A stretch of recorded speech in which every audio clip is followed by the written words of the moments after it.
Chapter 1288. Overwhelming Tier 3 Demons. Chapter 1288. Overwhelming Tier 3 Demons. Chapter 1288. Overwhelming Tier 3 Demons.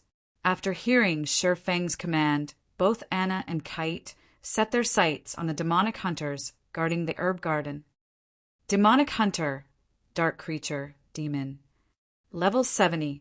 HP 35 000 000 /35 000 000. Compared to monsters, demons had less HP. In return, though, their intellect was much higher. In addition, they had many skills at their disposal. If given the choice, players would rather fight dumb monsters than demons of the same tier. The instant Anna and Kite set foot into the herb garden, they attracted the demonic hunter's attention. Intruders, you dare set trespass into Lord Raymond's territory. You shall pay with your lives. The two demonic hunters bellowed as they promptly retrieved the great swords from their backs. They both charged at Anna, the summoner. Not only were the demonic hunters faster than the Silver Moon Rat King, but their combat standards were also higher. Moreover, they knew how to coordinate, as each of them activated demonic charge from two different directions, their movement speed increasing instantly. When the two demonic hunters were only 30 yards away, Anna slammed the butt of her staff on the ground and pointed a finger towards the sky.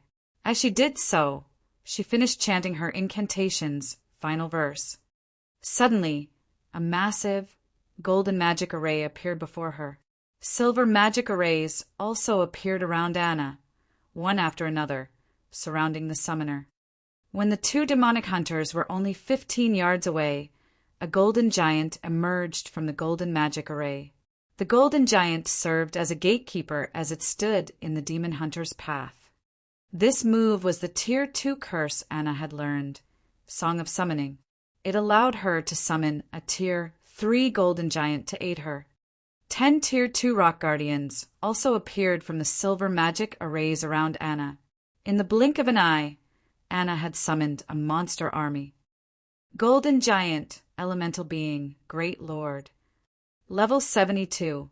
HP 77 000 000 /77 000 000. Rock Guardian, Elemental Being, Lord. Level 72. HP 31 000 000 /31 000 000.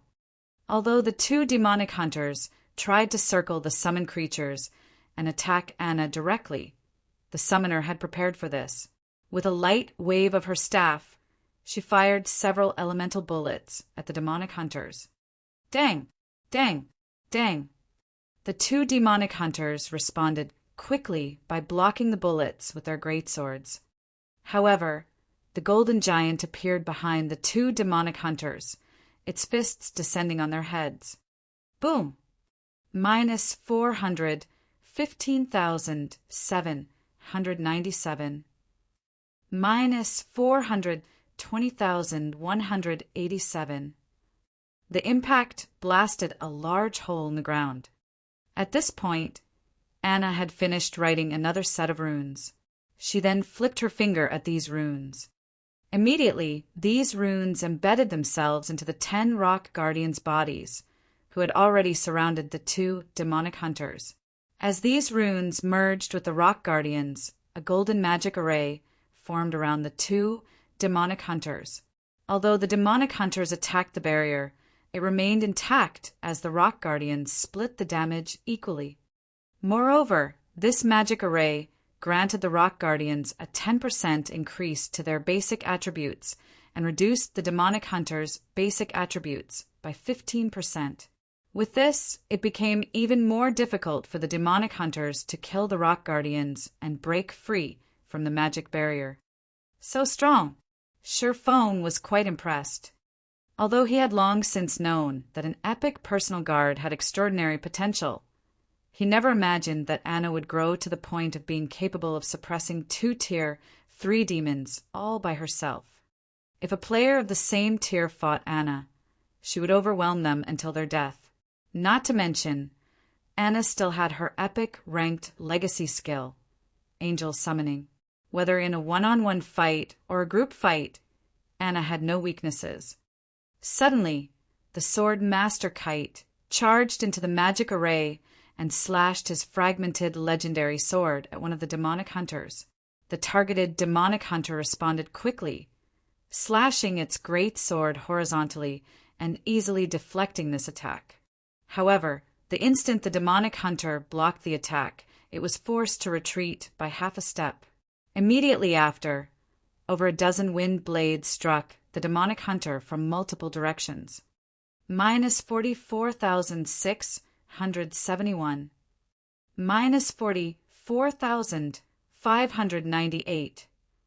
Minus 45,102. In the blink of an eye, the demonic hunter lost over 500,000 HP. Kite was clearly superior in both strength and speed. After watching his personal guard's performance for a short moment, Sherfong joined the battle. Although both Kite and Anna could overwhelm the Tier 3 demons, the demons were different from the Silver Moon Rat King. Both had battle recovery, which allowed them to recover 350,000 HP every 5 seconds. It would take quite some time to kill them. After Sherfong, the demonic flame tiger, and the 2 Tier 2 demons joined the battle, their overall damage skyrocketed. When any of his allies began to run low on HP, Sherfong switched to the aura of water and cast Life Bloom. In less than half an hour, both level 70 Tier 3 demons fell. Once they died, Sherfang's experience bar had risen to 82% of level 50. Sure enough, only great lords grant EXP here. Glancing at his experience bar, Sherfong gained a general understanding on some of the Dark Canyon's rules. He then shifted his gaze to the loot dropped the 2 demonic hunters had dropped. Due to divine providence, the demonic hunters had dropped a total of 9 7 luminary shards and 2 pieces of level 60 fine gold equipment. They had also dropped 2 small pouches. Opening the pouches, Sherfong discovered that they actually contained seeds. The 2 pouches combined contained a total of 27 seeds. The monsters here drop seeds? Sherfong was somewhat confused. This was the first time he had obtained seeds after killing a monster. Normally, one could only obtain seeds from NPC merchants or opening treasure chests. Following which, Sherfong curiously checked the seeds attribute panel. Mutated rainbow tree seeds. Survival rate increased by 20%. Amount of rainbow fruit produced during each maturity cycle increased by 30%. There is a chance to produce mutated rainbow fruit. What? These are rainbow tree seeds. Sherfong was momentarily stunned. Fruit trees in God's domain were different from herbs. They would not disappear once harvested. Instead, the tree would continue to bear fruit as long as one nurtured it properly. Only, the fruit's maturity cycle was a little longer than herbs. One could easily purchase an ordinary fruit tree's seeds from NPC merchants for relatively cheap. However, rare trees' seeds were much more expensive, not to mention the rainbow tree seeds. In the past, one such seed easily sold for 400 gold. Unfortunately, rainbow trees had a very low survival rate of roughly 20%. Hence, if one wished to their own, it would cost around 2,000 gold. If one were unlucky, the seeds might cost them as much as 4,000 gold. The rainbow tree seeds were so expensive because rainbow fruits could produce rainbow wine. Not only was the wine delicious, but its effects could also rival the 100-berry wine. Moreover, the rainbow wine's effects lasted much longer. The mutated rainbow tree seeds, however, likely cost several times more than ordinary rainbow tree seeds. After all, the seeds boasted such a high survival rate. These trees would also produce more fruit than usual. Most importantly, they had a chance of growing mutated rainbow fruit. After Sherfong collected the loot, he chose to unsummon his personal guards, letting Anna and Kite return to their original locations. However, despite numerous attempts, the system notified him that he had failed to unsummon the NPCs. Sure enough, I can't send them back. It seems that I'll have to unsummon them after completing the quest. Sherfong could not help but sigh. However, when he shifted his gaze to the soul flowers and rare herbs that filled the herb garden, his mood instantly lifted.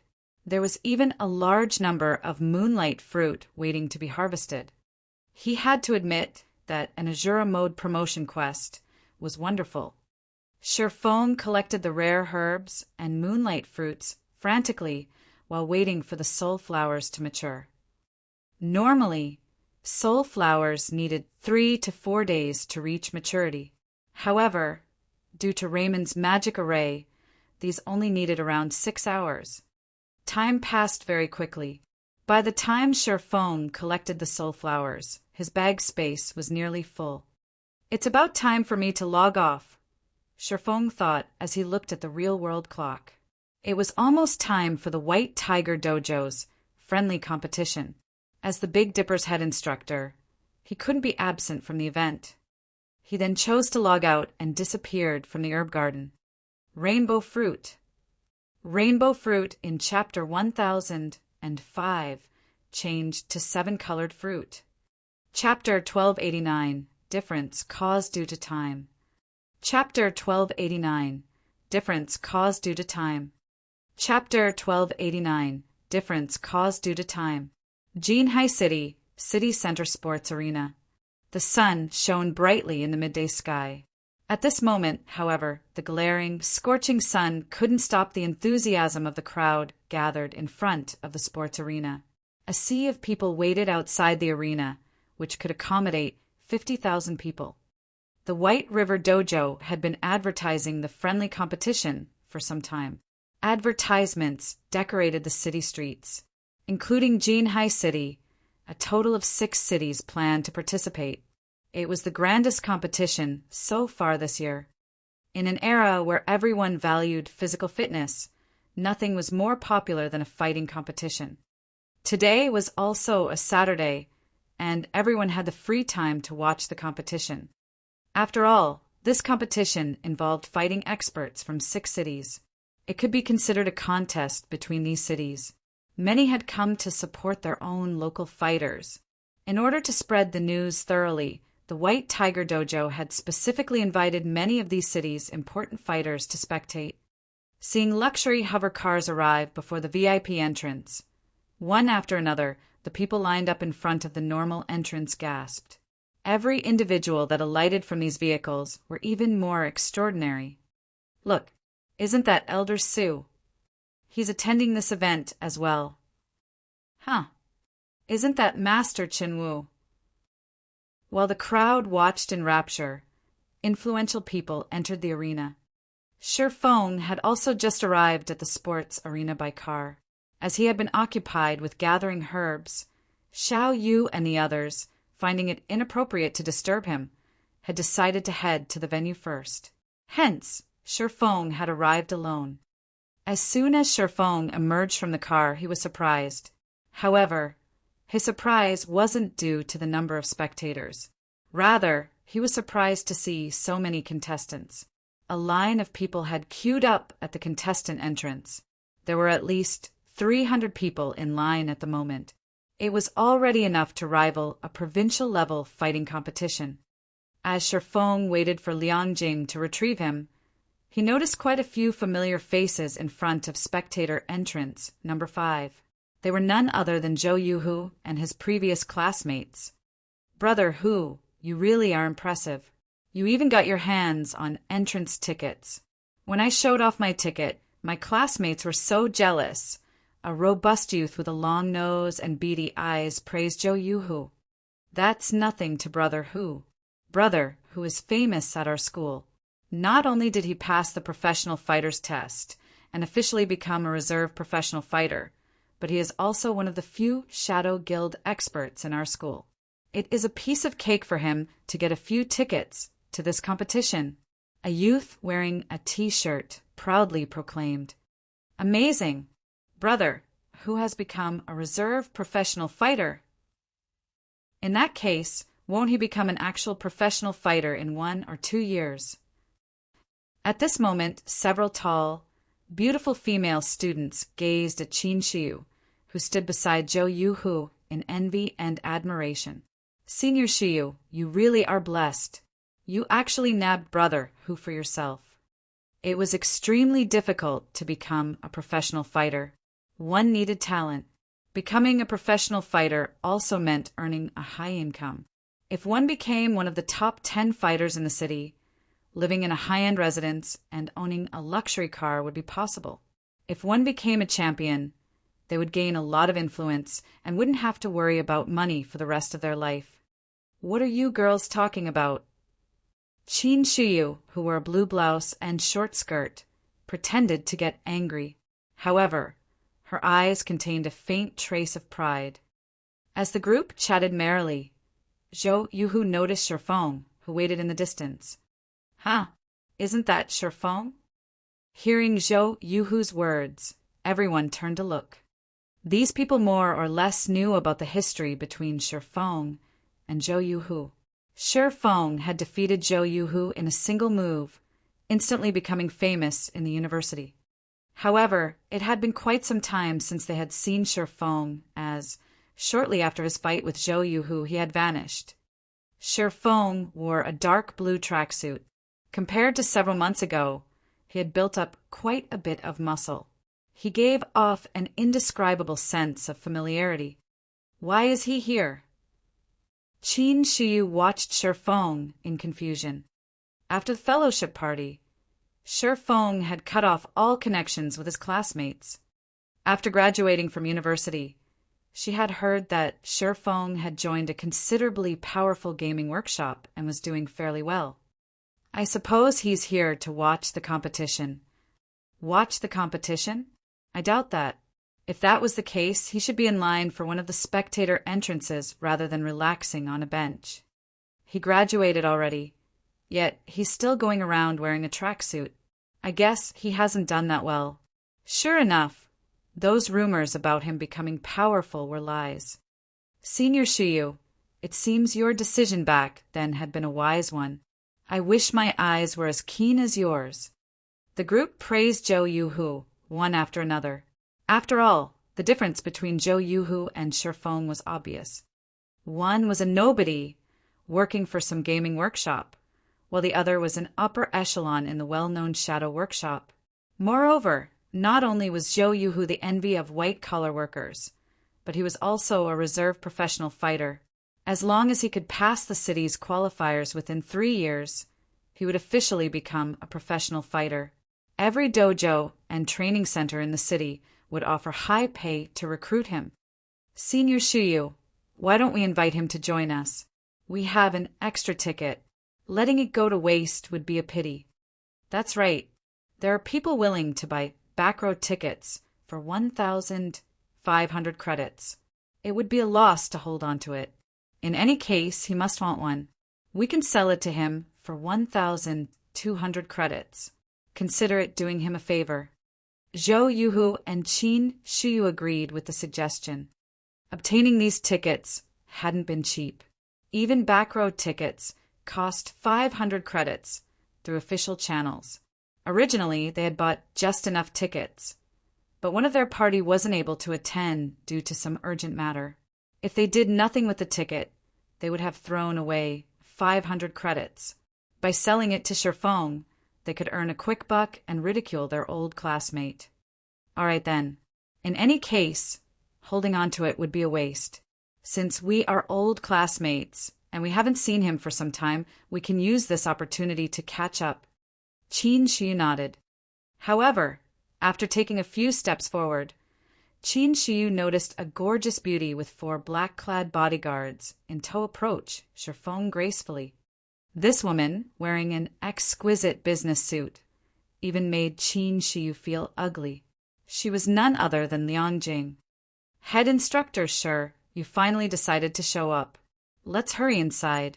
Chairman Xiao and the others are already waiting anxiously for you. Had you been any later, they would have fetched your gaming cabin with you inside. Liang Jing grumbled when she saw Shifeng's leisurely behavior. Aren't I here now? Shifeng chuckled. Let's go. Hearing Shifeng's words, Liang Jing led him through the VIP entrance. Although the several security guards at the entrance wanted to verify their identities, when they saw Liang Jing produce a gold-plated VIP invitation card, they halted their steps and stood aside respectfully. Crap, who are those people? They have a gold invitation card. I thought the White Tiger Dojo had only given out 20 of those.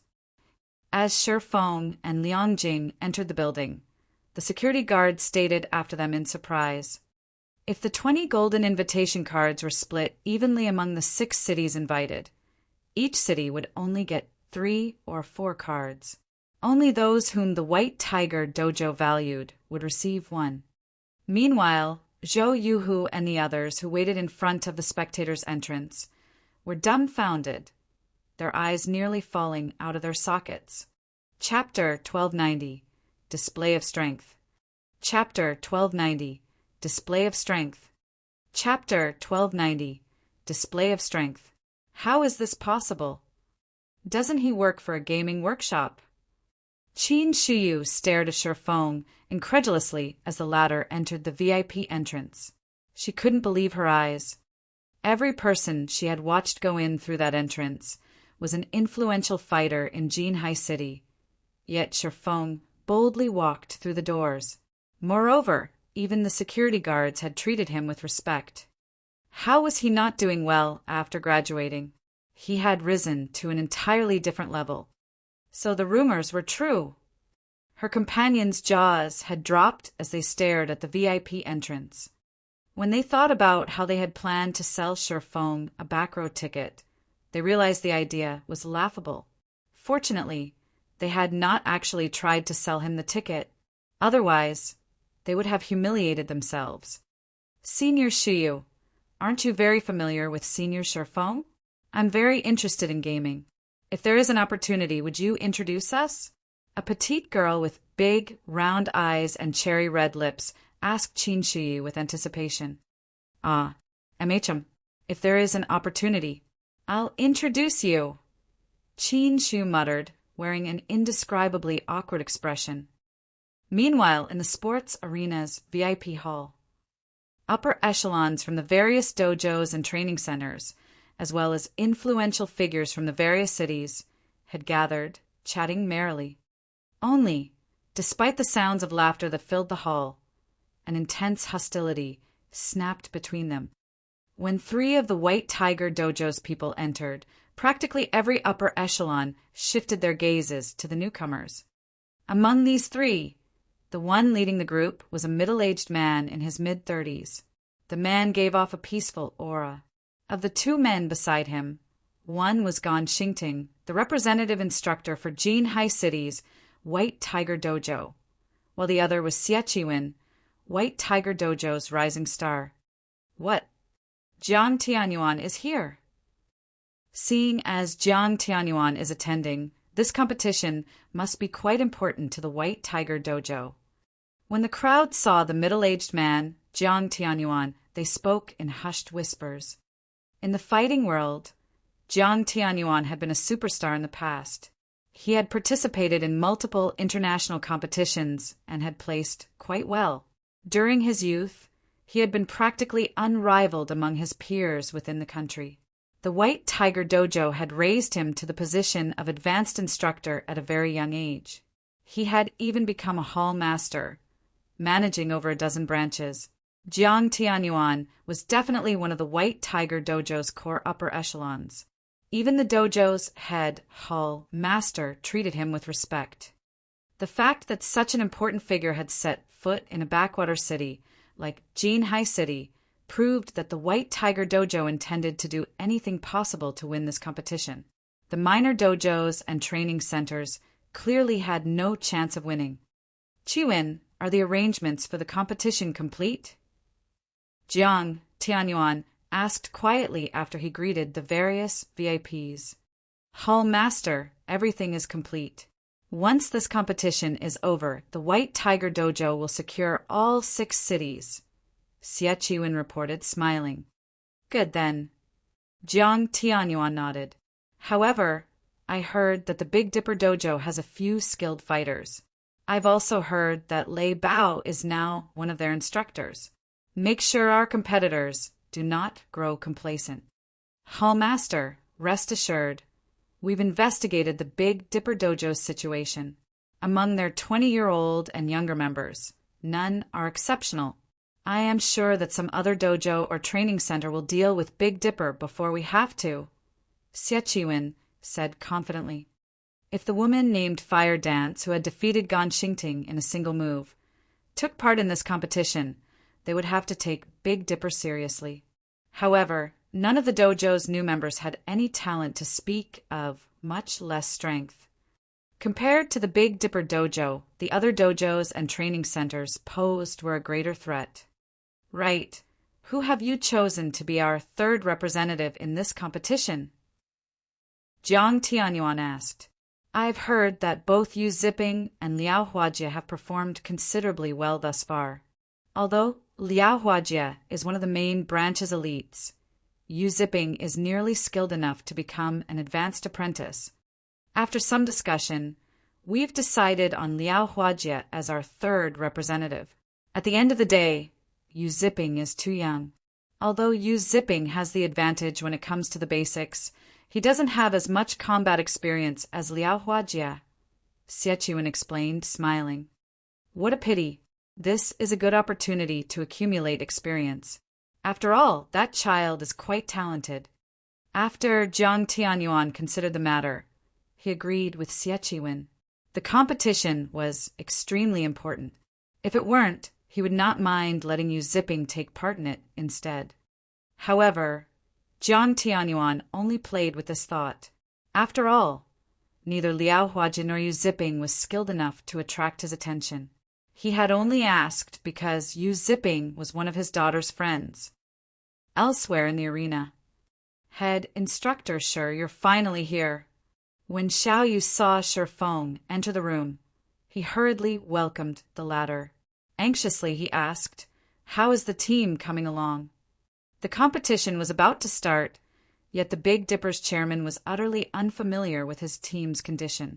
To make matters worse, quite a few influential figures within Jinhai City were concerned and had repeatedly asked him about Big Dipper's representatives.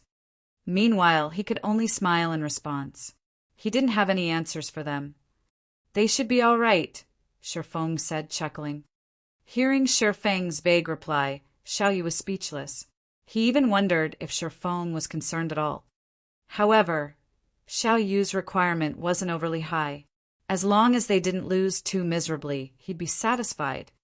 After all, the White Tiger Dojo had dispatched its elites from the main branch. Although Xiao Yu tried to say something more, the bell signaled the start of the competition. Everyone immediately turned towards the arena. The large sports arena, which was capable of accommodating 50,000 spectators, was filled to the brim. The venue was extremely lively, and even some of the contestants who participated in fighting competitions frequently grew tense. Of all the people that had applied to join the competition, a total of 768 people had qualified. These people would be divided into 32 groups of 24. Only one person from each group would proceed to the official competition. It was a cruel elimination round. Each dojo and training center's 3 contestants would be divided into different groups. 32 platforms had been set up inside the arena. Hence, all 32 groups could compete simultaneously without wasting time. The audience would get their fill of exciting fights. A virtual screen had also been set up in the arena center, displaying the winners of each round. Naturally, the more winners a dojo or training center possessed, the more powerful they would be. The results would allow the audience to judge just how strong the various dojos and training centers were. Although the White Tiger Dojo called this a friendly match, everyone knew that it was a ploy to show off its strength and the difference between itself and the other organizations. Following which, the contestants entered the arena. They moved towards the platform corresponding to their groups. Seeing the various contestants, the audience seated grew excited. Look, isn't that Gu Chen, one of the White Tiger Dojo's geniuses? A frequent participant in the national competition is actually taking part in this competition. Huh. Isn't that beauty Iyuqing? I heard that she is a female genius, second only to Tang Jingyao in the White Tiger Dojo. If she's here as well, there's no need for this competition. The final match will definitely be between Iyuqing and Gu Chen. As the audience watched the White Tiger Dojo's representatives approach the stages, they were stunned. Meanwhile, the various dojos and training centers' upper echelons paled at the sight. With two of the White Tiger Dojo's geniuses participating in this competition, how could they compete? Xie, who watched from the VIP stands, suddenly noticed a familiar figure on platform number 14. This figure was none other than Yu Ziping. Why is he here? Xie was flabbergasted. Chapter 1291 Death Group. Chapter 1291 Death Group. Chapter 1291 Death Group. So, you secretly applied for the qualifiers, knowing that you wouldn't be chosen as a representative? Xie Chiwen's expression darkened as he glared at Yu Ziping on platform number 14. You really are a resilient bastard. Xie Chiwen knew that Yu Ziping was chasing after Jiang Tianyuan's daughter, Jiang Mengyan. Originally, he had planned to cause some trouble for Yu Ziping, forcing the boy to retreat. However, he hadn't expected Yu Ziping to disregard his kindness, much less join the competition without approval. Following which, Xie Chiwen sent Gu Chen, Yu Yiqing, and Liao Huajie a message. The contents were simple. Cripple Yu Ziping and prevent him from continuing in the fighting world. Hopefully, you don't disqualify too quickly. Xie Chiwen sneered as he looked at Yu Ziping. He had to admit that Yu Ziping was quite lucky. Among the White Tiger Dojo's 3 representatives, none were assigned to platform number 14. If he wished to take Yu Ziping out, he had to wait until the boy won the elimination round. As long as Yu Ziping won in the elimination round, he would be easy to deal with. Although this was only a friendly competition, injuries were common in any fighting competition. For an elite like Gu Chen, accidentally crippling Yu Ziping in a fight would be a piece of cake. Even if Yu Ziping could recover, a mere disciple with no background wouldn't be able to afford the treatment. Suddenly, Gan Xingting approached Xie Chiwen, respectfully handing his superior a folder. Boss, here's the detailed report on the dojos and training centers representatives that you asked for. Good job. Xie Chiwen nodded, casually browsing through the information. He was responsible for handling the occupation of the 6 cities. This was the first important task the White Tiger Dojo had assigned him. Naturally, his performance had to be flawless.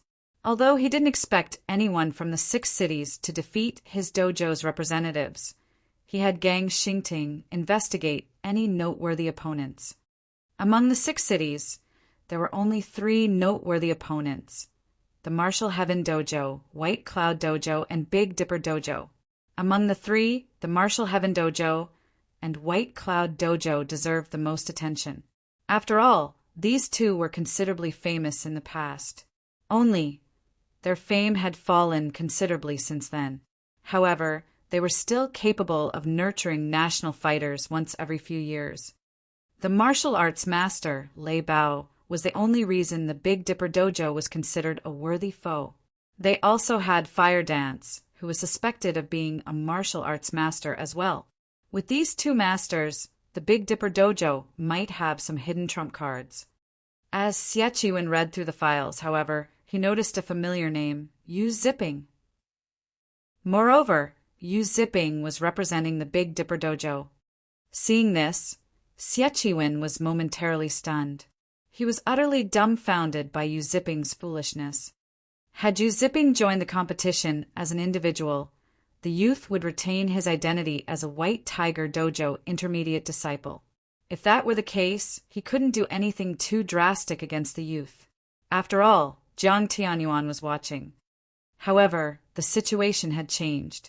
By representing another organization, Yu Ziping had severed all ties with the White Tiger Dojo. Even if he crippled the boy, Jiang Tianyuan wouldn't interfere. On the contrary, Jiang Tianyuan would be pleased. After all, no one tolerated a traitor. Since you're asking for a beating, I'll gladly give you one. Xie Chiwen sneered. However, something is off about this Big Dipper dojo. Were they unable to find suitable candidates? They're actually willing to work with members from other dojos.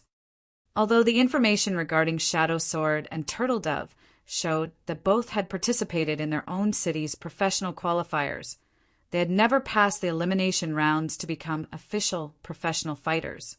This year was their last opportunity to surpass their status of reserve professional fighters. Even in weaker dojos, people like Shadow Sword and Turtle Dove were a dime a dozen. They were only slightly stronger than the Big Dipper dojo's new members. I have really overestimated them.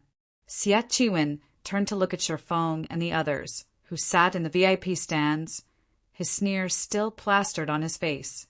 It would be a pity to keep such interesting information to ourselves. Xingting, notify the text to switch the main screens to these 3 people when it's their turn to fight. I want everyone to watch the Big Dipper dojo's performance. There were 4 virtual screens set up in the center of the arena to give the audience a better view of the fights. However, due to the number of platforms, only the interesting matches were broadcast. As the host of the competition, the White Tiger Dojo could choose any particular fight to broadcast. When choosing to join a dojo or training center, fighters usually base their selection on the establishment's capability to nurture its members. If it was well known that if a dojo's members were weak, no one would join it, regardless of who the instructors were. Boss, rest assured, I'll make sure that they are the main focus of the competition, Gan Xingting said. Meanwhile, in the VIP stands, when Xiao Yu read the information Shifeng had provided regarding the Big Dipper dojo's representatives, he very nearly fainted. He had met these 3 people when they had arrived at the sports arena. However, he didn't know much about them. Now that Xiao Yu had read the reports, he regretted not holding Shifeng back. He felt that Shifeng had underestimated the 6 cities' various dojos and training centers. After all, of the dojo's representatives, 2 were not even professional fighters. They were merely reserves. Even if Big Dipper were weak, it was more than capable of hiring professional fighters to assist them. Yet Shifeng had chosen reserve fighters. Moreover, the only professional fighter was a White Tiger Dojo disciple. If the 2 reserve fighters performed badly, and they had to rely on the White Tiger Dojo's disciple to achieve victory, others would still assume that the White Tiger Dojo was more powerful. They would be promoting the White Tiger Dojo instead of the Big Dipper Dojo. On the other hand, if they lost, they would be slandered for misleading a White Tiger Dojo disciple with poor training. To make matters worse, both Shadow Sword and Turtle Dove had been assigned to Death Group. Although none of the White Tiger Dojo's elites were in their Death Group, many excellent provincial-level fighters were. Quite a few were even preparing to challenge the national competition this year. Their combat standards far exceeded city-level professional fighters. These reserve fighters had no chance against them. As Xiao Yu contemplated stopping the competition, the first match on platform number 1 began. To Xiao Yu's dismay, Shadow Sword, Fu Jinghong, had been chosen to fight in the first match. And to make matters worse, his opponent was the favorite to win in platform number 1. His opponent's name was Lu Jingshan, a genius disciple from the White Cloud Dojo. It's over. When Xiao Yu saw Lu Jingshan's 2-meter-tall, muscular frame walk up the platform, his expression darkened. Lu Jingshan was one of the White Cloud Dojo's favored disciples. He had been born with extraordinary physical strength and was a talented fighter. Last year, he had secured 5th place in a provincial fighting competition and had very nearly qualified for the nationals. This year, Lu Jingshan had challenged many experts and defeated numerous people from last year's national competition. His strength had long since reached the national level. In the White Tiger Dojo, he would easily become an advanced disciple. So, the fight is over before it has even begun. Xia Chiwen stifled his laughter when he saw Fu Jinghong's opponent. Once both fighters were in position on platform number 1, the referee swung down both his hands and declared the start of the match. Chapter 1292, Shocking the Arena. Chapter 1292, Shocking the Arena. Chapter 1292, Shocking the Arena. The moment the match began, the screens above the arena began to broadcast the fight, attracting everyone's attention. Ha ha ha. Chairman Xiao, you've really got some bad luck. Your boy has to face our White Cloud Dojo's genius right off the bat. This year, little Lu has achieved a punching strength of 604 kilograms. He can even rank near the top in the national competition. A white-haired, old man began to laugh not far from Xiao Yu. Hearing this old man's comment, Xiao Yu's expression darkened further. Even Hall Master Qin Wu, Jinhai City's #1 expert, only had a punching strength of 453 kilograms. The Big Dipper Dojo would be eliminated in the very first round. Xiao Yu wasn't the only one with such thoughts. Everyone in the venue shared a similar opinion. Even Fu Jinghong thought so. Lu Jingshan was very famous in the fighting industry. Even top-class, city-level professional fighters looked up to the genius. Guild leader, will it really be all right? Fu Jinghong could not help but glance at Shifeng, who watched from the distant VIP stands worriedly. He had only arrived at the Greenwater Villa 4 days ago, yet he was participating in such a large-scale competition, required to face off against experts from various cities. Although he had undergone 3 days of special training and consumed plenty of S-rank nutrient fluids, which significantly improved his physique, he had no confidence in winning. After all, before this, he had been a reserve fighter. Unfortunately, despite his many attempts to convince Shifeng that he wasn't skilled enough to participate in such a large competition, Shifeng had told him to relax and fight like normal. Brat, are you going to get off of the stage yourself, or do I have to throw you from it? Lu Jingshan asked, sneering at Fu Jinghong. I'll say this. My strength has increased again recently, so don't blame me if I can't control it. Come, Fu Jinghong said, gritting his teeth. He decided to put up a fight. After all, Shifeng had invested 5 bottles of S-rank nutrient fluid in him. If he surrendered, he would forsake his guild leader's kindness. Oh, how courageous of you! Lu Jingshan clapped his hands in mock praise. However, a second later, he dashed towards Fu Jinghong. As he moved, he looked like a brown bear, inspiring fear in his opponent. As Lu Jingshan arrived before Fu Jinghong, he jabbed at the latter's face, his fist moving so fast that it left behind even after images. Not bad. He has trained a standard punch to such a degree. No wonder even some national-level fighters aren't a match for him. Jiang Tianyuan praised the fighter from the VIP stands. From the moment Lu Jingshan charged forward to the moment he threw his punch, he had completed the entire process like flowing water. He was fast, accurate, and ruthless. There wasn't any excess movement to hinder his strength. Lu Jingshan threw his entire weight into the single punch. Although there was nothing special about this move, it was extremely dangerous. If not dealt with properly, the hit might finish Fu Jinghong off. Boom! An explosion echoed throughout the platform. However, Lu Jingshan's punch didn't reach its mark. Instead, it stopped 3 inches away from Fu Jinghong's face. The audience was stupefied. He missed. Lu Jingshan really loves to play around. He's deliberately trying to scare his opponent. That's right. After all, the difference between them is massive. It wouldn't be interesting if he ended the match with 1 punch. Lu Jingshan must be trying to spare his opponent's reputation. Fu Jinghong really is unlucky. Not only will he be defeated, but Lu Jingshan will scare him in the process. He won't faint, right? If Lu Jingshan hits him accidentally, he might kill the boy. Some of the audience members, who were familiar with Lu Jingshan, chatted merrily as they watched. They could not help but pity Fu Jinghong. Meanwhile, in the VIP stands, Xiao Yu could no longer bear to watch the match. Instead, he glared at the smiling, white-haired elder hatefully. The White Cloud Dojo was clearly using the Big Dipper Dojo to gain more fame. Who would want to join the Big Dipper Dojo after this devastating fight? Suddenly, however, the white-haired elder was confused. He had assumed that the boy was a brute, all muscle and no brains. Yet the boy had increased his dojo's fame. And yet, Lu Jingshan didn't look as gleeful as everyone had expected.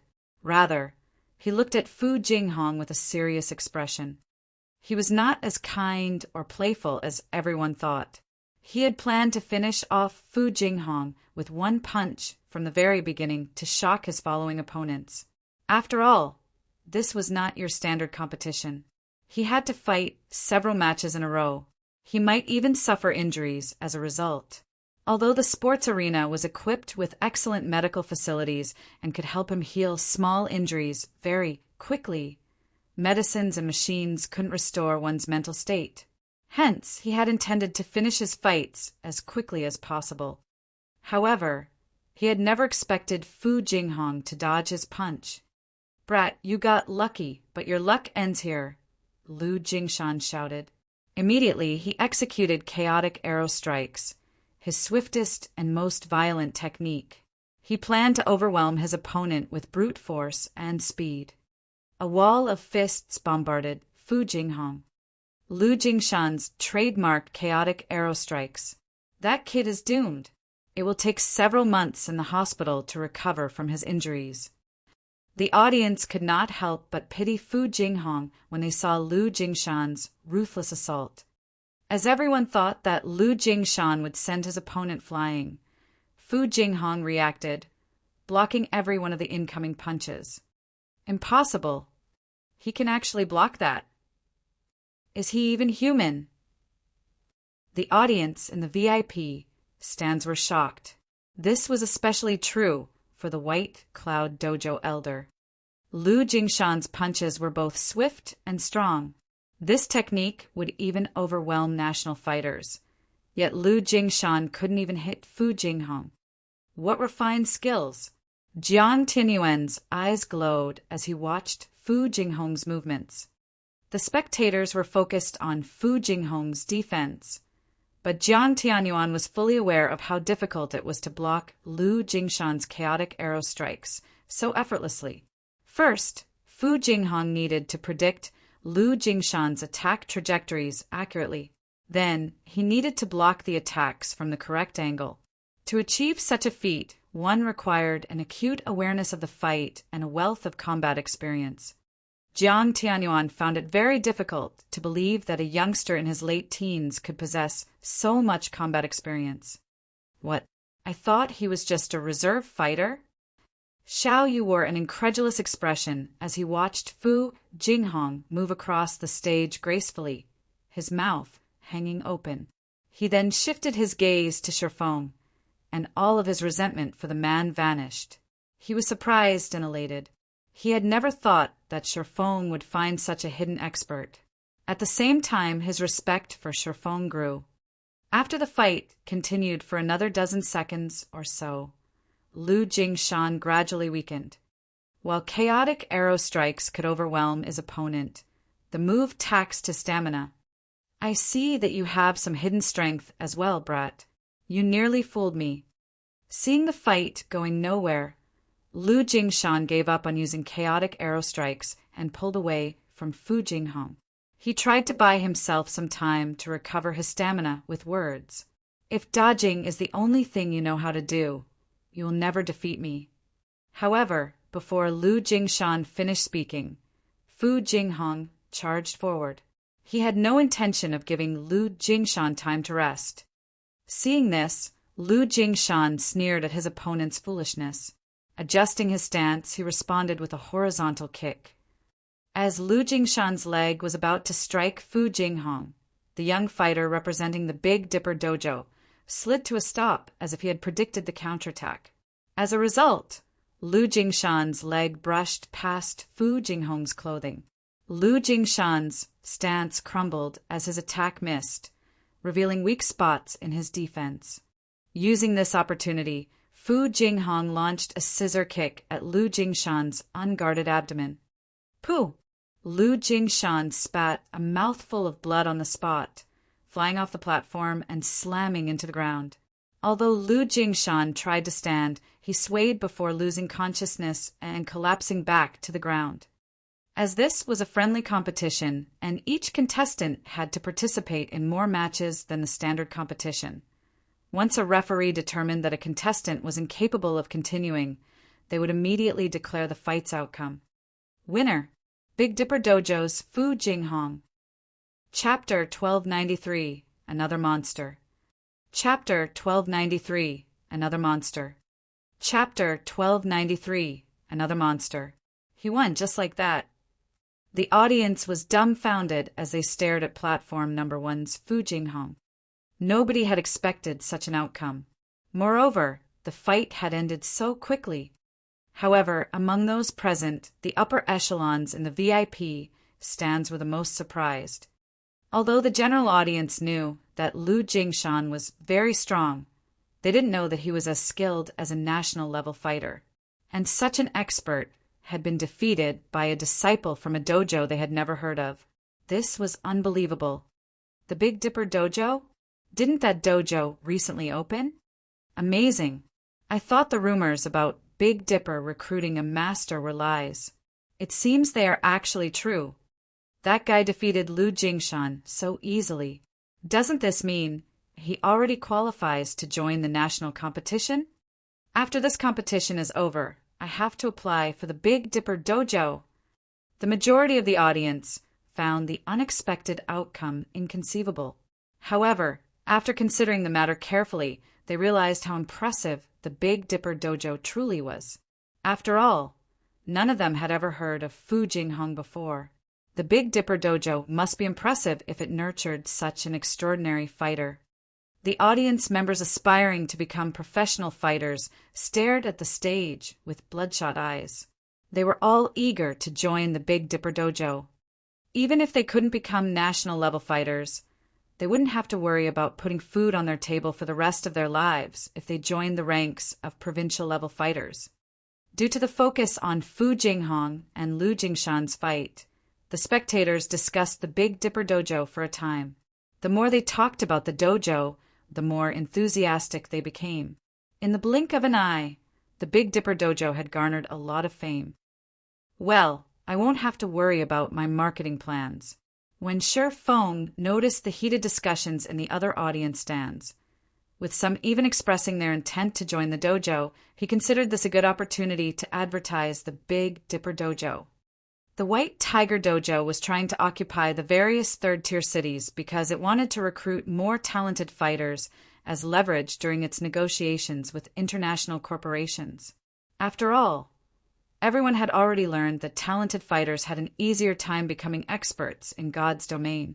Hence, instead of blindly recruiting players in God's domain and hoping to find hidden gems, it was far more efficient to recruit talented fighters and train them in the game. Although the Big Dipper Dojo had already been established in Jinhai City for quite some time now, only those in the fighting industry knew its reputation. The general public didn't know much about the organization. If he could use this opportunity to gain some publicity for the dojo and lure more people into applying, this would allow Zero Wing to recruit talented fighters for internal nurturing. Although Zero Wing had already recruited plenty of talents, at the end of the day, the guild had too few.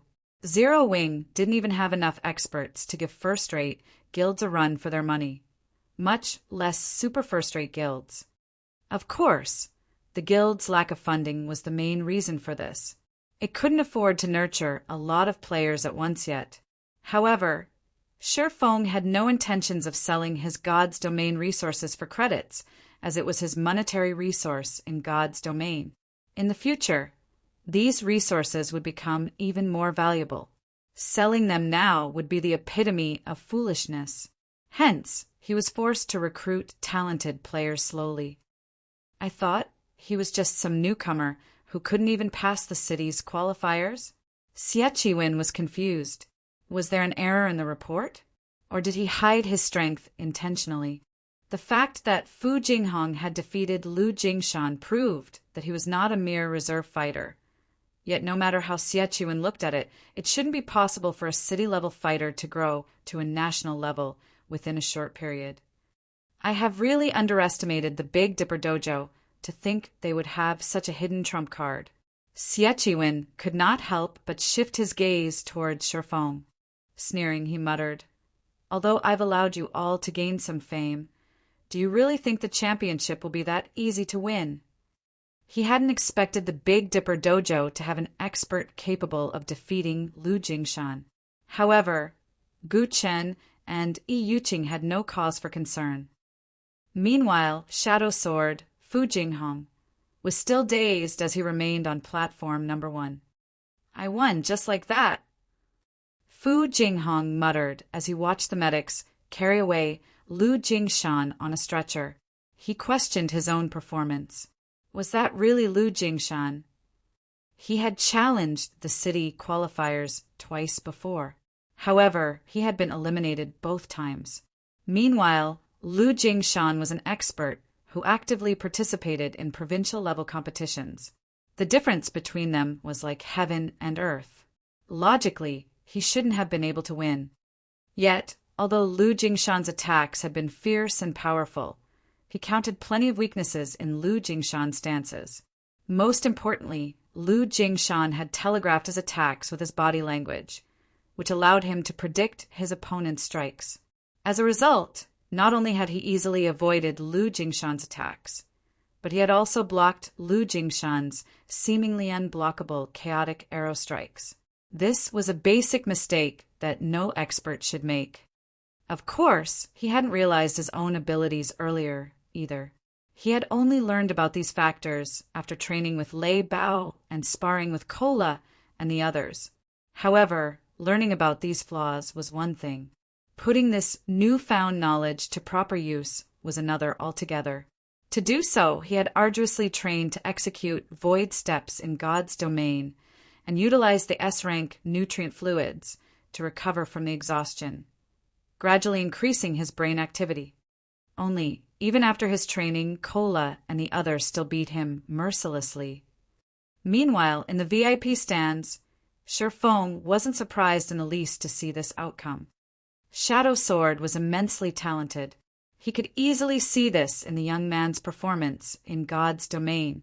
But there were a lot of differences between combat in God's domain and fights in the real world.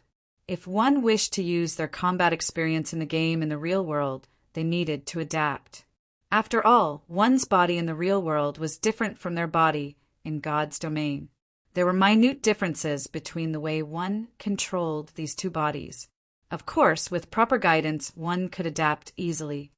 Over the past 3 days, Shadow Sword had trained with Lei Bao continuously.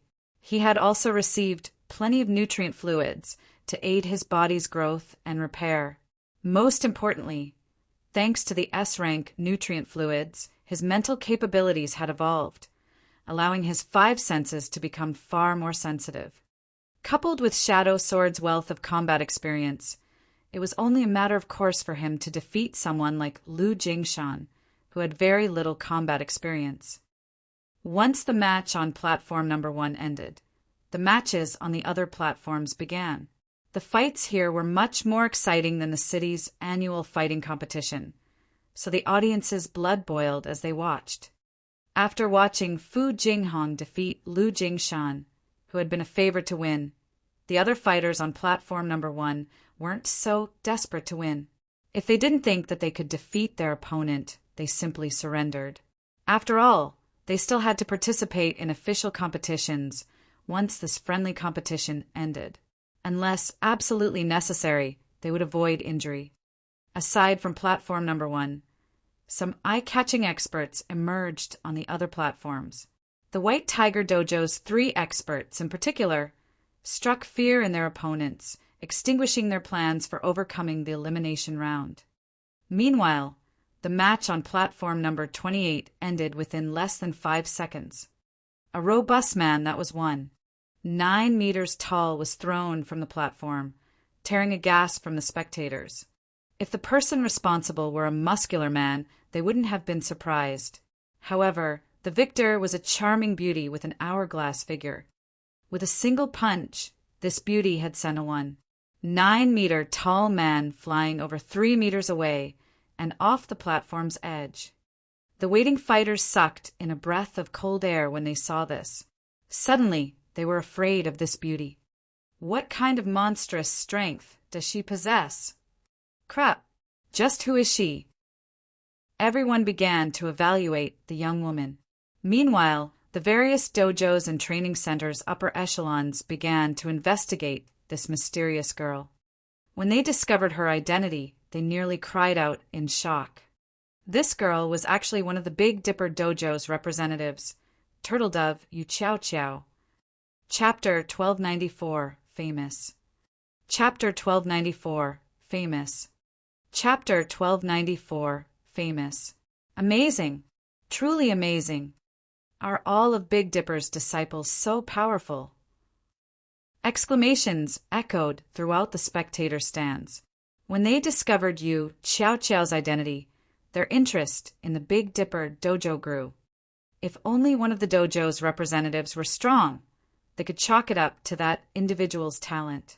However, it was a different story if both representatives were powerful. This showed that the dojo had excellent teaching methods. Meanwhile, the various upper echelons in the VIP stand stared at Shifeng and Xiaoyu in shock. Didn't Big Dipper recently establish its dojo? How could they have nurtured such skilled disciples?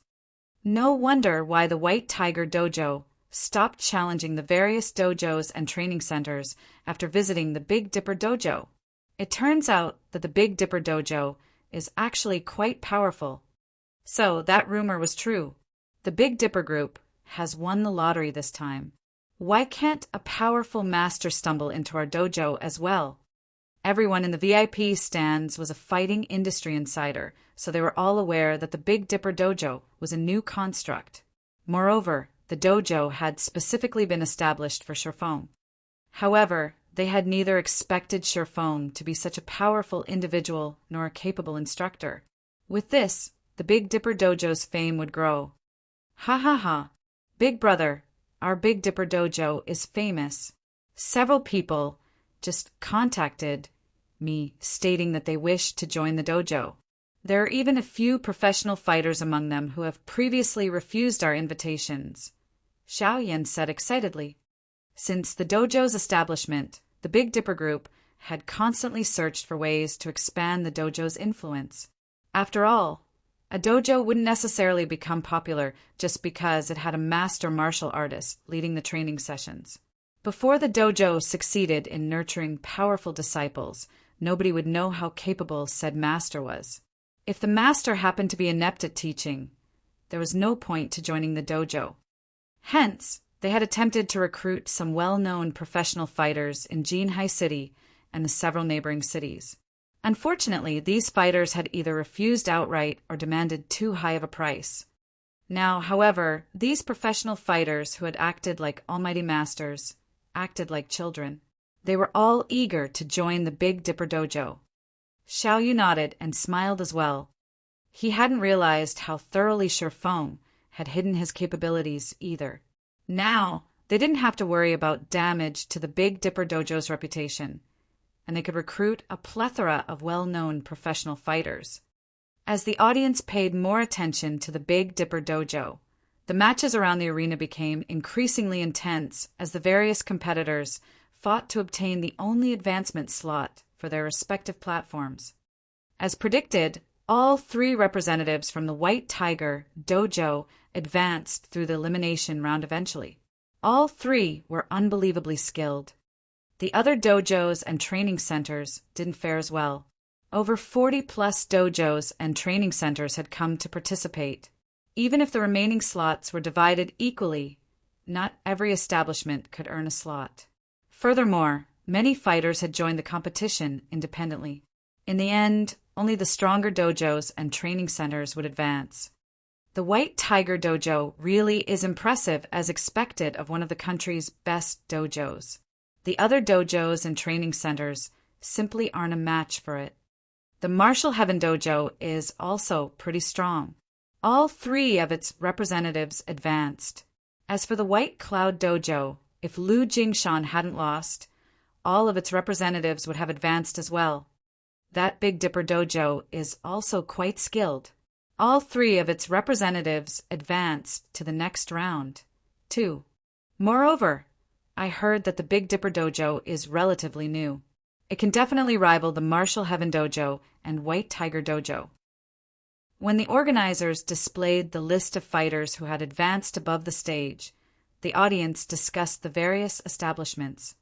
Among the many dojos and training centers, only the White Tiger Dojo, the Martial Heaven Dojo, and the Big Dipper Dojo would be represented by all 3 of their fighters in the next round.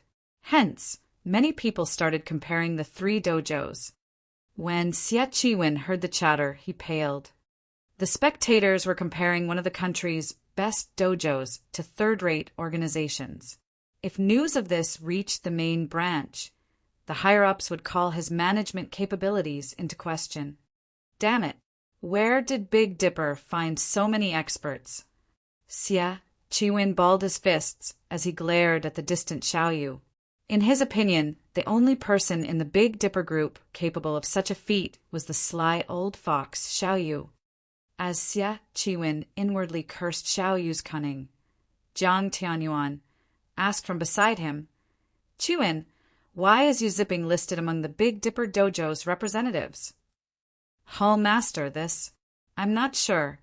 Feigning ignorance, Xia Chiwen replied, "I'll have someone find out what is going on immediately. Once he returns, I'll demand an explanation." No need. Despite the White Tiger Dojo's nurturing, he dares to represent another dojo without consent. He has already broken one of our sacred taboos. He is no longer a member of the White Tiger Dojo. Let him fend for himself, Jiang Tianyuan announced coldly. Originally, he had considered Yu Zipping a talented child worthy of the dojo's attention. Hence, he had specifically asked if the boy had been chosen to represent their dojo in this competition. Even if Yu Zipping hadn't been chosen, he had intended to recommend moving the youth to the main branch for better training. However, Yu Zipping had greatly disappointed him. Understood. Xia Chiwen nodded. However, when Jiang Tianyuan looked away, he revealed a faint sneer. Yu Zipping had lost his protection from the White Tiger Dojo. It was obvious that Jiang Tianyuan's attitude towards Yu Zipping had changed significantly. After this, dealing with the boy would become easier. Once the competition ended, he would report Yu Zipping for violating his contract with the White Tiger Dojo. Not only would Yu Zipping be forced to pay a massive compensation fee, but it would also deal a blow to the Big Dipper Dojo's reputation. To protect itself, the Big Dipper Dojo might be forced to abandon Yu Zipping. Shortly after the elimination round, the 32 contestants that had advanced approached the sports arena's main stage to draw lots. The main stage was far more spacious than the surrounding platforms. Moreover, the virtual screens constantly broadcast the main stage, allowing all of the spectators to watch the fights. As the 32 contestants drew lots in sequence of their platform number, a petite, beautiful girl in a blue martial arts uniform walked up to Yu Zipping. This girl was none other than Yu Qing. "Yu Zipping, must you do this?" Yu Qing asked quietly. "You know that Hall Master Jiang already plans to give Mengyun to Xia Chiwen. If you leave to join the Big Dipper Dojo now, you'll destroy your future." In the White Tiger Dojo, very few knew that Yu Qing, who was only second to the goddess Tang Jingyao in terms of strength, had a friendship with Yu Zipping and Jiang Mengyun. I couldn't care less about that anymore. Xia Chiwen is only a step away from the global stage. Meanwhile, I am still a mere intermediate disciple in the White Tiger Dojo. Whether it's strength, resources, or family background, I am inferior to him in every aspect. If I don't fight now, I won't have a chance once he reaches the international level, Yu Zipping said seriously. Even so, you shouldn't go about it like this. Yi Yuqing was astonished when she saw Yu Zipping's determination. If you lose the White Tiger Dojo's protection, Xie Qin won't hesitate to strike out at you. He already told us to cripple you in this competition. If you fight either Gu Qin or Liao Huajie, you must be careful. If you can't, surrender. Relax. I'll show Xie Qin that I'm not just going to take his crap lying down, Yu Zipping said, smiling calmly. You! Angry, Yu Yiqing spun around and left. She couldn't understand where Yu Zipping's confidence came from. If she had to fight him, she could show mercy. However, it was a different story for Gu Qin and Liao Huajie. After all, Xie Qin was close with both fighters. However, now that Yu Zipping was determined to take this path, it was not her place to stop him.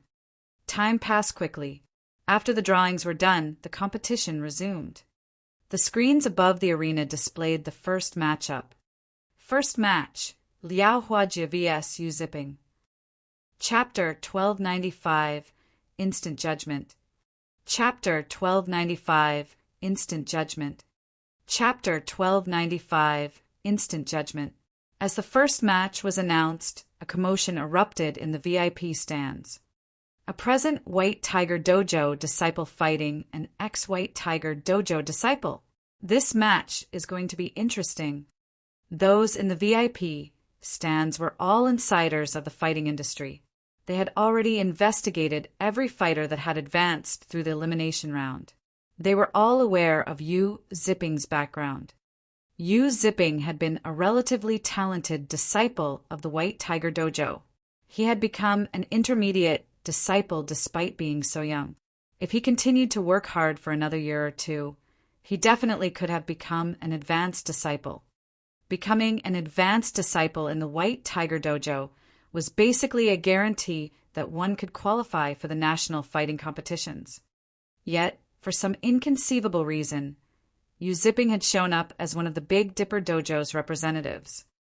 As the audience in the VIP stands discussed the matter quietly, Jiang Tianyuan wore a twisted expression. Yu Zipping's actions were a slap in the face for the White Tiger Dojo.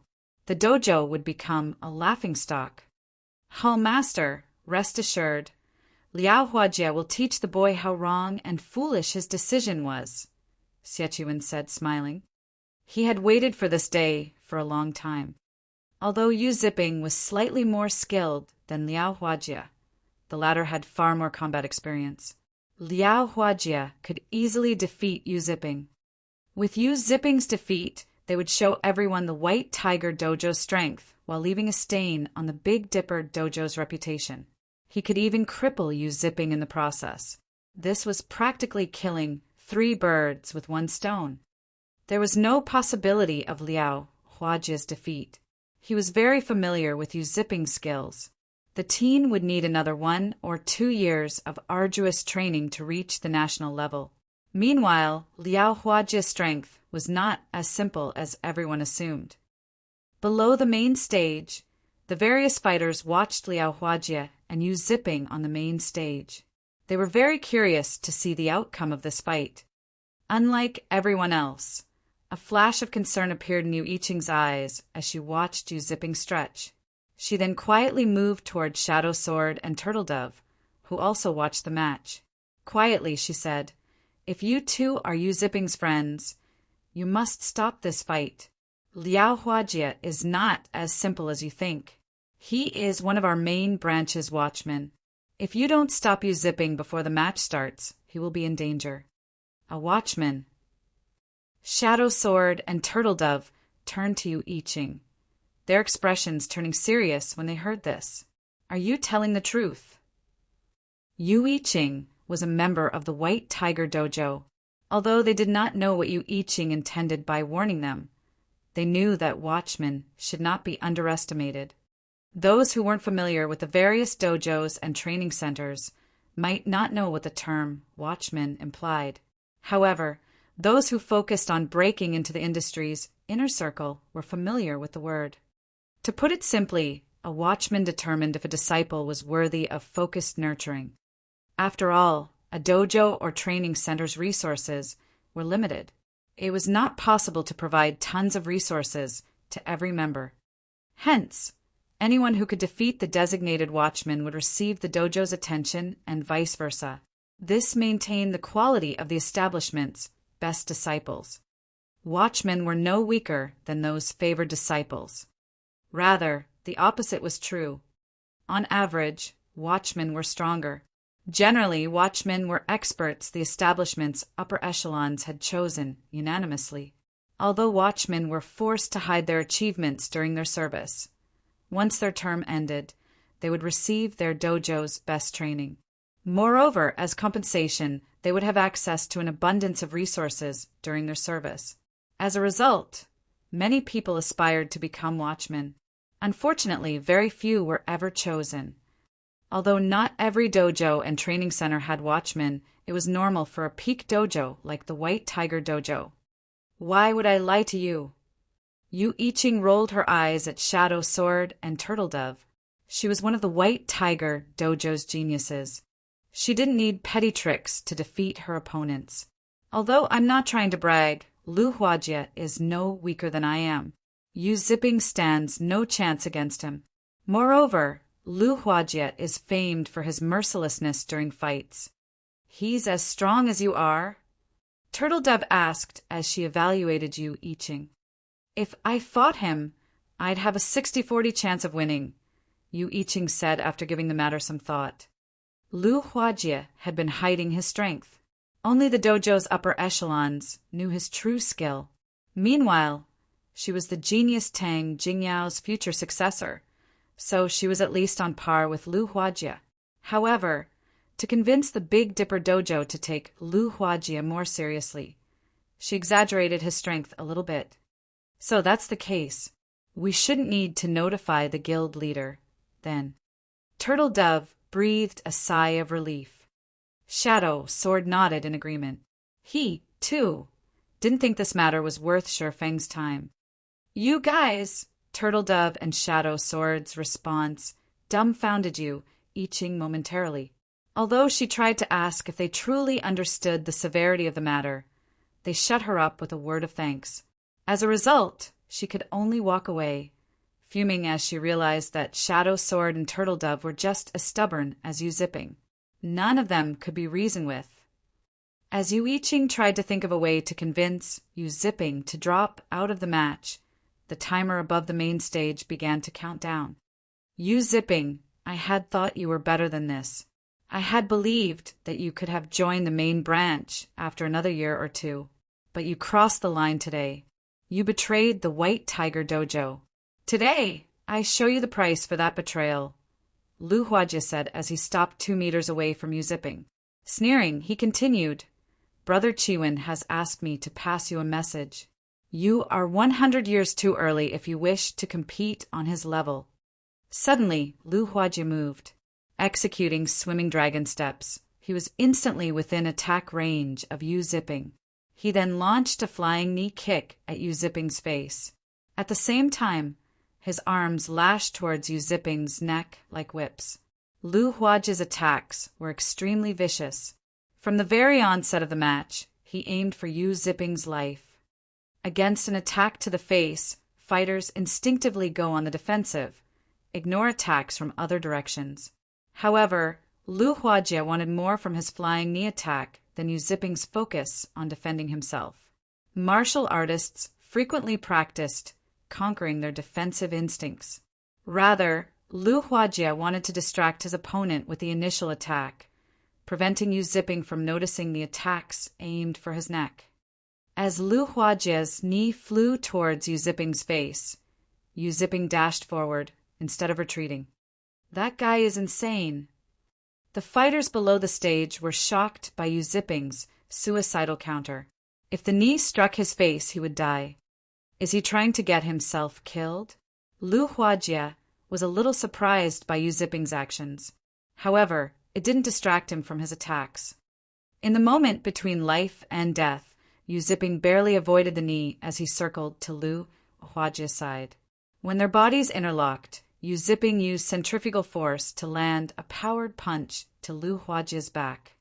Yu Ziping's attack was as quick as lightning, giving his opponent no time to react. Thud! When Yu Ziping's fist met Lu Huajia's back, Lu Huajia felt as if he had been struck by a hammer. Immediately, Lu Huajia spat a mouthful of blood as the strike threw him over 3 meters away. By the time he hit the ground, Lu Huajia had lost consciousness. The entire process was complete in the blink of an eye. What just happened? Practically everyone watching the fight was stunned. Just as they thought that Lu Huajia would win, Yu Ziping stood on the stage alone. The fight ended so quickly. Can somebody tell me what just happened? I didn't see anything. Many of the spectators stared in shock, confused about what had just happened. Chapter 1296 Competition with Many Hidden Experts. Chapter 1296 Competition with Many Hidden Experts. The various dojos and training centers' upper echelons were even more shocked than the audience in the spectator stands, staring at the match's victor with wide eyes. However, nobody was more surprised than Xie Qiwen. What is going on? How is he so strong? He was extremely familiar with Lu Huajia's strength. Although Lu Huajia was slightly weaker than Gu Qin, the boy could still rank among the top of the main branch's advanced disciples.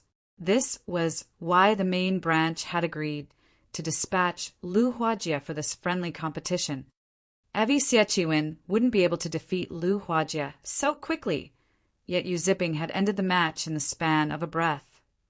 Yi Yuqing stared at Yu Ziping with a stupefied expression from below the stage.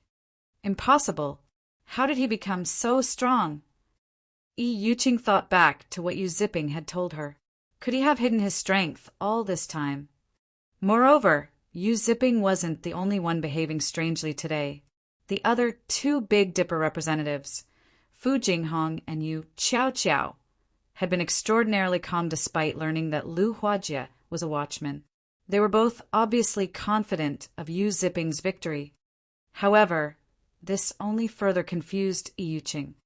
If Yu Ziping had revealed such strength early on, the White Tiger Dojo would have offered him focus training. If that had happened, even Xie Qiwen would have had a hard time dealing with him. Could the Big Dipper Dojo be responsible for this? Yi Yuqing considered the possibility, her voice shaking as she spoke aloud. She couldn't bring herself to believe it. When the referee on the stage announced Yu Ziping's victory, shrieks of excitement flooded the arena. So strong! Is this the Big Dipper Dojo's true strength? Is that guy a monster? I didn't see what had happened. After this match, the audience's admiration for the Big Dipper Dojo reached new heights. Jiang Tianyuan, however, wore a solemn expression as he watched from the VIP stands.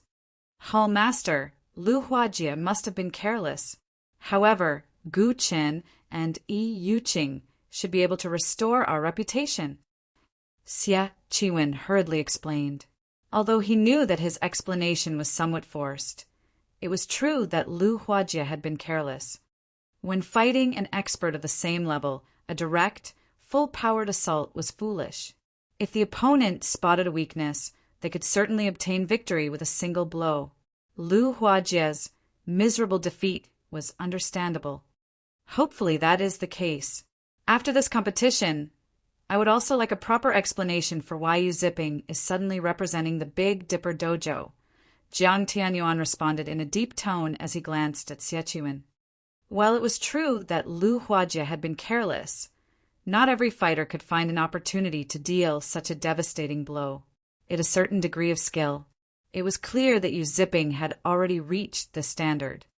Also, I want you to learn everything there is to know about the Big Dipper Dojo. Do not miss a single detail. Jiang Tianyuan could not help but shift his gaze towards Shifeng, who sat quietly in the distance. He kept having the feeling that there was more to the Big Dipper Dojo than what met the eye. Understood. I will look into it. Xie Qiwen repeatedly nodded, feeling a chill crawl down his spine when the heavy pressure Jiang Tianyuan gave off washed over him. Jian Tianyuan was a legend in the White Tiger Dojo. Even the head hall master treated him with respect. Jiang Tianyuan's wrath was not someone a mere genius like himself could hope to endure. Meanwhile, on another side of the VIP stands, Xiao Yu and Xiao Yan brimmed with exhilaration. Head instructor Shi, you are truly astounding. You poached such a genius from the White Tiger Dojo. Now that we have defeated one of the White Tiger Dojo's elites, I'm afraid that the crowds will trample over and destroy the Big Dipper Dojo's entrance tomorrow. When Xiao Yu thought about the sea of people that would rush to apply for the Big Dipper Dojo, an indescribable joy bloomed in his heart. As long as the Big Dipper Dojo developed successfully, it would help the Big Dipper Group grow. The company would finally be able to branch out of Jinhai City and enter a bigger stage. I was just lucky, Shifeng said, chuckling. Yu Zipping's performance had been quite impressive. It was no wonder why even Lai Bao and Fire Dance had given him praise. Although Yu Zipping had only played God's Domain for a short time, his level had increased very quickly. Almost every monster he fought was a higher level. In addition, his foundations had already been sound. As a result, after practicing void steps incessantly, he had undergone a qualitative transformation. Unlike Shadow Sword, who had used 5 bottles of S-rank nutrient fluids to reach his current level, Yu Zipping had only needed 1. As for Turtle Dove, she had used 4 bottles. Yu Zipping was more fit than Shadow Sword and Turtle Dove. When it came to combat experience, however, Yu Zipping couldn't compare to them. After all, Yu Zipping had never experienced a fight against God's Domain's peak experts. Following which, time passed quickly. One match after another ended on the main stage. The following matches were intense, and the audience's blood boiled as they watched. Unlike the first match, however, the other matches' outcomes weren't surprising. The only unexpected outcome was that, among the 8 contestants that made it to the quarterfinals, one was an independent contestant that had joined using the nickname Evil Fire. Despite not belonging to a dojo or training center, Evil Fire was frighteningly skilled. The strangest thing was that nobody had ever seen or heard of Evil Fire before. As a result, many dojos and training centers sent the contestant secret invitations, with some offering him astronomical incomes. Yet Evil Fire refused every offer. Instead, he made a confusing counteroffer, stating that he would only join an establishment if they had a representative that could defeat him in God's Domain. During the quarterfinals' second match, Evil Fire faced Guqin.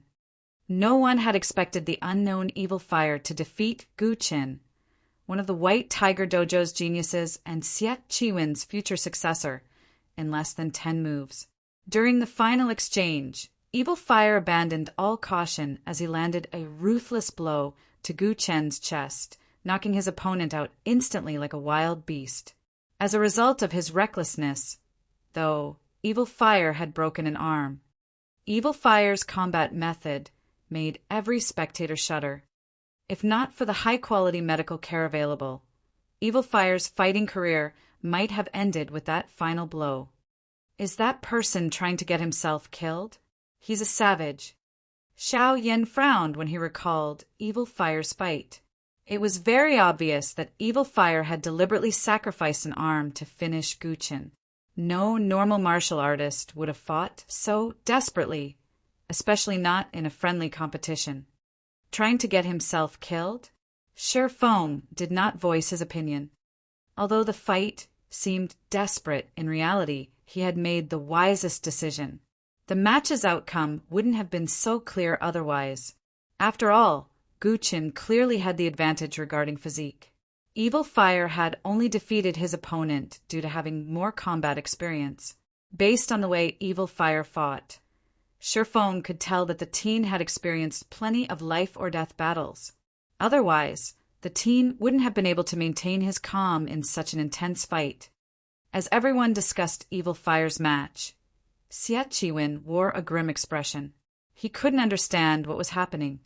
This was simply a friendly competition between 6 third-tier cities, Yet one unknown expert had shown up after another. Now, even Gu Qin had been defeated. How was this a city-level competition? This could practically be considered a national-level competition already. During the third match, Shadow Sword defeated his opponent from the White Cloud Dojo, advancing to the semi-finals. The crowd cheered as the quarterfinals' last match began. Yu Chaoqiao versus Yi Yuqing. Chapter 1297, Limit Removal. Chapter 1297, Limit Removal. Chapter 1297, Limit Removal. Although Yu Chaoqiao and Yi Yuqing had just approached the stage and were waiting for the match to start, the various upper echelons in the VIP stands were exceptionally excited. Nobody had expected that this friendly competition would reach this point. This should have been a stage for the White Tiger Dojo to display its overwhelming might. Now, however, just getting into the semi-finals was a problem. Meanwhile, Xie Qinwen wore a twisted expression. He had never thought that Gu Chen would be so useless as to lose to some unknown fighter. With this, the White Tiger Dojo's reputation was soiled. Meanwhile, as the person responsible for handling this competition, he couldn't escape blame. Xingting, contact Big Dipper immediately. If they are willing to forsake the competition, I will give them the Green God Company's invitation. We can both still benefit. If they refuse and Yi Yuqing takes the championship, they'll get nothing. Xie Qinwen quietly instructed Gan Xingting, who sat beside him. The current situation wasn't in his favor.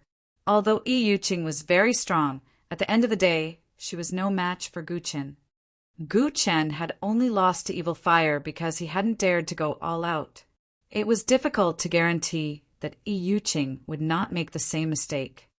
Xie Qinwen did not want to take this risk. In any case, the dojo's and training center's main goal in this competition was the Green God Company's invitation card. If the Big Dipper Dojo accepted his offer, not only would they do the White Tiger Dojo a favor, but they'd also receive the invitation card.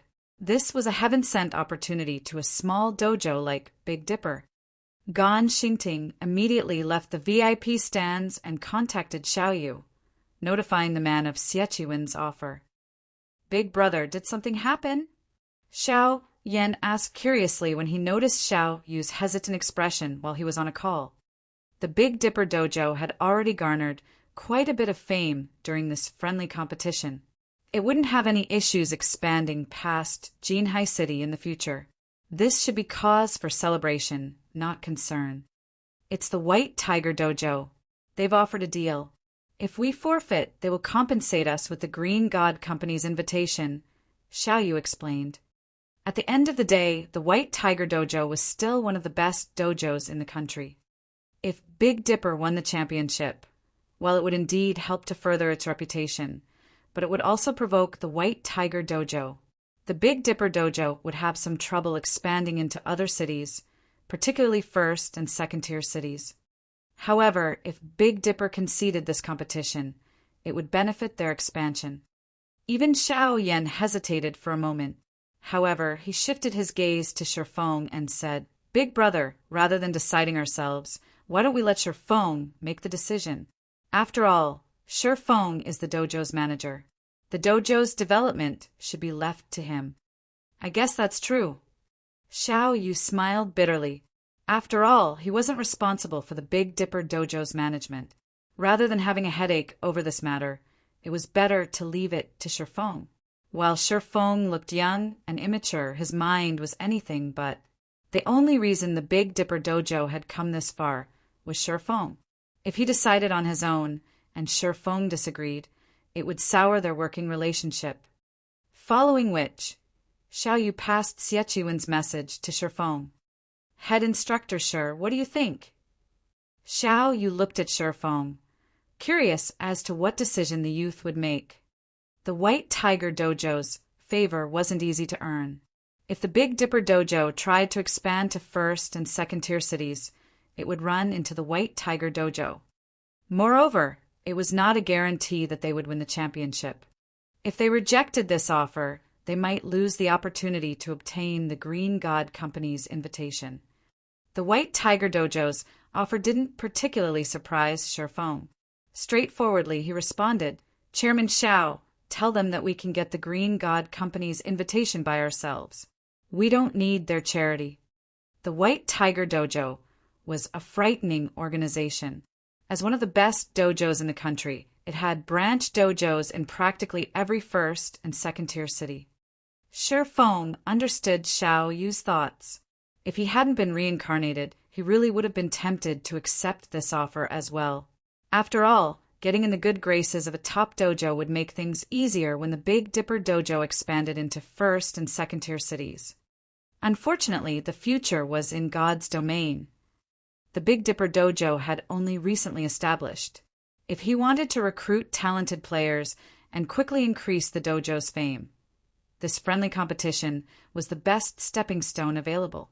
He could not let this opportunity get away. If he waited a few more months, the other dojos and training centers would monopolize many talented players. He was in a race against time. Did he have enough to waste with the White Tiger Dojo? If we do this, Xiao Yu was stupefied. He had never expected such a clear-cut response from Shifeng. This was the White Tiger Dojo they were talking about. If they humiliated the White Tiger Dojo today, the Big Dipper Dojo would suffer from its wrath later. However, seeing Shifeng's determination and taking into account that the youth had full management rights for the Big Dipper Dojo, Xiao Yu would not offer a differing opinion. He sighed as he had no choice but to relay the decision to Gan Xingting. What? They refused? Xie Chiwen asked again, thinking he had heard wrong. They said that they will obtain the Green God Company's invitation by themselves. Gan Xingting had also thought he had heard wrong. However, Xiao Yu's answer had been definitive. Good. Excellent. At this moment, Xie Chiwen's expression was as cold as ice. He had never thought that a little dojo would dare oppose him. Let's wait and see then. Notify Yi Yuqing right away. The dojo's reputation is at risk now. If need be, have her remove her limiter. I'll cover the recovery expenses myself. Initially, Gan Xingting had been excited when he heard Xie Chiwen's words. After all, he would finally get an opportunity to witness a limit removal. Yet he began to worry as he responded. But boss, if we expose that move here, we'll get in trouble with the main branch. I'll take responsibility for it. I want to show these no-name dojos and training centers that, no matter how much they try, their efforts are futile. Xie Chiwen sneered as he glanced at Shifeng.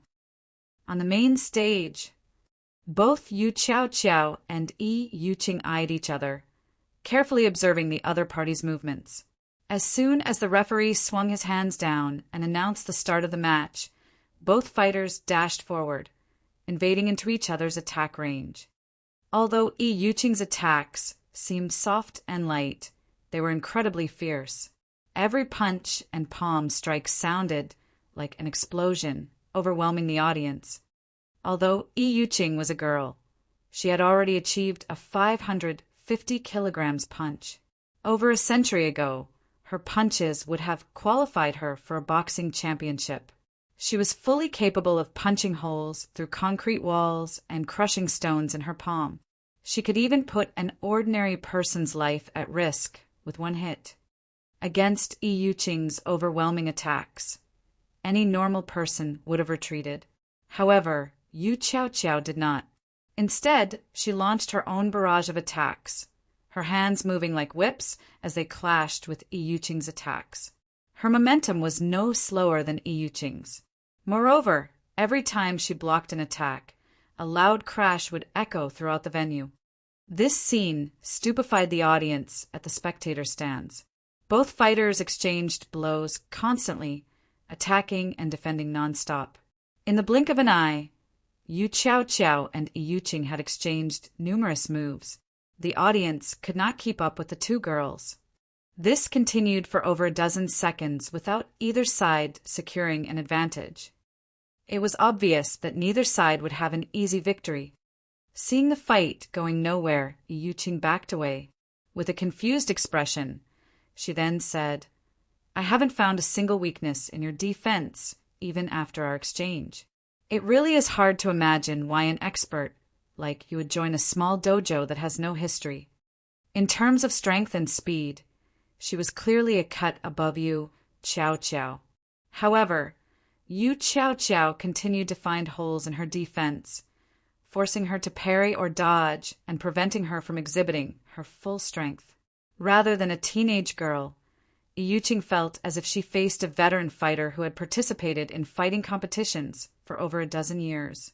She even felt that Yu Chow Chow's moves slightly resembled that of the savage Evil Fire. If not for witnessing Evil Fire's attack methods earlier, Yu Chow Chow would have caught her off guard. Iyuching suddenly caught sight of Ganxingting, making hand gestures at her. These gestures were the White Tiger Dojo's internal sign language, which all main branch disciples had to learn. Has Xie Chiwen lost his mind? This is just a friendly competition. Is there a need to go so far? Iyuching could not help her surprise when she saw Ganxingting's gestures. Noticing that her opponents diverted attention, Yu Chow Chow took advantage of the distraction and advanced, using a superficial footwork technique, following which Yu Chow Chow seemed to flicker in and out of existence. By the time Iyuching snapped back to attention, Yu Chow Chow had already circled to her side. Yu Chow Chow's fist flew towards Iyuching's defenseless side. Since she had noticed the attack too late, Iyuching couldn't dodge the fist normally. As Yu Chow Chow's fist was about to hit its mark, a black shadow darted and intercepted Yu Chow Chow's fist. Thud! Even the referee, who stood over 8 meters away, heard the dull sound. How? Yu Chow Chow looked at Iyuching in shock. Her attack had been flawless. She had used the momentary distraction to circle to her opponent's side and attack from a blind spot. Iyuching shouldn't have been able to defend herself. Yet the palm that had caught her fist belonged to none other than Iyuching. Most importantly, she had put her entire weight into that punch. Yet Iyuching had intercepted the hit. It felt as if she had punched a wall. It was unbelievable. You really are amazing. If I hadn't used limit removal, you might have defeated me with that blow. At this moment, Iyuching sighed ruefully as she gripped Yu Chow Chow's fist. Originally, I had planned to save this move for the national competition. I never thought that I would be forced to use it so soon. However, since this match is over. Saying so, Iyuching squeezed Yu Chow Chow's fist. No matter how much Yu Chow Chow struggled, she couldn't break the hold. At this time, Iyuching clenched her free hand into a fist and punched her trapped opponent. The instant she threw her punch, a loud explosion rang throughout the arena. She was both faster and stronger than before. Chapter 1298. You're not the only one who knows. Chapter 1298. You're not the only one who knows. Chapter 1298. You're not the only one who knows.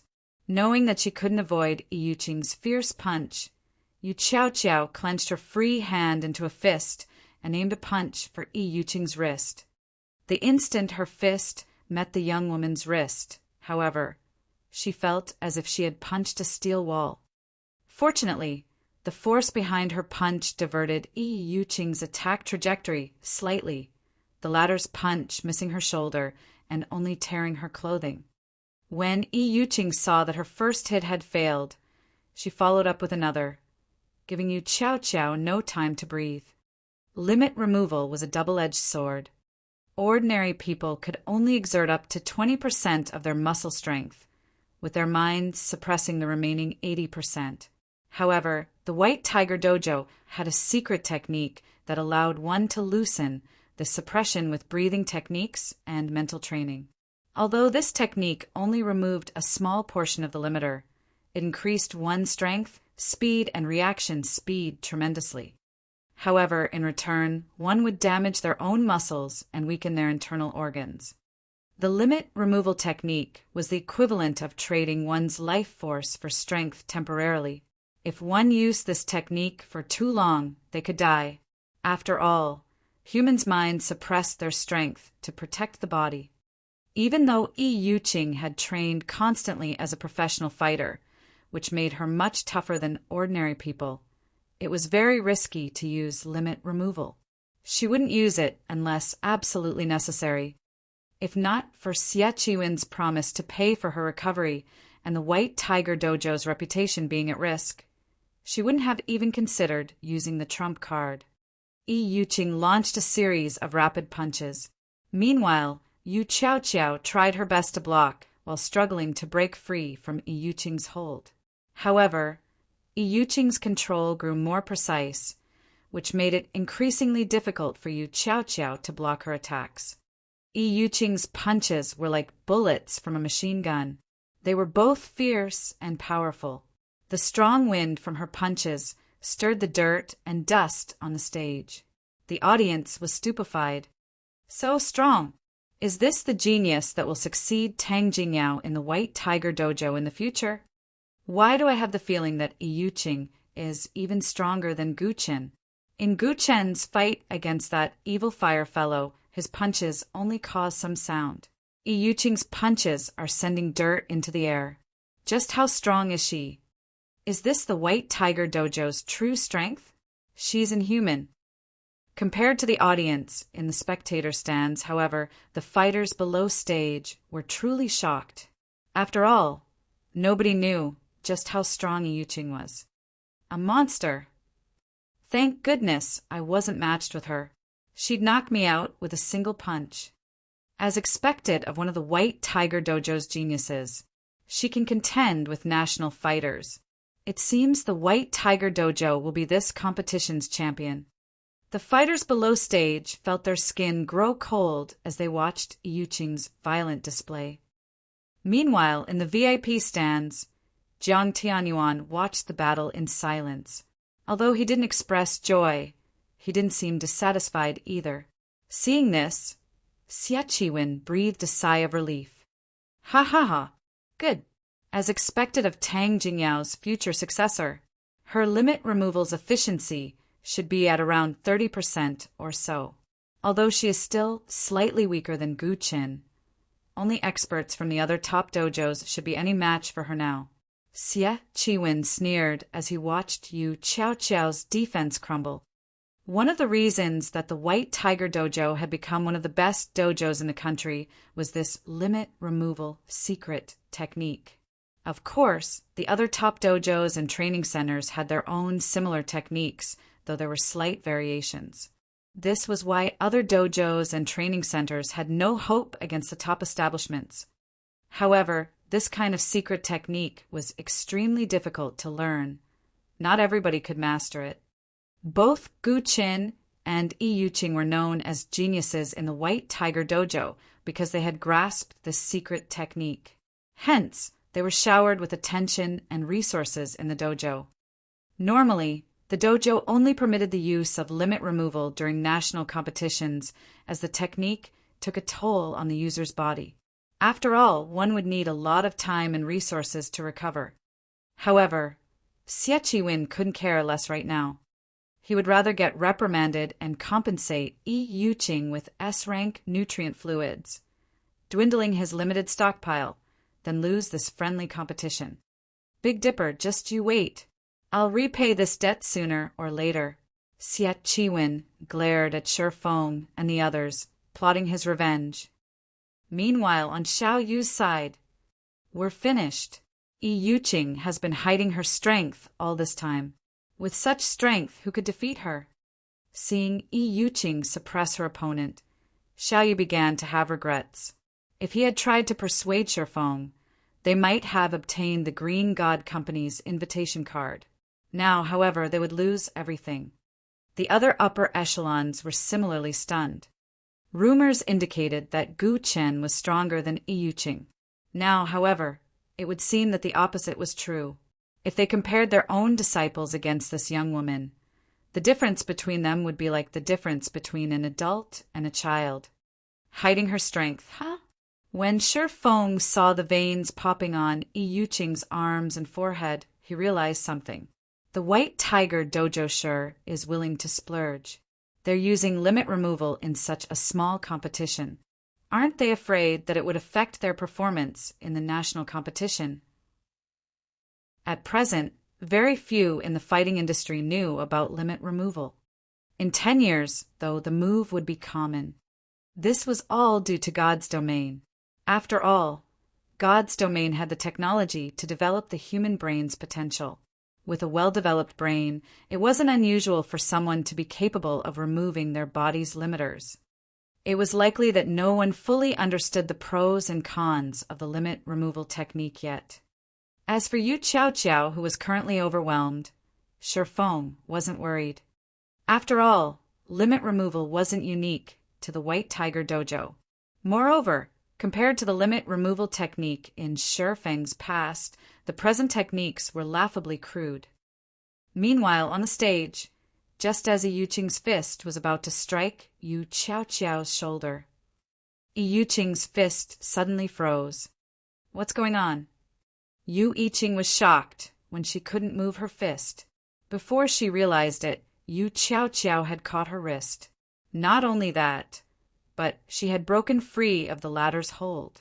It was as if her entire arm had frozen in place. Chapter 1299, Do You Dare Fight? Chapter 1299, Do You Dare Fight? Chapter 1299, Do You Dare Fight? What is she trying to do? Xie Chuan frowned when he saw Yi Yuqing's fist stop suddenly. Yi Yuqing could have ended Yu Chao Chao right there and then, yet she had frozen. Xie Chuan wasn't the only person confused. The others in the VIP stands were also baffled. Why had Yi Yuqing held back? However, none of them knew that Yi Yuqing was just as shocked. Although her punch hadn't contained her full power, her opponent shouldn't have been able to stop it. Yet Yu Chao Chao had done just that. You really are impressive. You are the first person my age to stop my punch after I used limit removal. Yi Yuqing could not help but praise Yu Chao Chao. However, you should give up. I cannot afford to lose this match. My strength is 50% higher than when this fight started. You have no chance of winning.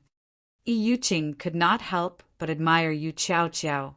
If not for her being a White Tiger Dojo disciple, she definitely would not have been a match for Yu Chao Chao. Saying so, Yi Yuqing took half a step forward. Cracks began to appear on the stage beneath her feet. Her legs, waist, and shoulders twisting, Yi Yuqing concentrated all of her strength into her fist. Half-step collapsing punch. In Yi Yuqing's opinion, Yu Chao Chao had only caught her punch due to luck. It was very likely that Yu Chao Chao had grabbed her wrist before her fist accelerated. Although Yu Chao Chao currently had a firm hold on her wrist, if she went all out, Yu Chao Chao had no hope of stopping her. Moreover, her fist was less than 10 centimeters away from Yu Chao Chao. At this distance, Yu Chao Chao wouldn't be able to dodge the hit. Even diverting her attack trajectory would not be possible. Pum! Immediately, Yu Chao Chao took a step back, the stone floor beneath her feet cracking. Unexpectedly, however, Yu Chao Chao's firm on her opponent's fist was firm. She did not let Yi Yuqing's fist get close to her shoulder. Yi Yuqing was shocked. The young woman blocked her full-powered punch. As expected of a genius from the White Tiger Dojo, it was a tough fight without limit removal. Let's continue our earlier fight. Yu Chao Chao smiled slightly, a hint of excitement flashing in her eyes. Yi Yuqing was momentarily stunned. Based on the way Yu Chao Chao spoke, it was obvious that she, too, had grasped limit removal and simply hadn't used it yet. Although Yi Yuqing wanted to respond, Yu Chao Chao was already moving. Yu Chao Chao twisted her fist and broke free from Yi Yuqing's hold. Immediately after, her body spun as she sent a spiral kick at Yi Yuqing's head, her leg cutting through the air like a menacing scythe. Suddenly, Yi Yuqing felt death loom over her. Not daring to be careless, she used her full strength to break free from Yu Chao Chao's hold. and used both arms to block the incoming kick. Thud! The instant Yu Qiaoqiao's foot met her arms, Yuqing felt a stinging pain deep into her bones. Afterward, her arms grew numb. She felt as if she had been hit by a car as she flew backward. However, reacting quickly, Yuqing adjusted her posture so that she would land on her feet. In the end, Yuqing only stabilized herself after retreating another 8 steps. Impossible! Yuqing wore an incredulous look as she stared at Yu Qiaoqiao, who now stood over 10 meters away. Just by blocking one kick, both her arms were numb. She couldn't even move them. Just how strong was Yu Qiaoqiao? Meanwhile, the audience stared with wide eyes, their gaze fixed on Yu Qiaoqiao. Just who is that girl? Xie Qinwen nearly shouted when he saw Yuqing fly through the air. Xie Qinwen could also see the blood vessels on Yu Qiaoqiao's forehead surface slightly. After factoring in Yu Qiaoqiao's sudden burst of strength, even a fool could tell that Yu Qiaoqiao had used limit removal. However, limit removal was one of the top dojos and training centers' secret techniques. How could Yu Qiaoqiao have learned and grasped it? Yuqing had trained arduously for 2 years under countless masters' guidance to grasp limit removal. Yet, not only had Yu Qiaoqiao grasped the technique, but it was also obvious that she could suppress her limiters far more than Yuqing. Even Jiang Tianyuan was surprised. What an amazing little girl! Just who is her master? She can control her strength so freely despite removing her limiter to such a degree. Jiang Tianyuan was curious as he watched Yu Qiaoqiao launch a relentless assault against Yuqing. Although grasping limit removal was difficult, trying to exert the additional strength one received to its full potential was even more so. Only those on Xie Qinwen and Tang Jingyao's level could rival Yuqing's standards. It was no longer a matter of talent. Rather, one required careful guidance and a wealth of combat experience to achieve this. Back on the stage, the match between Yu Qiaoqiao and Yuqing was incomparably fierce. Every one of their actions shattered the stone floor. Yuqing, who wasn't a match for Yu Qiaoqiao's combat experience, had become even less of a match for her opponent. Every blow Yuqing exchanged with Yu Qiaoqiao hurt her to the bone.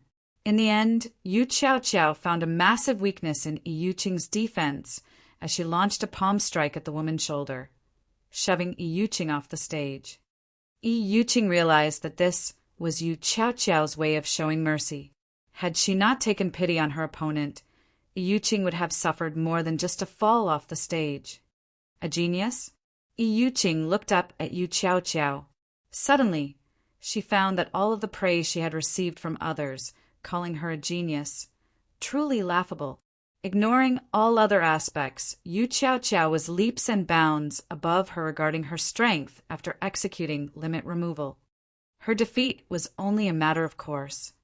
After Yuqing fell off the stage, the referee announced the match's winner, Yu Qiaoqiao. As the referee announced the outcome, the arena fell silent for a moment. Then, loud cheering filled the venue. This breathtaking match had truly surprised every spectator. The Big Dipper Dojo's name etched itself deeply into everyone's mind. After all, among the 4 people taking part in the semifinals, 3 belonged to the Big Dipper Dojo. There were dozens of dojos and training centers from the 6 cities participating in this competition. Among them were the White Tiger Dojo and a large number of independent contestants. Sending all 3 representatives to the semifinals was a miracle. The Big Dipper Dojo? I am definitely going to apply to join it tomorrow. Many among the audience had already decided to join the Big Dipper Dojo no matter what. Even the contestants consider the option. Among those in the VIP stands, some celebrated while others worried. Xiao Yu was naturally ecstatic. With this, the Big Dipper Dojo's fame would spread throughout the 6 cities. Xie Qinwen, on the other hand, felt both rage and helplessness. He had never thought that his first attempt of benefiting the dojo would end so miserably. However, Xie hadn't given up yet. There was still the savage, Evil Fire. It was still possible that Evil Fire could secure the championship. This would be much better than letting the Big Dipper Dojo win. Now that the 4 semifinalists had been decided, due to this being a friendly match, as long as Zipping defeated Evil Fire, the Big Dipper Dojo would win the competition. Everyone very much looked forward to the first match of the semifinals between Zipping and Evil Fire. It took roughly 20 minutes to repair the stage. Once the repairs were complete, Zipping and Evil Fire approached the stage. However, as the referee was about to announce the start of the competition, Evil Fire stopped him and said, "Wait. Contestant Evil Fire, is there an issue?" the referee asked curiously. "Before the match, I have something to say," Evil Fire, who looked like a brown bear, said, grinning. "All right, but I can only give you 1 minute." The referee nodded. 10 seconds will be enough." Evil Fire laughed. He then received the microphone and shifted his gaze to Shifeng in the VIP stands. Emanating a dominant aura, he proudly proclaimed, "Head instructor Sure, I have come here today for one reason, and one reason only. I have heard that you are one of Zero Wing's upper echelons. So I hope that you can convey a message to Black Flame for me. Tell him that I, Evil Fire, want to challenge him in God's domain. Does he dare fight me?" Chapter 1300 Black Flame's Fame. Chapter 1300 Black Flame's Fame. Chapter 1300 Black Flame's Fame. Evil Fire. This is interesting.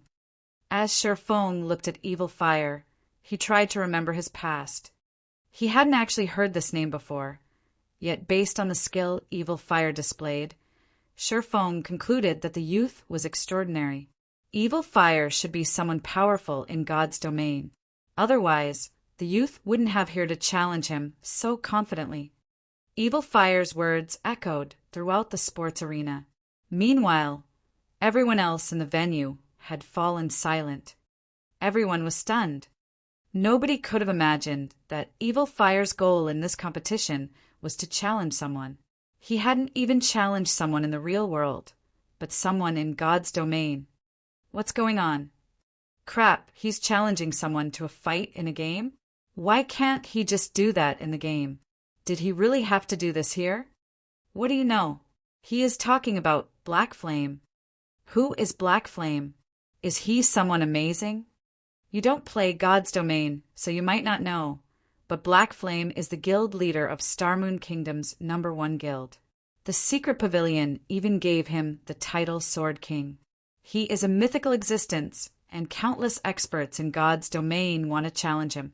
However, why would someone as important as Black Flame accept every challenge? Moreover, Black Flame's whereabouts are always a mystery. He's incredibly hard to find. I never thought that the Big Dipper Dojo would be related to Zero Wing. This is going to be interesting. Since Evil Fire is so strong in the real world, I wonder how strong he is in God's domain? Ha ha ha. This is interesting. I am definitely going to watch the fight between Evil Fire and Black Flame. I doubt Black Flame will agree to it. After all, he is Zero Wing's guild leader. This is where Evil Fire is smart. Big Dipper's head instructor is one of Zero Wing's upper echelons, so Big Dipper and Zero Wing must have a close relationship. Meanwhile, Evil Fire put his strength on display for everyone to see. Now that he has challenged Black Flame in front of so many people, he'd be hard to ignore. If Black Flame refuses the fight, not only will this smear Zero Wing's reputation, but might also affect Big Dipper's reputation. Although many among the audience had no idea who Black Flame was, those who did promptly explained. Very quickly, everyone became familiar with the name. At the same time, they grew curious about how strong this Black Flame was. After all, someone as strong as Evil Fire had issued this dramatic request. For some time, this unexpected announcement boosted Big Dipper and Zero Wing's fame for some time. This little bastard, he used my friendly competition to challenge someone in a game. Xie Chiwen glared at Evil Fire rage burning in his eyes. He wanted nothing more than to murder the youth with his own hands. Had Evil Fire simply challenged Black Flame, he would not have minded it as much.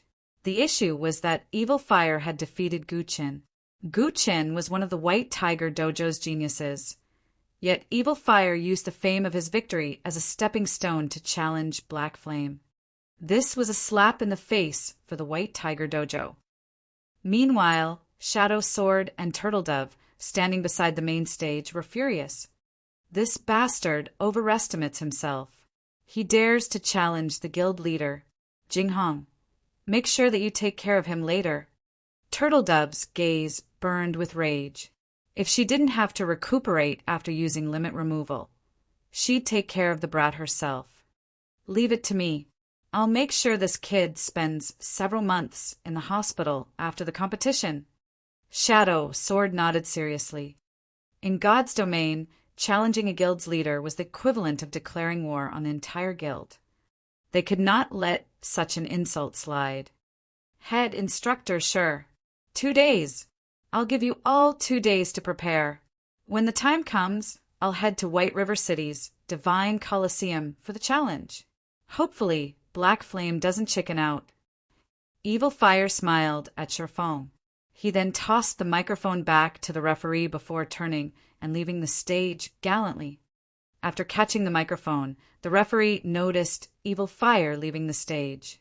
Hurriedly, he reminded, "Contestant Evil Fire, if you step off of the stage, you will forfeit the match." "I have already achieved my goal.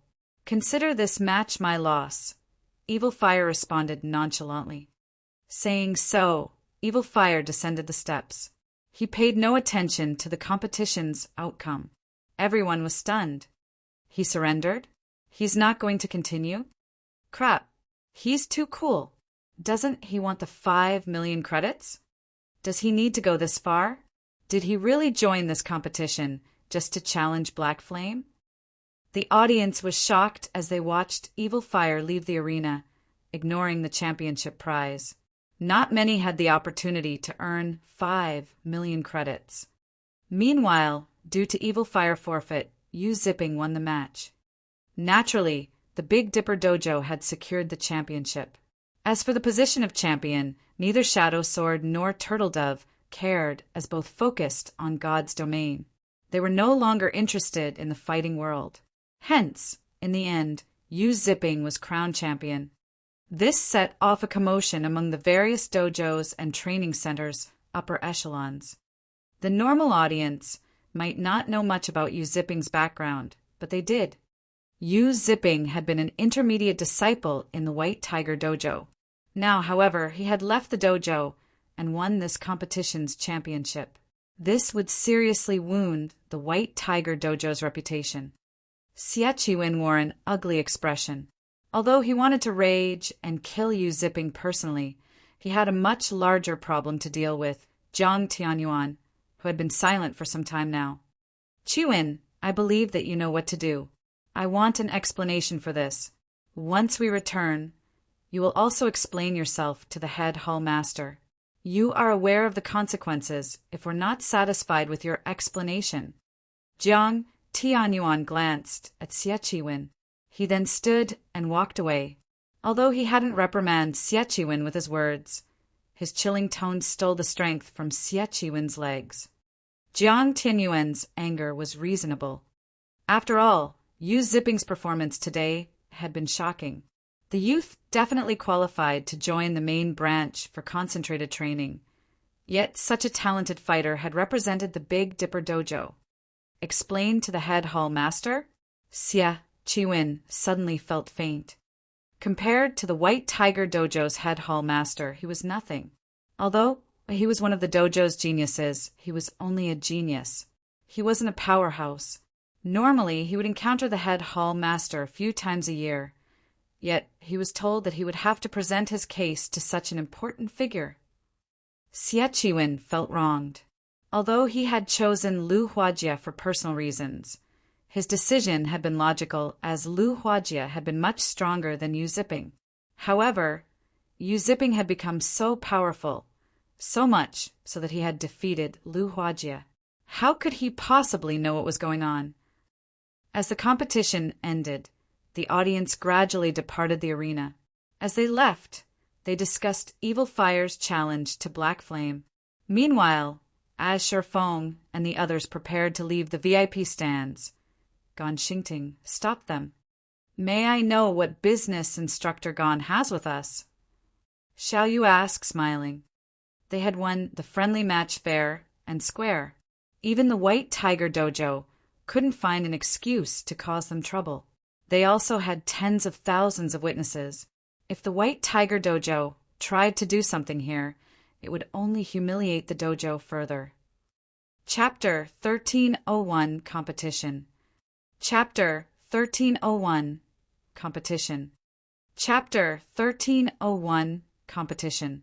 Seeing Gon Xingtang block Sherfeng's group, the various upper echelons stopped to watch, curious to see what the White Tiger Dojo intended to do. The White Tiger Dojo had hosted this friendly competition to spread its fame throughout the 6 cities. Yet the Big Dipper Dojo had benefited.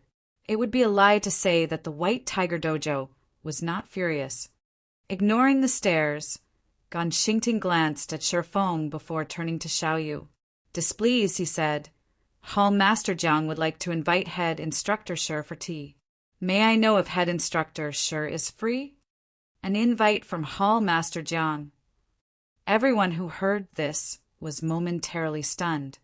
Jiang Tianyuan stood at the peak of the fighting industry. He was practically a living legend. Jiang Tianyuan had also played a large part in lifting the White Tiger Dojo to its current status. Moreover, Jiang Tianyuan's disciples were all extraordinary. He also had influence in various other industries. Countless people dreamed of forming a connection with the man. Unfortunately, very few ever had the opportunity. And yet, Jiang Tianyuan had sent an invitation. Moreover, by the looks of it, he only wished to speak with Sherfong, not the others from Big Dipper. This, I'm afraid you'll have to ask Head Instructor Shi himself. Xiao Yu frowned before turning to Sherfong. He wasn't afraid of the White Tiger Dojo as a business rival. However, he was afraid of the White Tiger Dojo using other methods to deal with them. One such example was poaching Sherfong. In fact, these situations were common. The Big Dipper Dojo's achievements were all thanks to Sherfong. Now that Jiang Tianyuan wanted to meet with the man, Xiao Yu felt threatened. If Jiang Tianyuan poached Sherfong, developing the Big Dipper Dojo, and the Big Dipper group further would be out of the question.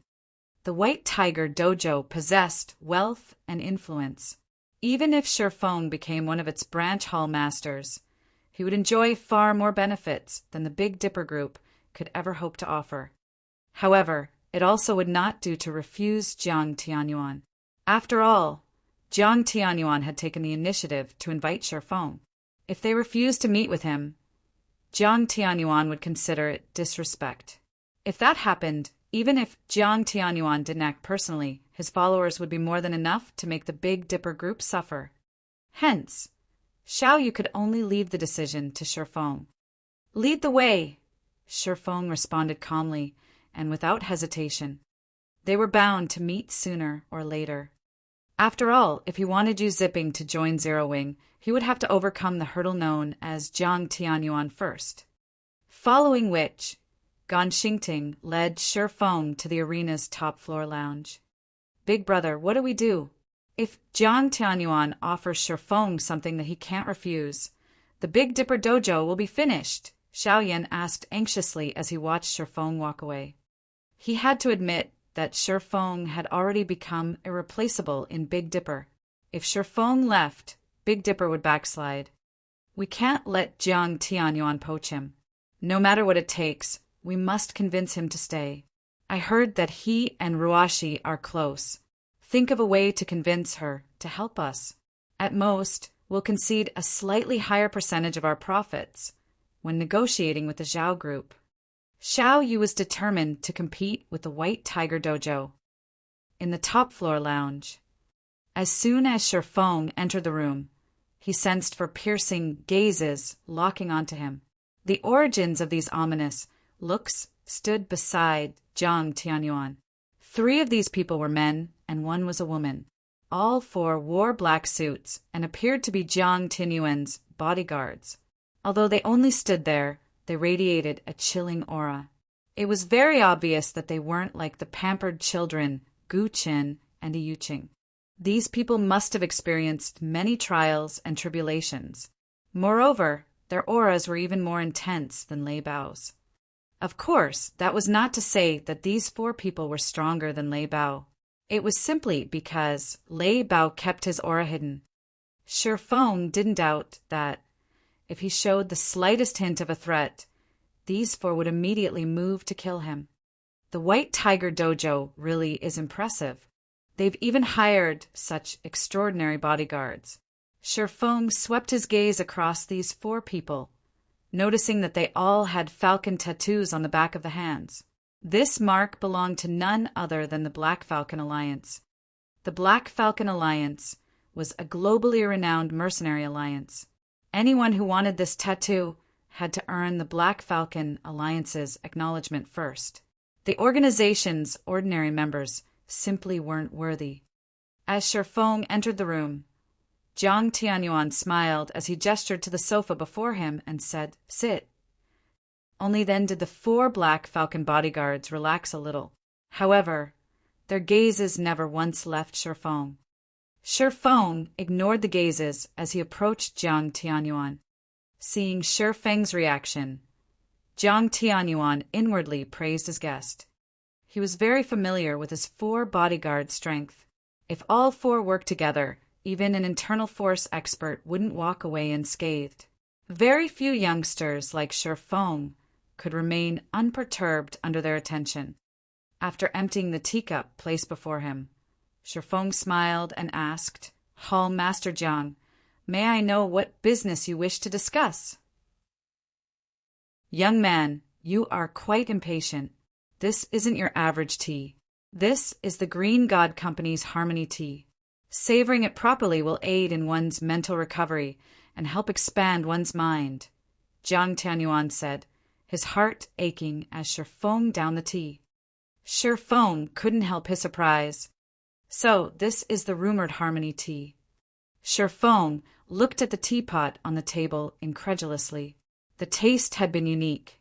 However, he had not paid much attention to it. Although he had considered the possibility that it might be poisoned, it was highly unlikely. Even if the White Tiger Dojo disregarded its reputation, Jiang Tianyuan would keep his intact. Harmony Tea was unique to the Green God Company. Unfortunately, it was difficult to produce, so it wasn't sold to the public. Although its recovery and enhancement effects were not as strong as the S-rank nutrient fluid, it had an aspect that the nutrient fluids couldn't compare to. Unlike the S-rank nutrient fluid, Harmony Tea had a milder energy. One might not notice any immediate effects, but in the long run, the tea could help improve a person's physique and extend their lifespan. It could also assist in developing one's mental potential. It was no wonder that, despite being over 50 years old, Jiang Tianyuan only appeared to be in his 30s. As expected of the White Tiger Dojo, they can get their hands on such a rare product. Shi Feng was a little jealous. If he could obtain a large amount of Harmony Tea, he would have a much easier time nurturing Zero Wings experts. He had to admit that no matter what he wanted to do, resources were very important. "All right, I'll cut to the chase. I don't want to waste a youngster's time. I've asked you here for 2 things." Seeing Shi Feng's interest in the Harmony Tea, Jiang Tianyuan could not help but smile as he said, "The first involves you zipping. I hope that you will allow him to return to the White Tiger Dojo. He has a lot of potential. He will have a better future if he develops in the White Tiger Dojo. That is up to him. I cannot choose for him." Shi Feng waved his hand, showing that he had no interest in this issue. In reality, he did not care which dojo Yu Zipping developed in. He only cared about Yu Zipping's choices in God's domain. "You are quite the mysterious youth." Shi Feng's reply stunned Jiang Tianyuan. He simply couldn't fathom why Shi Feng would willingly let go of such a talent so easily. However, he didn't think that Shifeng had lied. He had prepared counter-arguments if Shifeng refused, but his efforts had been wasted. Since that is the case, I'll have to trouble you to pass the message on. Now that the first issue has been addressed, let's get to the second matter. Please speak. The second matter involves you. I'd like to invite you to join the White Tiger Dojo. Chapter 1302, Daylight Robbery. Chapter 1302, Daylight Robbery. Join the White Tiger Dojo. Shifeng was slightly surprised by the offer. While it was common for dojos and training centers to poach personnel from each other, the targets were normally disciples. Instructors were rarely approached. After all, any instructor was considered a backbone of their establishment. Poaching an instructor was significantly more expensive than a disciple, not to mention a head instructor like himself. If they didn't offer a high enough position, they couldn't tempt him in the least. On the other hand, the White Tiger Dojo's upper echelons would never agree to offer him a position as high as head instructor. There were a limited number of head instructor positions available, and every head instructor was a part of the White Tiger Dojo's core. The influence they held was immense. Furthermore, he was only the head instructor of a recently established dojo. Trying to poach him by offering a head instructor position would be ludicrous. That's right. I'd like you to join us. However, rather than becoming one of the White Tiger Dojo's instructors, I'd like to invite you to become one of our combat instructors in God's domain. Jiang Tianyuan said. God's domain has become increasingly popular. The White Tiger Dojo intends to secure a piece of that pie. However, at the end of the day, there are some differences between combat in God's domain and combat in the real world. Hence, we wish to recruit some God's domain experts to train our disciples. I heard that Zero Wing is quite capable in this aspect. Hence, I wish to hire you as one of our God's domain instructors. Of course, you will receive the benefits of a White Tiger Dojo advanced instructor. Although the White Tiger Dojo had many instructors, there were extremely few advanced instructors. Every advanced instructor was also an internal force expert. Even hall masters such as himself treated these individuals with respect. Countless experts envied them for the benefits they received. Jiang Tianyuan's offer stunned his 4 bodyguards. Although they were bodyguards, they were also Black Falcon Alliance experts. Their understanding of the White Tiger Dojo was more acute than ordinary people. Hence, they knew just how powerful the White Tiger Dojo's advanced instructors were. Even the Black Falcon Alliance's mainstays had to treat them with respect. Sometimes the Alliance would even request training from these instructors.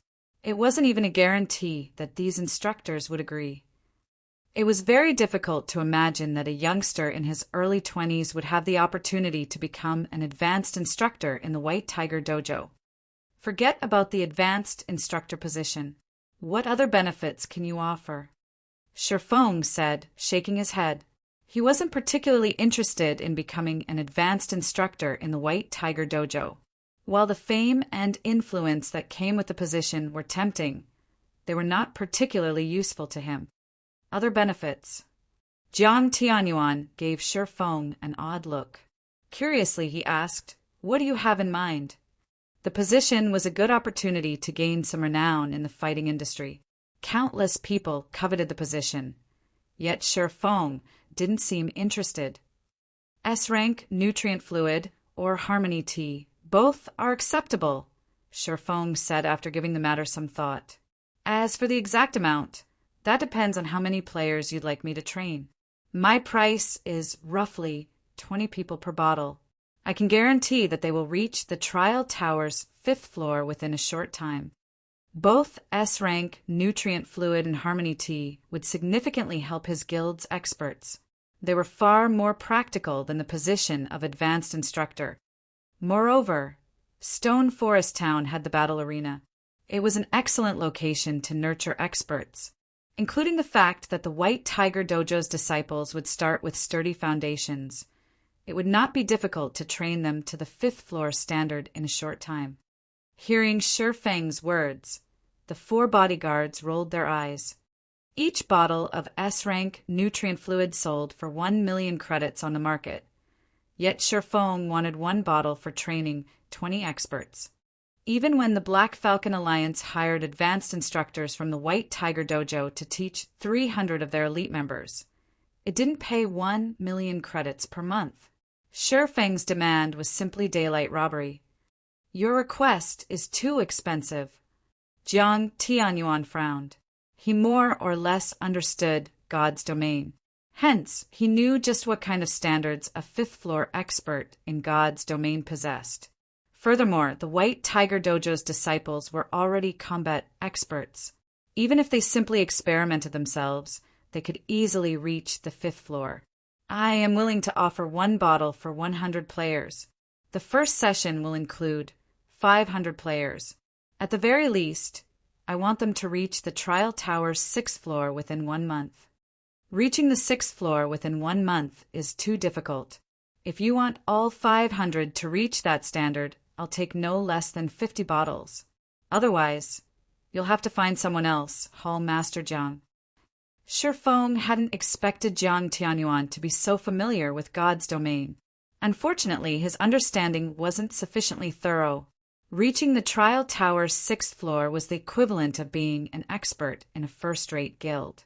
Even with strong foundations, it would take a lot of training to reach such a standard. Of course, some players with extraordinary talent could do it in a short time. However, not everyone was so gifted. Moreover, nurturing 500 people would cost a frightening amount of resources. The Blackwater Corporation had invested an astronomical amount of manpower and resources to nurture their experts. Yet the White Tiger Dojo wanted to offer a few bottles of S-rank nutrient fluids to achieve the same. If he only charged 1 bottle per 100 people, he would very quickly go bankrupt. Seeing Shifeng unwilling to yield, Jiang Tianyuan fell silent for a moment. We can't possibly part with so many bottles. I can offer 10 at most. We can pay for the rest with credits, Jiang Tianyuan said, yielding slightly. S-rank nutrient fluids were extremely precious, even to the White Tiger Dojo. They used a large number during every national competition, not to mention international competitions. They did not have a lot to spare. I will only accept S-rank nutrient fluids and harmony tea. If Hall Master Jiang cannot make this decision at the moment, I can wait until your return and discuss it with your colleagues, Shifeng said resolutely. He had other ways to obtain credits. Moreover, he had already begun constructing his city. Once it was complete, the potential of virtual property would see explosive growth. At that time, he could easily rake in tons of credits. All right then, I'll discuss it with the others once I return. However, I doubt that I'll receive a positive response, Jiang Tianyuan said, sighing. Following which, Shifeng left the lounge. After Shifeng left, someone else entered the lounge from a connected room. This man wore black and white martial artist robes. He felt indescribably approachable. The instant he entered this room, it felt as if the world revolved around him. Hall Master, this kid simply doesn't know how to appreciate a favor. Not only wasn't he grateful for your personal invitation, but his demands were also exorbitant. Should I stir up some trouble for the Big Dipper Dojo? The man asked angrily. Forget it. I had only asked on a whim. Even if he agrees to my offer, the final decision rests with the head hall master. After all, the other hall masters have other recommendations, Jiang Tianyuan said as he waved off the angry man's concern. Jinhai City is our problem now. With today's outcome, our plans have been interrupted. Tianji, you'll replace Chiwen as the branch manager here. Think of a way to restore the White Tiger Dojo's reputation here. Also, lead the first batch of disciples in God's domain and introduce them to the game. Help them acclimate to the game's mechanics. At the very least, make sure they aren't completely clueless when their training begins. Hall Master, rest assured, I have already seen to the necessary preparations. Every disciple has already been given an advanced virtual gaming helmet, while advanced disciples have access to virtual gaming cabins.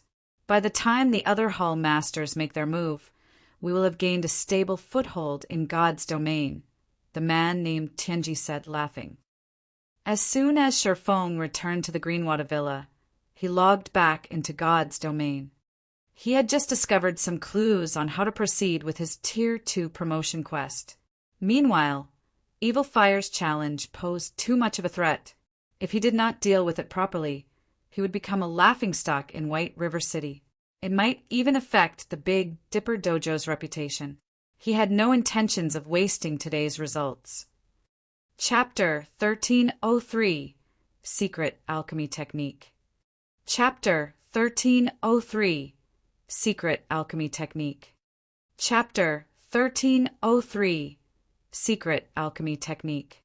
In the quiet herb garden, Sherfeng discovered quite a few level 65 Tier 3 demonic guards and 2-headed demonic hounds in the courtyard as he logged in.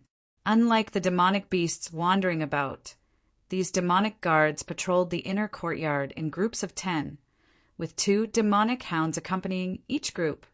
Now, it was practically impossible to reach the tower safely. Demonic Guard, Dark Creature, Demon. Level 65. HP 30 000 000 /30 000 000. 2-headed Demonic Hound, Dark Creature, Great Lord. Level 65. HP 52 000 000 /52 000 000. Even with Anna and Kite's assistance, taking on 12 Great Lords at the same time would be suicidal. What a tight security. This quest really isn't giving me any chances to break through. After observing the patrolling monsters' pattern for over 10 minutes, Sherfeng smiled bitterly. Because he had ransacked the herb garden earlier, Raymond wouldn't give him a second chance. Demons were far more intelligent than demonic beasts. Even if he attracted only one demon's attention, the entire squad would charge at him. They would not give him any opportunities to pick them off one by one. Moreover, several squads patrolled the inner courtyard. The moment he set foot in the inner courtyard, he wouldn't have to face just one squad. At the very least, 3 or 4 squads would chase him down. Demons were very similar to NPCs. They were capable of cooperation. Hence, the more demons in an area, the more combat power they could exhibit. Even a 1,000-man team couldn't defeat so many Tier 3 demons at the same time, not to mention one person. It is impossible to reach the tower by force. I have no choice but to find a different way. Sherfeng temporarily gave up on the idea of breaking through the patrols. He then shifted his gaze to other locations. The inner courtyard was very large. Although there was only one main entrance, there were quite a few side entrances leading to the inner courtyard. Only these side entrances were not as convenient as the main entrance, which led directly to the tower. As Sherfeng was about to move towards one of the side entrances to take a look, a noise in the courtyard distracted him. Turning, Sherfeng noticed 6 massive figures moving rapidly towards the herb garden. These figures didn't notice Sherfeng as they dashed towards the Silver Moon Tree. These 6 massive figures were none other than the Silver Moon Bears that had fled earlier. After returning to the Silver Moon Tree, the Silver Moon Bears lazed about. These Silver Moon Bears still dare to return? Sherfeng was slightly confused as he watched the Silver Moon Bears snooze peacefully. Although he had already killed off the Tier 3 demonic hunters that had guarded the garden earlier, the magic barrier Raymond had erected was still present. This magic array was a powerful deterrent against demonic beasts. This was also why Sherfeng could log out of the game without worry. Yet, the 6 Silver Moon Bears had resisted and barged into the herb garden. Sherfeng had previously assumed that the Silver Moon Bears had stayed close to the tree to protect the moonlight fruit. However, it would seem that was not the case. After all, he had already plundered everything the Silver Moon Tree had to offer. That's not right. Why do these silver moon bears seem a little larger than the ones I saw from before? Seeing the slumbering silver moon bears, Shifeng activated omniscient eyes. Silver moon bear, demonic beast, great lord. Level 65, HP 80, 000, 000/80, 000/000. These bears actually had 6 million more HP than the silver moon bears he had encountered earlier. Why have they grown stronger? Shifeng was slightly confused. Monsters didn't grow stronger unless they underwent an evolution or became a mutant. However, it was very clear that neither scenario had happened to these bears. Could there be something special near the silver moon tree? But I don't think I felt anything different when I was harvesting the moonlight fruits. Shifeng's curiosity grew. However, no matter how he racked his mind, he could only think of one possibility. There was no other explanation for why these silver moon bears would return to rest beside the silver moon tree shortly after he had killed the demonic hunters. Shifeng then slowly approached the silver moon tree. As he walked, he surveyed his surroundings using omniscient eyes constantly to spot for anything hidden. Although his senses did not pick up on anything when he had harvested the moonlight fruit, something may have hidden from his 5 senses. 80 yards, 75 yards, 70 yards. When Shifeng was almost within the silver moon bear's detection range, he heard the sound of a system notification. System, you have discovered an ancient teleportation array. System, transferable locations. Outer courtyard entrance requires 107 luminary shards. Demon Ceiling Tower's first floor main hall requires 207 luminary shards. Demon Ceiling Tower's research area requires 507 luminary shards. So, the 7 luminary shards serve this purpose as well. Realization dawned on Shifeng when he heard the system notification. He thought the high teleportation fees were utterly fraudulent. Just teleporting to the Demon Ceiling Tower's first floor cost 207 luminary shards. He could synthesize 4 7 luminaries crystals with that amount. Currently, he only had 714 shards on him. He had no other choice. Either he paid the exorbitant fee or fought his way through the horde of demons. Shifeng chose to teleport to the research area without hesitation.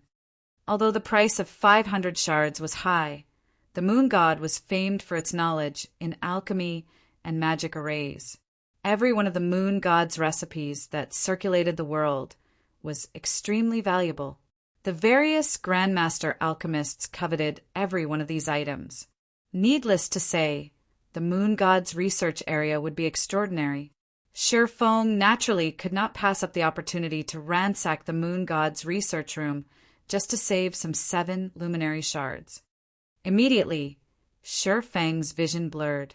In the blink of an eye, he found himself inside a spacious crystal hall. The walls gave off a faint blue radiance. Even without sunlight, light filled the hall. System, you have discovered the research area. This is the research room. Shifeng was slightly surprised as he surveyed his surroundings. There were 3 paths out of the hall, and each one led to a different location. One led to the alchemy room, another led to the research room, and the last was a hallway leading out of the research area. Shifeng was immensely excited. As a god's private tower, there was bound to be treasure. Immediately, Shifeng set off to explore the area. The moon god's alchemy room was like a whole new world. The room was as large as a football field, and there were all sorts of research materials and foundational books. There were also plenty of alchemy tools. Although the majority of the books and tools had been damaged beyond recognition due to the passing of time, the items that survived fascinated Shifeng. Any random alchemy tool he picked up was at least secret silver rank. If sold on the market, they could easily fetch over 10 gold. There were over 300 secret silver tools. There was also a complete set of fine gold alchemy tools. The set was easily as valuable as an epic item. However, no one would be so foolish as to sell the set, regardless of the price. The alchemy tool's value paled in comparison to the books he found. To alchemists, these books were priceless. Among the books he found, 9 were introductions to basic secret alchemy techniques. There were also 2 books about advanced secret alchemy techniques. These tomes were similar to secret technique tablets, but they were much easier to learn than the secret technique tablets. In the past, even Shadow's master alchemists had only learned 2 or 3 basic secret alchemy techniques, and the guild had paid a massive price to do so. Among them, the best secret technique had cost 1 epic item to learn. Of course, this price guaranteed that one would learn the secret technique. If the technique had only allowed 1 player to learn it, it would have only cost a few hundred gold. If an advanced alchemist could learn 3 to 5 basic secret techniques, their chances of becoming a master would double at the very minimum. Anyone who learned the advanced secret techniques would be guaranteed to become a master alchemist. That is. Suddenly, Sherfong noticed the surrounding mana flowing towards a dilapidated stone table a short distance away. The mana flow was slow and weak. If not for his improved physique after consuming the moonlight fruit, he would have been hard-pressed to notice this mana flow. Chapter 1304 Treasure Transforms. Chapter 1304 Treasure Transforms. Chapter 1304 Treasure Transforms. A thick layer of dust covered the stone tablet, and mana circulated around it. After taking a few steps towards the table, Sherfong was assaulted by an immense pressure. This is divine might. Although the divine might was faint, and he only sensed it once he was within 10 yards of the table, Sherfong could still feel himself grow a little sluggish. He was excited. Items only exuded divine might if they were frequently used or painstakingly crafted by God. Needless to say, any item a god favored would be valuable. While resisting the divine might, Sherfong started to tidy up the table. Although divine might was very powerful, the table only exuded a very faint trace of it. Sherfong could still move normally as he stood less than a yard away from the table. Very quickly, Sherfong removed most of the dust covering the table. Books and materials littered the table. However, due to the passing of time, these items had long since eroded. Aside from some mysterious patterns carved into the table, Sherfong could not find anything noteworthy. Could the table itself be exuding the divine might? Sherfong could not help but frown. He could already tell that the table before him was a treasure. The faint trace of mana around the table would definitely aid refining and synthesis work. The table might even have other function that he hadn't noticed yet. In any case, it was undoubtedly useful for alchemists. Only, the stone table wasn't like other items. It could not be stored in a player's bag space. If Sherfong wanted to take it with him, he would have to carry it. Clearly, this wasn't a viable option. The alchemy table was the size of a pool table. Even if he could carry it, he did not have the leeway to carry it around with him. If I can equip one of the special alchemy rooms with this table, it could help the trading firm's alchemists. Sherfong struggled with his disappointment. Aside from alchemy tools, items such as this alchemy table were extremely precious. A good alchemy table could be as helpful as a basic secret alchemy technique.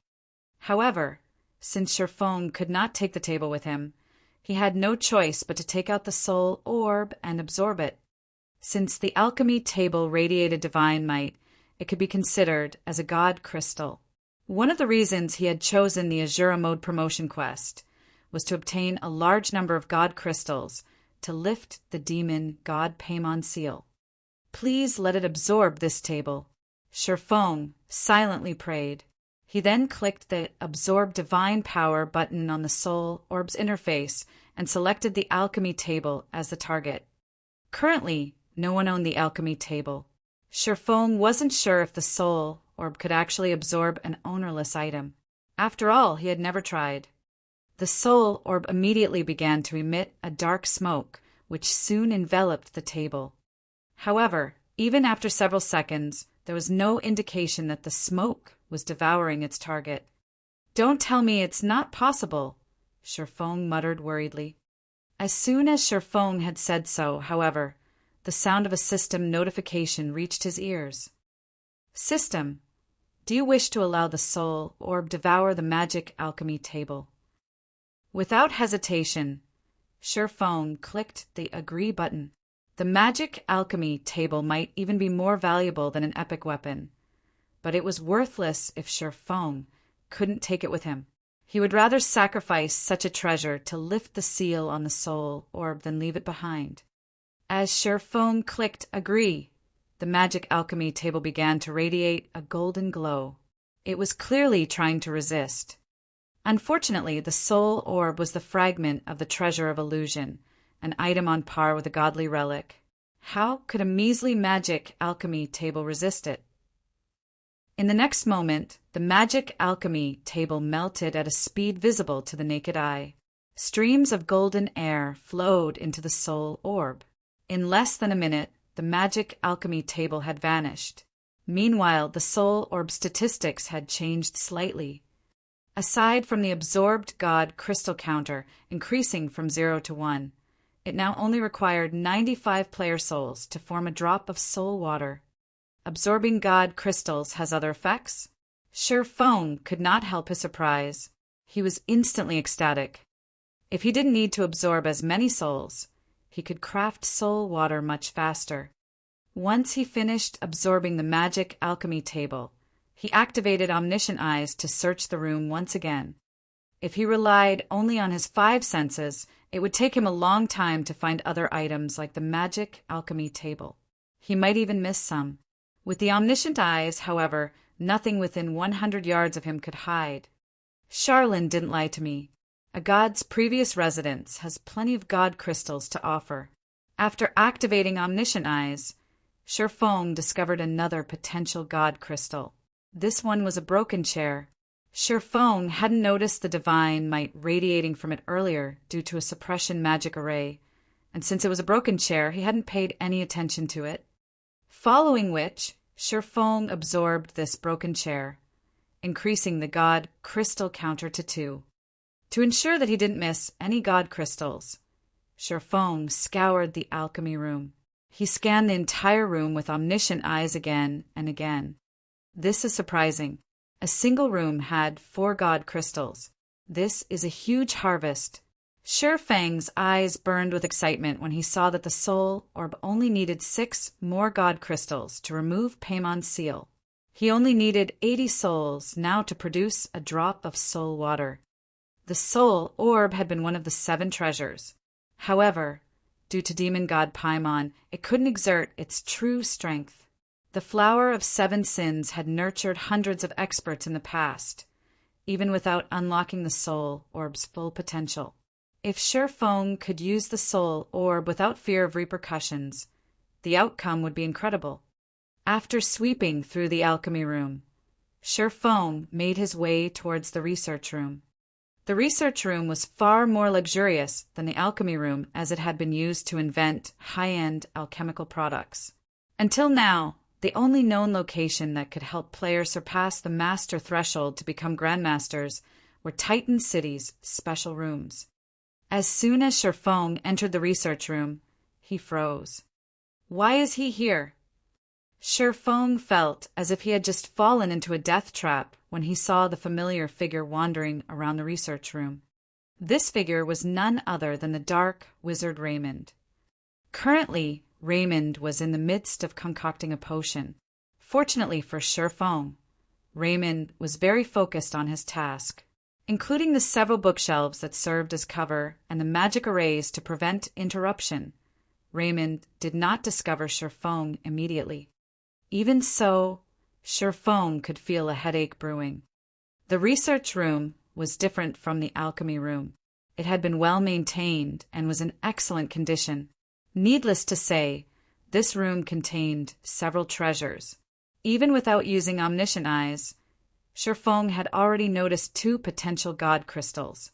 If he used omniscient eyes, he would discover many more.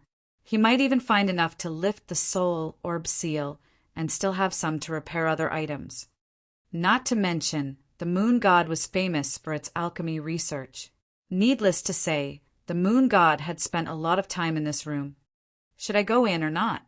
Shifeng knew that if he moved another 10 yards into the room, Raymond would discover him. If he were discovered, he would die. As Shifeng considered his options, an NPC alchemist who assisted Raymond began to walk toward Shifeng. Crap! Have I been discovered? Chapter 1305 Perfecting Sword's Orbit. Chapter 1305 Perfecting Sword's Orbit. Chapter 1305 Perfecting Sword's Orbit. Shifeng frowned as he watched the NPC alchemist approach. However, since this NPC alchemist didn't seem to be in a hurry, it did not seem as if he had been discovered. Unfortunately, the fact that the NPC was heading towards him was still a problem. Although the alchemist before him wasn't as terrifying as Raymond, it was still astoundingly powerful. Baron Woka, human great mage. Level 70. HP 7, 450,000/7. 450,000. NPCs might have less HP than monsters and demons of the same level. But when it came to combat techniques and the number of skills they possessed, NPCs were leaps and bounds above monsters and demons. While many experts could contend with Tier 3 monsters, if they tried fighting a Tier 3 NPC, they would be snuffed out of existence. Players' most hated enemies were NPCs. Although the research room was large, there was no place for Shifeng to hide. Moreover, there was only one path behind him. He couldn't avoid Baron Woka's detection. With no other choice, Shifeng retreated from the room temporarily. He planned to hide in the alchemy room while he thought of another way to loot the research room. However, after leaving the research room, Shifeng discovered a magic barrier sealing off the path towards the alchemy room. Unfortunately, the hallway he was in was void of obstructions. One could see everything in it with a single glance. Should I leave the tower for now? Shifeng glanced towards the path leading outside. However, he quickly shook the thought from his mind. The path to the alchemy room had been sealed off after he had explored and left it. If he left the research area now, he might not be able to get back in. If that happened, he would lose his opportunity to explore the research room. Aside from the god crystals, precious alchemy tools, and research materials the research room contained, Raymond's 7 luminary source stone was enough of a reason to keep Shifeng from leaving. After all, how was he supposed to deal with the Demon King without it? It seems that I have no choice but to fight. Shifeng's gaze drifted back to the research room's door. With the situation as it was, both of his available options would lead to his death. His only hope was to defeat Baron Woka. He'd fail his quest if he didn't. Following which, Shifeng summoned Anna and Kite. When he had used the teleportation array to enter the tower earlier, Anna and Kite hadn't teleported with him. They should both still be in the herb garden, so he needed to summon them once again. Although Anna and Kite were not as high-tiered as Baron Woka, their combat power was no weaker than an ordinary Tier 3 NPCs. Shifeng had only wanted to avoid a fight with the NPC alchemist for fear of attracting Raymond's attention. If Raymond noticed him, only death would await him. However, now that he had retreated quite a distance away from the research room, he didn't need to hold back. I can't summon them. Shifeng looked at the 2 unresponsive summon guard scrolls in his hands, his chest tightening. Suddenly, the door to the research room opened slowly. The hallway was less than 40 yards long. As soon as the Baron Woka left the research room, he noticed Shifeng. Despicable intruder! You dare intrude on this holy land! Guards! Baron Woka shouted. Baron Woka was very loud, and his voice echoed throughout the research area. Damn it! Feng hadn't considered that Baron Woka would call for reinforcements. Not only couldn't he summon his personal guards, but now he also had to deal with more enemies. Fortunately, a magic array isolated the research room from the outside world. No one within the room would hear them out here. Feng reacted quickly. Immediately, he activated the aura of Time's absolute time, preventing all enemies within range from using any spells or tools. NPCs were no exception. Heavenly Dragon's power, Blade Liberation, Instant Strike. Feng wouldn't be careless against a Tier 3 NPC. Moreover, now that Baron Woka had called for reinforcements, he would die if he didn't end this before more enemies showed up. He instantly activated Twofold Berserk, his basic attributes skyrocketing. With the buff, his basic attributes far surpassed any Tier 3 player of the same level. In the blink of an eye, Feng appeared before Baron Woka. Sword's Orbit. A galaxy of stars appeared around Feng, resplendent and eye-catching. As Feng executed Sword's Orbit, he felt the technique reach new heights. After consuming 5 moonlight fruits, his physique had permanently improved by 10%. He now had the physique of a Tier 2 player. Hence, his physical control and flexibility had skyrocketed. Baron Woka drowned in starlight. However, Baron Woka was a Tier 3 Great Mage. Even though he had been silenced, he still had the basic attributes of a Tier 3 NPC. His physical attacks with his staff still posed a threat. In God's domain, although magical classes typically bombarded their enemies with spells, that did not mean they were incapable of melee combat. They were just not fond of it. Silencing a magical class would drastically weaken their combat power. Unfortunately for Feng, Baron Woka was extremely adept with his staff, defending and attacking. It was clear that he was executing some kind of advanced combat technique. Players might not be able to predict Sword's Orbit's attack trajectories, but the combat technique was nothing to Baron Woka. The NPC deflected every one of Feng's attacks. What a brilliant defensive combat technique! Feng was surprised. He had never thought that Baron Woka had grasped a combat technique. However, at the end of the day, Instant Strike was a Tier 2 taboo skill. Moreover, Sword's Orbit had grown stronger. Even if Baron Woka focused on defense, he couldn't keep up with Feng's lightning quick attacks. Among the 6 strikes Feng had sent at the mage, 3 had found their targets. With his cloth armor and weak defense, 3 massive damages appeared above Baron Woka's head. Minus 91,618. Minus 184,983. Minus 93,189. In the blink of an eye, Baron Woka's HP bar had dropped by a sizable chunk. After taking damage, Baron Woka's anxiety surfaced on his pale features. Immediately he began to retreat towards the research room while shouting, "Guards! Guards! Don't even think about running back into the room." Feng quickly circled to Baron Woka's back. Both the abyssal blade and killing ray bit into the mage, the impact sending the NPC flying over a dozen yards away, increasing the distance between Baron Woka and the research room. Realizing that he was in trouble, Baron Woka wisely fell in the opposite direction. However, Feng didn't give the NPC the opportunity to get away as he pointed the abyssal blade at the NPC. Abyssal bind. Suddenly, 9 pitch-black chains emerged from the ground and bound Baron Woka, holding him still for Feng. Phantom kill. 9 dragon slash. Unable to defend himself for 3 full seconds, Baron Woka's HP decreased rapidly. 95%, 90%, 80%. However, despite dealing frightening amounts of damage, Feng did not feel the pressure on him decrease in the slightest.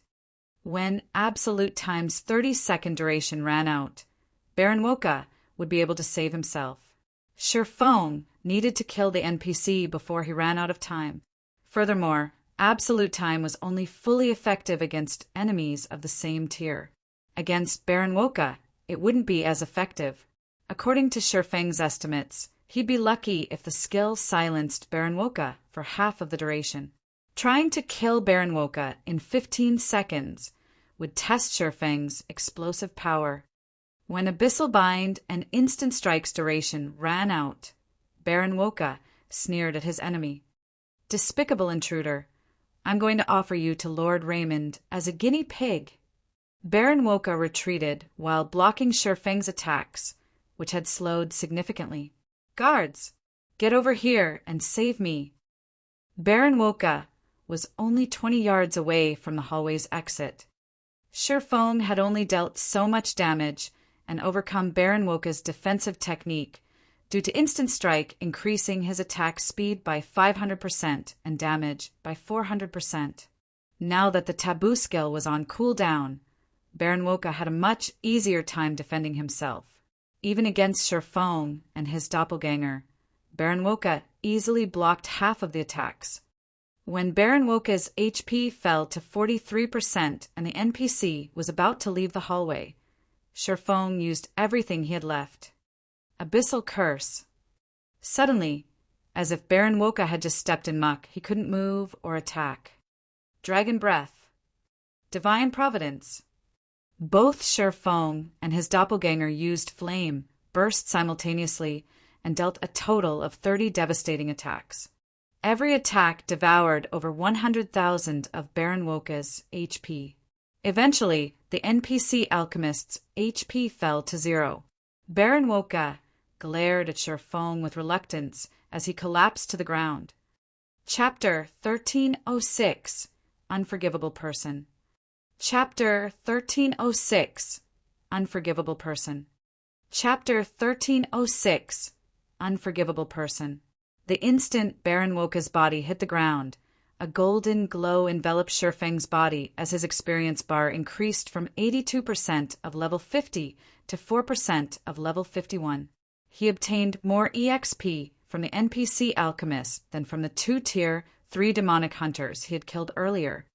Suddenly, Shifeng heard the sound of a system notification. "System, congratulations. You have killed the fallen Baron Woka. You may head to the Alchemists Association at a later time to retrieve the Hand of Alchemy as your reward." So he was a fallen. No wonder why he gave so much EXP. Realization dawned on Shifeng as he read the system notification. He was also ecstatic. Fallen was a very rare title in God's domain, as it was akin to receiving a bounty from the human race as a whole. The Fallen had committed far more severe crimes against the human race than dark players. Normally, one only gained this title after destroying an NPC city. Obviously, anything capable of destroying an entire NPC city had to be terrifyingly powerful. In fact, it was very easy to tell how powerful Baron Woka actually was by his defensive combat technique. If not for absolute time silence effect, Shifeng wouldn't even have a corpse to speak of right now. As Baron Woka died, a pile of items had appeared around his corpse. At a glance, Shifeng counted at least 50 items. What a rich NPC! Shifeng was stunned. Although the majority of the loot consisted of various attribute gemstones, these gemstones were extraordinary. Even the most inferior among them were Tier 3. Several rare gemstones had also dropped. The Mana Gemstone was one example. When equipped, the Mana Gemstone increased a player's maximum mana by 3%. Each player could equip a maximum of 3 Mana Gemstones. In the past, these gemstones easily fetched over 200 gold on the market. They had never gone out of style. There was also the Magic Barrier Gemstone. When equipped, it would wrap players in a magic barrier that reduced all damage received by 2%. As with other gemstones, only 3 could be equipped at a time. It was an amazing gemstone for MTs. In the past, each had sold for 400 gold. Lastly, there was the Dexterity Gemstone. When equipped, it improved a player's physique by 1%. It was also the most expensive gemstone on the market, with each easily selling for 1,000 gold in the past. However, it was as difficult to obtain as it was expensive. Shadow had only ever gotten its hands on a total of 11 dexterity gemstones in the past. Yet, Shurfong had just obtained 4 dexterity gemstones by killing Baron Woka. Shurfong had also obtained 6 mana gemstones and 5 magic barrier gemstones, including the other tier 3 attribute gemstones and slightly rare gemstones. Overall, Shurfong had earned over 10,000 golds worth of gemstones by killing Baron Woka. Baron Woka had dropped 3 other items as well, 2 of which were equipment. One of the 2 pieces of equipment was a level 60 fine gold ring called Chanter's Ring, although its basic attributes were average at best. When equipped, it increased the wearer's spellcasting speed by 2%. It was an effect that magic classes were desperate for. The other piece of equipment was a cape called Alchemist's Pledge. Although it was only a level 50 fine gold cape, and its basic attributes were very poor, the cape had 2 passive skills that any alchemist would want: mental focus and soul of alchemy. Mental focus increased the wearer's focus when carrying out a task. Although it didn't seem like a special effect, it was even more useful than high mana density when one crafted items. Soul of alchemy was even more impressive. The skill increased the wearer's alchemical success rate by 3% and production speed by 30%. With these passive skills, it would be a piece of cake for alchemists to raise their proficiency quickly. Moreover, these skills would assist players with their promotion to Master and Grandmaster rank. I can offer the Alchemist's Pledge as the benefit for the trading firm's chief alchemist. Shurfong smiled. Any guild or trading firm that wanted its members to improve quickly needed to provide a competitive environment. To gain this competitive edge, they needed to offer powerful benefits as motivation. While the Candlelight trading firm offered various benefits, none of them were unique. Its benefits weren't particularly tempting to the truly excellent lifestyle players out there. However, if he offered the Alchemist's Pledge as a benefit for becoming Candlelight's chief alchemist, it would spark a burning passion in the trading firm's alchemists. He also had secret alchemy techniques. He could similarly use these techniques as a reward for alchemists who performed well. Following which, Shurfong picked up the last item Baron Woka had dropped. This item was an old gray key. It was clear that it had originated from an ancient era and hadn't truly belonged to Baron Woka. Shurfong then clicked to check the item's introduction. However, he discovered that the item couldn't be appraised. Cannot be appraised? What kind of key is this? Shurfeng's curiosity grew. Omniscient eyes. The system reported that he would need 20 seconds to appraise the key. The duration was even longer than when he appraised epic items. Time passed quickly. When the loading bar was finally complete, the gray key transformed. The key started to radiate a faint golden glow. Moon God's secret key, unique. Possesses the power to control all magic arrays in the Moonlight Courtyard. Can also be used to lock or unlock the Moonlight Courtyard's rooms. So, they could enter and leave this place freely due to this key. Realization dawned on Shurfong. The Moon God created the Moonlight Courtyard. Even if the Moon God were no longer here, not just any entity could take up residence in the courtyard due to its many powerful traps. Even someone as powerful as Raymond would lose his life if he accidentally triggered a trap. However, it was a different story if Raymond had the Moon God's secret key. With this, he could move around the Moonlight Courtyard as if it were his own backyard. Raymond must have asked Baron Woka to pick something up for him. This is a convenient development. Shurfong suddenly thought of a plan to obtain the 7 Luminaries' Source Stone. The 7 Luminaries' Source Stone was the key component for completing his promotion quest. Without it, sealing the Demon King was practically impossible. Shurfong hadn't had a way to secure the stone as he wasn't strong enough to take our Raymond. However, the situation had changed. With the Moon God's secret key, he had full control over the moonlight courtyard. First, Shifeng had to rest. Since he had activated twofold berserk, he was currently in a weakened state, his attributes having decreased significantly. With his current attributes, he wouldn't even have time to react to Raymond's casual attacks, much less steal the 7 luminary source stone. With nothing better to do in the meantime, Shifeng logged out of God's domain and entered his offline space. Unlike in the Dark Canyon, he still had access to his communications system in the offline space. The moment Shifeng logged out of God's domain, he received a series of system notifications, all of which were messages from within God's domain. Overall, he had received dozens of messages and several communication requests. Why are so many people trying to contact me? Shifeng gave the notifications an odd look. Aside from Aqua Rose and Gentle Snow, Phoenix Rain had even sent him urgent messages.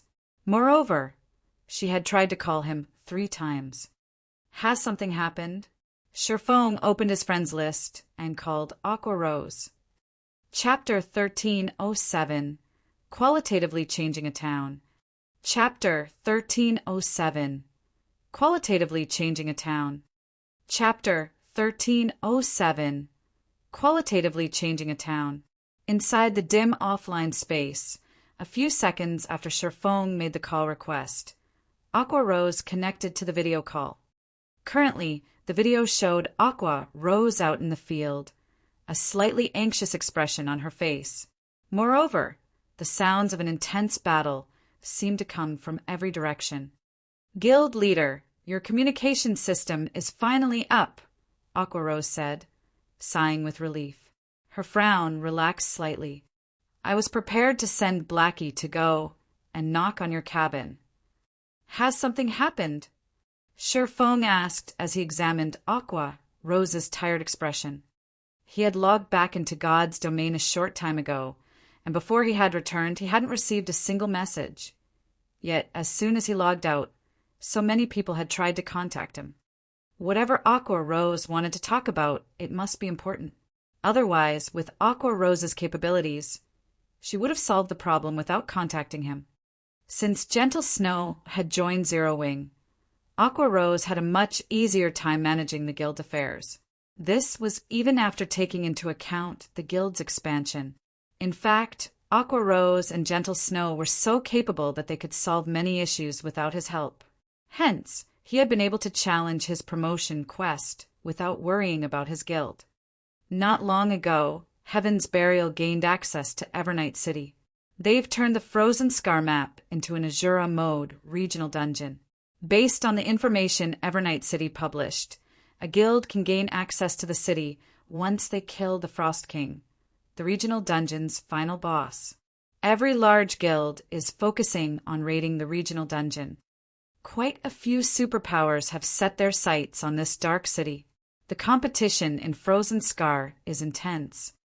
I suggest that we pull Snow away from Lake Heart City and gather Zero Wing's forces in Frozen Scar. However, Snow has reported that the situation in Lake Heart City has started to improve, and she can't step away at the moment. I led a portion of our main forces into Frozen Scar, but we're having difficulty competing with those superpowers. Moreover, quite a few dark players have been slaughtering players around White River City, striking fear into the residents' hearts. Some players have even migrated to Starmoon City. We've dispatched quite a few experts to deal with the situation, but that means that I have even less manpower at my disposal. Evernight City was the only dark city in Starmoon Kingdom.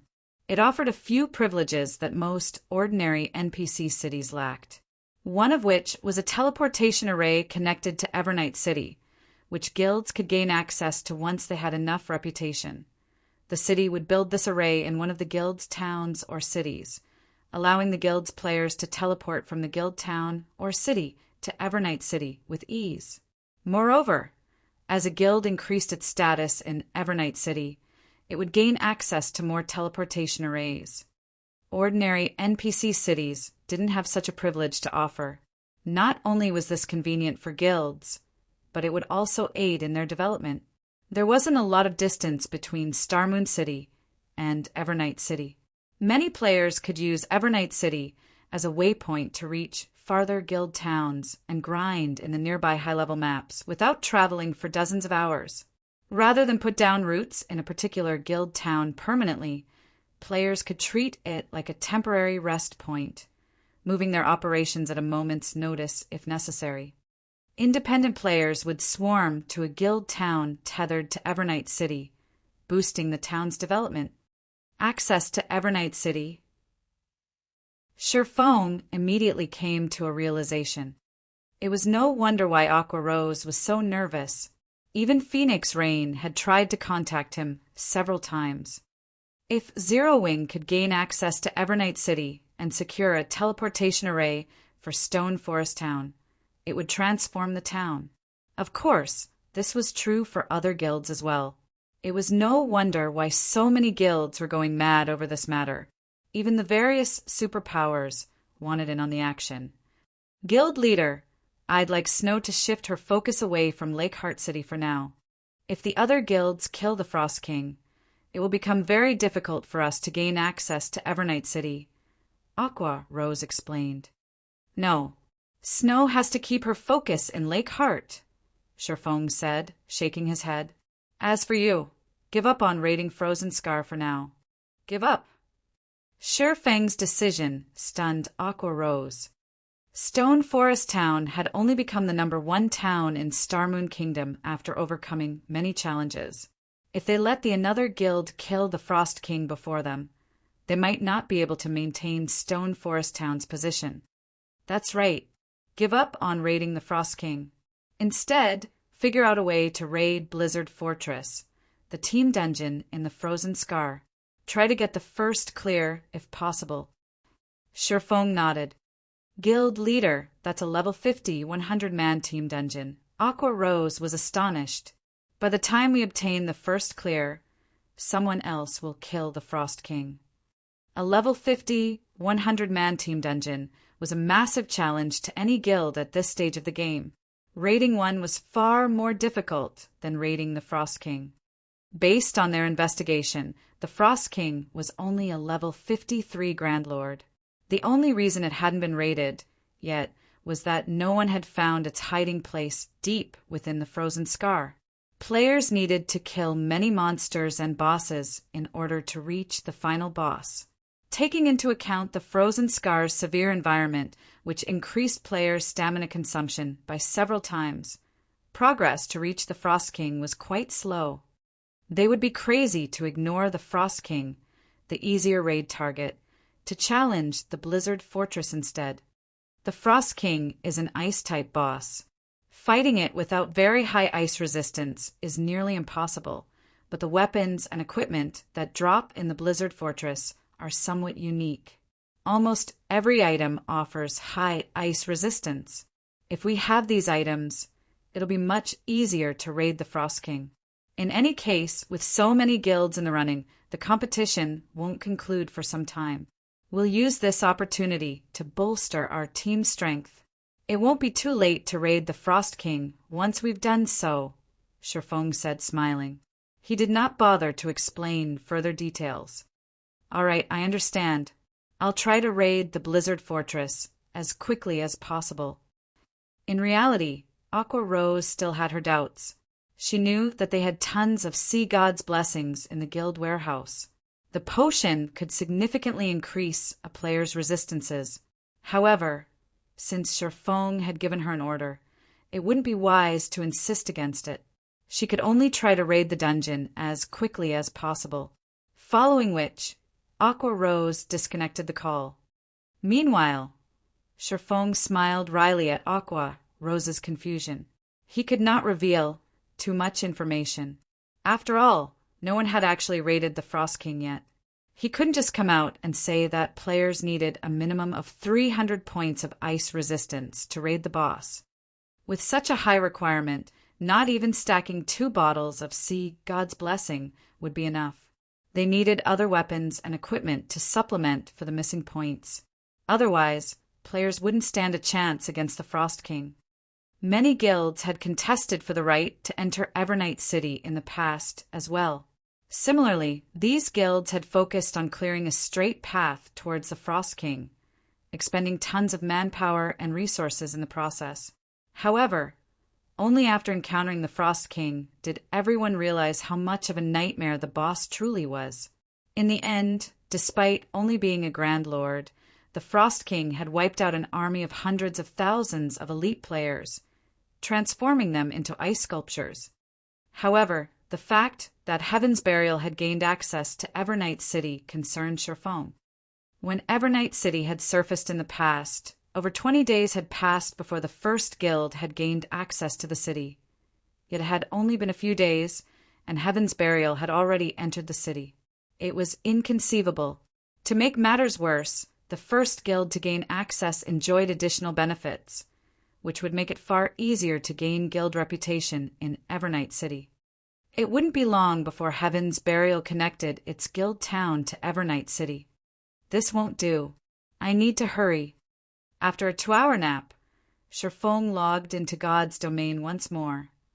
Chapter 1308 Challenging the Dark Wizard. Chapter 1308 Challenging the Dark Wizard. Chapter 1308 Challenging the Dark Wizard. I recovered faster than I expected. When Sherfong logged back into God's domain, he inspected his status window, noticing that his weakened state was already gone. He was back at his peak. Although the increased time flow in the Dark Canyon was part of the reason for his speedy recovery, the research area's high mana density, which was much higher than in the outside world, had helped. As a result, his weakened state's duration had decreased significantly. Following which, Sherfong took 2 Sea God's Blessing bottles from his bag and consumed them, his resistances, particularly magic resistance, increasing by a total of 150 points. He then retrieved an acceleration scroll and gave himself the acceleration buff.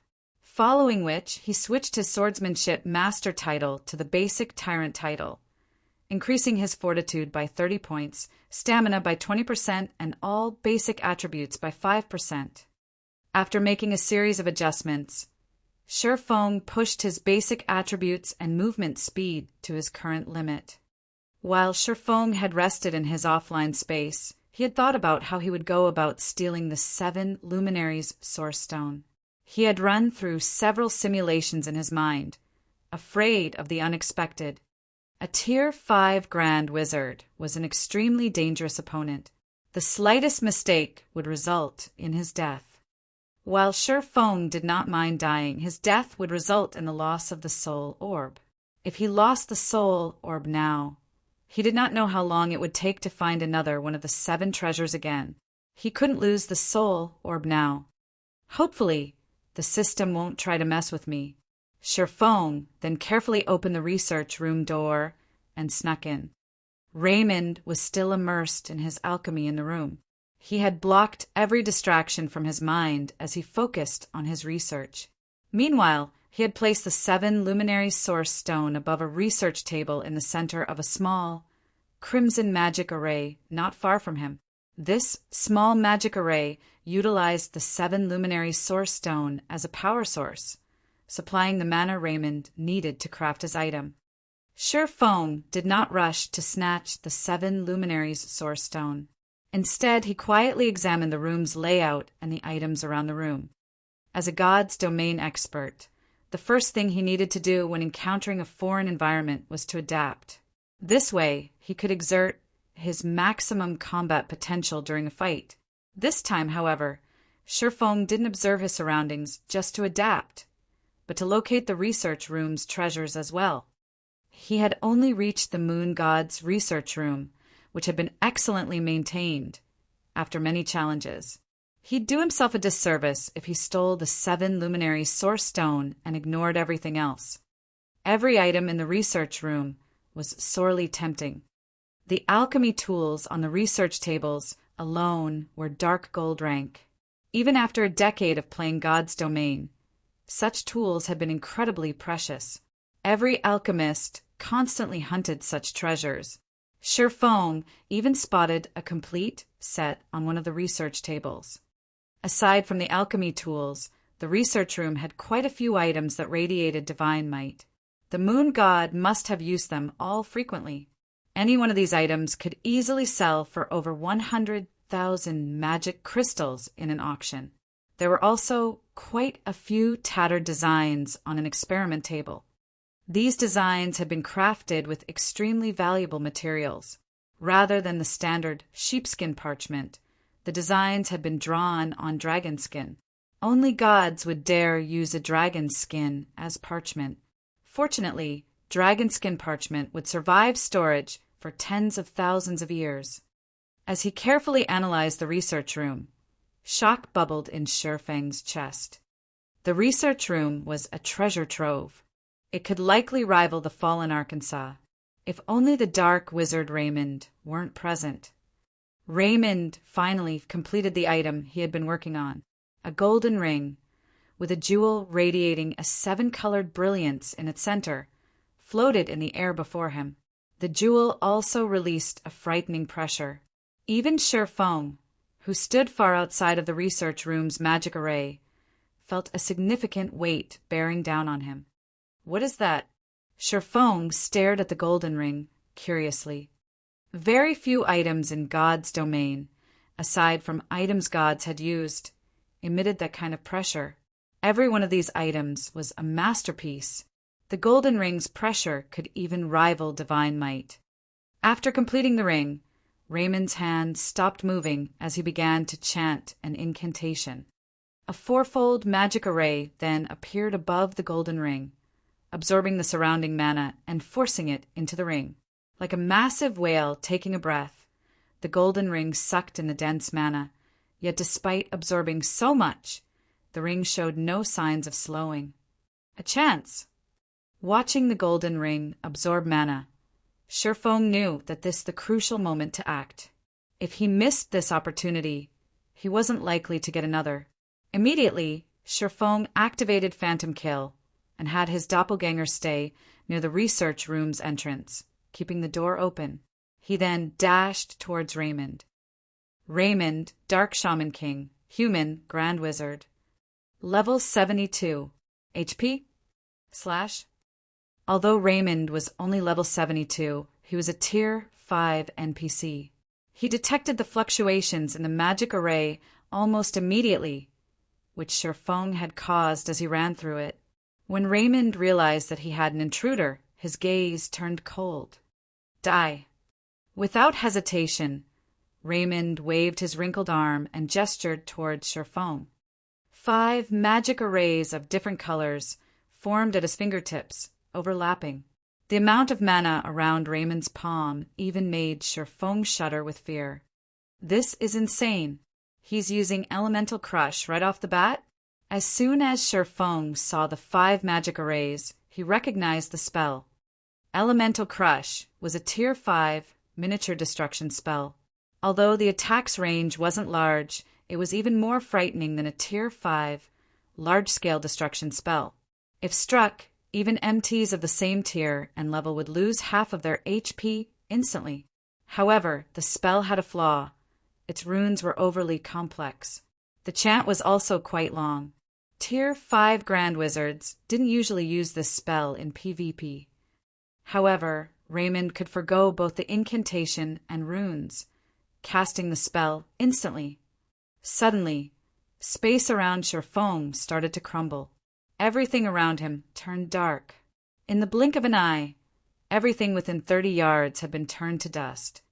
However, just as Raymond thought he had dealt with the intruder and was about to return his focus to the magic array above the golden ring, a figure appeared before him.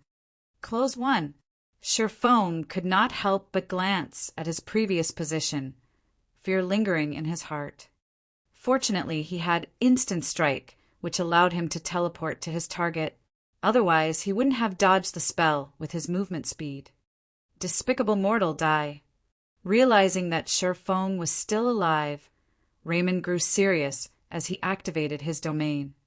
In God's domain, there was a saying that those without domains were nothing more than ants underfoot. As long as one activated a domain, they could suppress their enemies.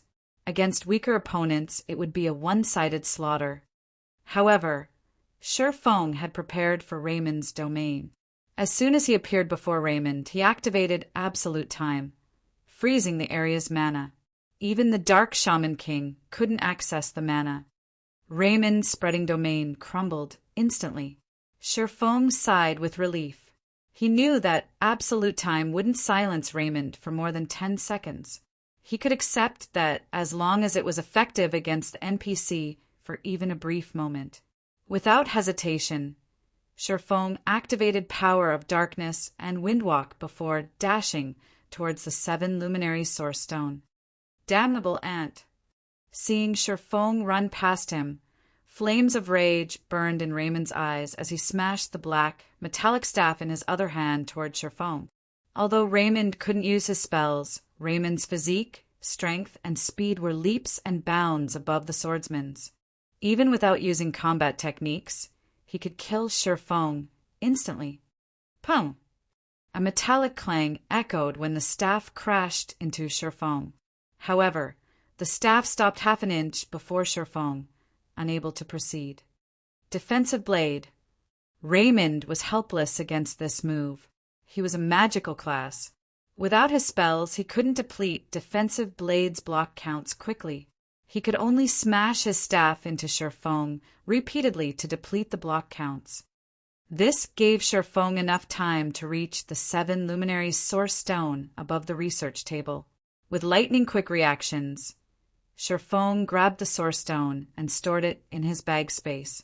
He then turned and fled to another research table. Bastard! You bastard! You dare steal what's mine! Do you think someone like you can last against me for long? Suddenly, Raymond's white hair darkened to black. His wrinkles started to smooth as he began to appear youthful. His aura also seemed to grow more powerful. Taste the wrath of the Dark Shaman King. Chapter 1309, Ring of Gospel. Chapter 1309, Ring of Gospel. Chapter 1309, Ring of Gospel. As soon as Raymond finished speaking, a crisp shattering sound rang out inside the research room. The previously frozen mana in the room promptly went berserk, surging towards Raymond. Meanwhile, Raymond began transforming from an elderly man into a dignified youth at a rate visible to the naked eye. In simple terms, the silence effect was achieved through freezing the target's mana flow or retarding it considerably.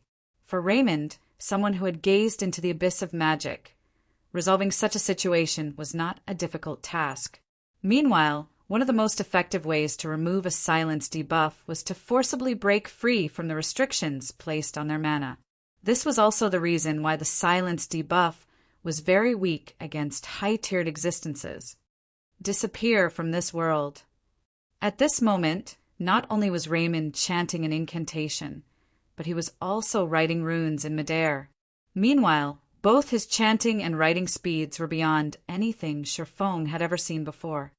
Despite Feng having activated a berserk skill and being under the effect of various acceleration skills before he could even reach the next research table, for magic arrays had already appeared around Raymond. Meanwhile, each magic array gathered a frightening amount of mana. If Phoenix Rain were present right now, she would definitely be stupefied by this scene. The reason for this was the technique Raymond had just displayed. It was literally the ideal sought after by all magical class players. Quadruple speedcasting. Moreover, every spell Raymond cast was a Tier 5 spell capable of heavily injuring Tier 5 classes. If struck by all 4 spells, even a Tier 5 player would die instantly. In the next moment, spatial tiers formed around Feng, surrounding him, following which flames, lightning, and ice began descending from above, sealing off Feng's paths of retreat completely. Boom! Boom! Boom! A series of explosions rang out in the research room in rapid succession. If not for this room being the creation of the moon god, it would have been reduced to a pile of rubble already. However, after suffering this bombardment, Feng still managed to arrive at the research table safely, where he frantically grabbed everything he could. He did not pay attention to what his hands picked up as he tossed everything into his bag. He even went as far as implementing Sword's orbit with his arms to increase his looting efficiency.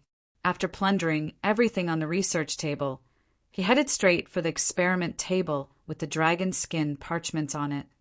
Damnable ant, who gave you the 7 luminaries ring? Raymond shouted reflexively in both surprise and rage when he noticed the golden divine runes flowing around Shifeng's body. In the next instant, however, Raymond's eyes turned red with greed and passion. Don't think that the 7 luminaries ring's power can save you. Before me, nobody can escape. If you hand over the 7 luminaries ring now, I can promise to turn you into my servant and let you have the opportunity to come into contact with the abyss of magic. However, Shifeng did not respond to Raymond's demand as he continued his looting operation without pause. Shifeng knew full well that the aura of Earth's absolute defense would not last long. Moreover, even skills that provided invulnerability couldn't offer unlimited protection against someone like the Black Shaman King. After all, nothing was truly invulnerable. It was only a matter of whether one was strong enough to overcome a particular invulnerability effect. If the 7 luminaries ring he possessed right now were the real deal, needless to say, defending against Raymond's attacks would be a piece of cake. However, the 7 luminaries ring he possessed was a replica. It wasn't a godly relic. Just being able to ward off Raymond's quadruple casting was already fortunate. If Raymond really got serious, absolute defense most likely wouldn't be able to stop the NPC's attacks. Since you're not willing to hand it over, become my living puppet. Raymond began chanting once again. Unlike before, however, his chanting speed was not particularly fast this time. Moreover, the runes he wrote were incomparably complex. Even Shifeng, someone who had conducted plenty of research into runes and magic arrays, could not identify what those runes were meant for. Not daring to be careless, Shifeng started looting the items on the experiment table as soon as he arrived before it. Absolute Defense's duration had less than 2 seconds remaining. Although he could not plunder the entire experiment table, he took most of the items on it. At this time, Raymond pointed his staff at Shifeng and shouted, "Shatter!" In the next moment, a black beam of light shot at Shifeng's body. Immediately, the divine runes surrounding Shifeng's body started crumbling. It was obvious that Raymond's attack had broken through absolute defense.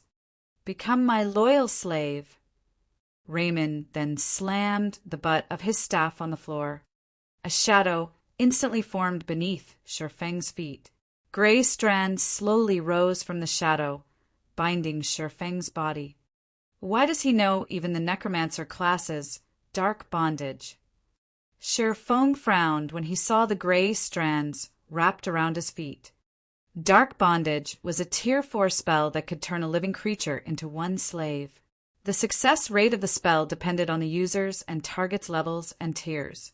On average, the success rate was very low. Of course, this was only in the case of players. It was a different story if a powerful NPC, like Raymond, cast the spell.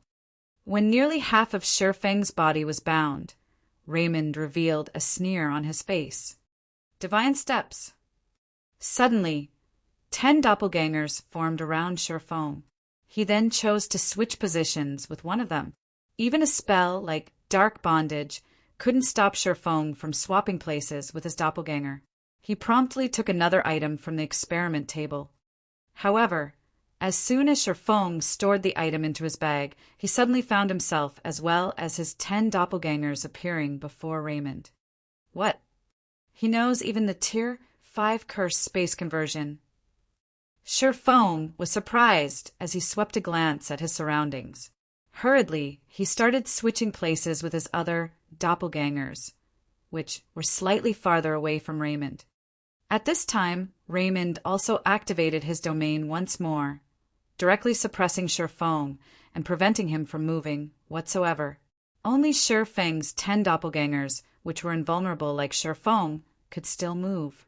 However, no matter where the doppelgangers went, as long as they remained inside the range of Raymond's domain. Even if Sherfong switched places with them, he still couldn't budge from there. A futile effort. Raymond waved his staff once more, and his surroundings turned into a world of frost, trapping Sherfeng's doppelgangers. Although the doppelgangers were invulnerable, they did not possess the ability to pass through physical objects. Without any strength of their own, they could only remain trapped inside the ice. Is that so? At this moment, Sherfong revealed a faint smile as he switched places with the doppelganger that stood less than a yard away from the golden ring. He had not hurried to leave and dared to take bold actions, all because he had suddenly recalled something about this golden ring. In the past, the alliance of superpowers had been able to kill the Dark Shaman King because they had managed to destroy one of the NPC's items at the cost of plenty of sacrifices. That item was the Ring of Gospel. It was also the key to killing the Dark Shaman King. The item Raymond had been producing happened to have the shape of a circular ring. As a result, Sherfong could not help but link it with the Ring of Gospel. Since he had already made it all the way here, he naturally could not let such a good opportunity get away. Despicable rat. Die. When Raymond saw Sherfong grabbing the golden ring, he was a cat that just got its tail stepped on. He literally jumped up in anger before bombarding Sherfong with one Tier 4 spell after another. At this point, he had lost all intentions of making Sherfong a puppet. One after another, silvery white frost lances began shooting at Sherfong from all directions. The cold air radiated by every one of these frost lances made Sherfong shudder. He could also faintly see golden arcs of electricity wreathing these frost lances. As they moved, even their surrounding space showed signs of shattering. Sherfong did not doubt that even one hit from these frost lances would kill him instantly. I can't stay here any longer. This time, Sherfong knew that Raymond was no longer holding back. Immediately, he chose to switch positions with the doppelganger summoned through Phantom Kill. Boom, boom, boom. As soon as he switched positions, hundreds of frost lances pierced his doppelganger, killing it on the spot. The doppelganger did not even have time to react. He really is too strong. Standing by the research room's entrance, Sherfong was greatly shocked by this scene. He hurriedly left the room, not daring to remain even a moment longer. Meanwhile, as soon as he exited, he sealed the door using the moon god's secret key. The instant the room was sealed, Sherfong felt the door shaking violently. Chapter 1310, Moon God's Secret Record. Chapter 1310, Moon God's Secret Record. Chapter 1310, Moon God's Secret Record. The door of the research room was made using a special method. Moreover, the moon god had reinforced it with divine runes. Even a Tier 5 Grand Wizard would have difficulty leaving a scratch on it. However, the violent tremors of the door made Sherfong doubt it could hold back the Dark Shaman King. After all, Raymond was an NPC capable of becoming the final boss of one of God's domain's major expansion packs. He definitely was not an existence that ordinary Tier 5 NPCs could compare to. In retrospect, considering how several superpowers had needed to work together to defeat Raymond, Sherfong could only conclude that Raymond had to be at the demigod standard already. Thinking up to this point, Sherfong felt that he still wasn't safe. He left the research area right away. When he entered the corridor leading out of the research area, he even used the moon god's secret key to seal off the corridor. Although the corridor seal was not as powerful as the door of the research room, it could more or less stop Raymond for a short while. After Sherfong left the research area, it was as if he had entered a whole other world. When he exited the corridor, he arrived at a place filled with greenery. He could see hills and waterfalls in the distance, as well as hear bird calls and smell flowers. He could also pick up the roars of many demonic beasts. At the same time, he spotted many demonic patrol squads making the rounds of the forest paths. Although the guards in these demonic patrol squads were not as strong as the demons guarding the inner courtyard, each patrol still consisted of 1 level 70, Tier 3 demonic guard and 9 level 70, Tier 2 demonic soldiers. To Shifeng, who currently couldn't summon his personal guards and mount, they were extremely dangerous opponents. Immediately after, the sound of a system notification entered Shifeng's ears. System, you have discovered the top floor of the Demon Ceiling Tower, Moon God Space. What? This is the top floor of the Demon Ceiling Tower? Shifeng was stunned when he looked at the system notification. Based on the system map, the Demon Ceiling Tower had a total of 36 floors. Meanwhile, each floor could easily fit a small town inside. If Shifeng had tried climbing from the first floor to the top floor, he would have needed plenty of time. Although he had already steeled himself for a long battle, climbing all 36 floors would not have been an easy task. Previously, Shifeng had still thought that spending 507 luminaries shards to teleport to the research area had not been worth it. Now, however, it would seem that he had just made a huge profit. Immediately, Shifeng found a safe location to hide before adjusting his mental state and organizing the items he looted. From beginning to end, his exchange with Raymond had lasted only 7 or 8 seconds. However, despite this brevity, his stamina and concentration had been depleted as if he had fought normally for several hours. The exchange had taken a severe toll on his concentration, in particular, due to the frightening pressure Raymond gave off, as well as the NPC's domain. Every second he spent fleeing from the NPC was equivalent to fighting against an opponent of equal strength for an hour. In fact, from the moment Shifeng started facing off against Raymond until he exited the research room, Shifeng had not even taken a breath.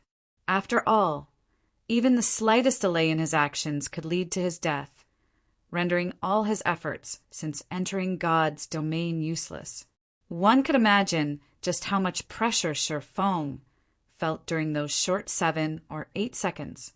Hence, Shifeng wished to slowly relax his tense mental state.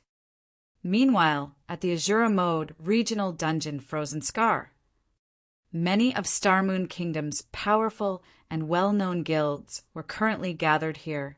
There were even large guilds from other kingdoms and empires coming to raid the regional dungeon. At this moment, hundreds of thousands of elite and expert players were at Frozen Scar, and the competition here was considerably intense. In just the few short hours since Frozen Scar became a regional dungeon, over 50,000 elite players had already died in it. This situation immediately deterred members of small guilds and independent players from entering the dungeon. However, in one forest filled with snow, a 1,000-man legion was calmly pressing forward. The legion easily killed off any level 46 Lord ranked snow yetis and level 45 elite ranked snow giants, and steadily advanced towards the location of the Frost King. When the elite legions of other guilds came across this legion, they would hurriedly avoid it, afraid of provoking it. After all, the guild this 1,000-man legion belonged to was none other than Heaven's Burial, the official number 2 guild of Starmoon Kingdom. Currently, Singular Burial was even personally leading this elite legion. Among the members of this legion, even the weakest was level 41, whereas the experts were level 42. There were even some experts that had reached level 43.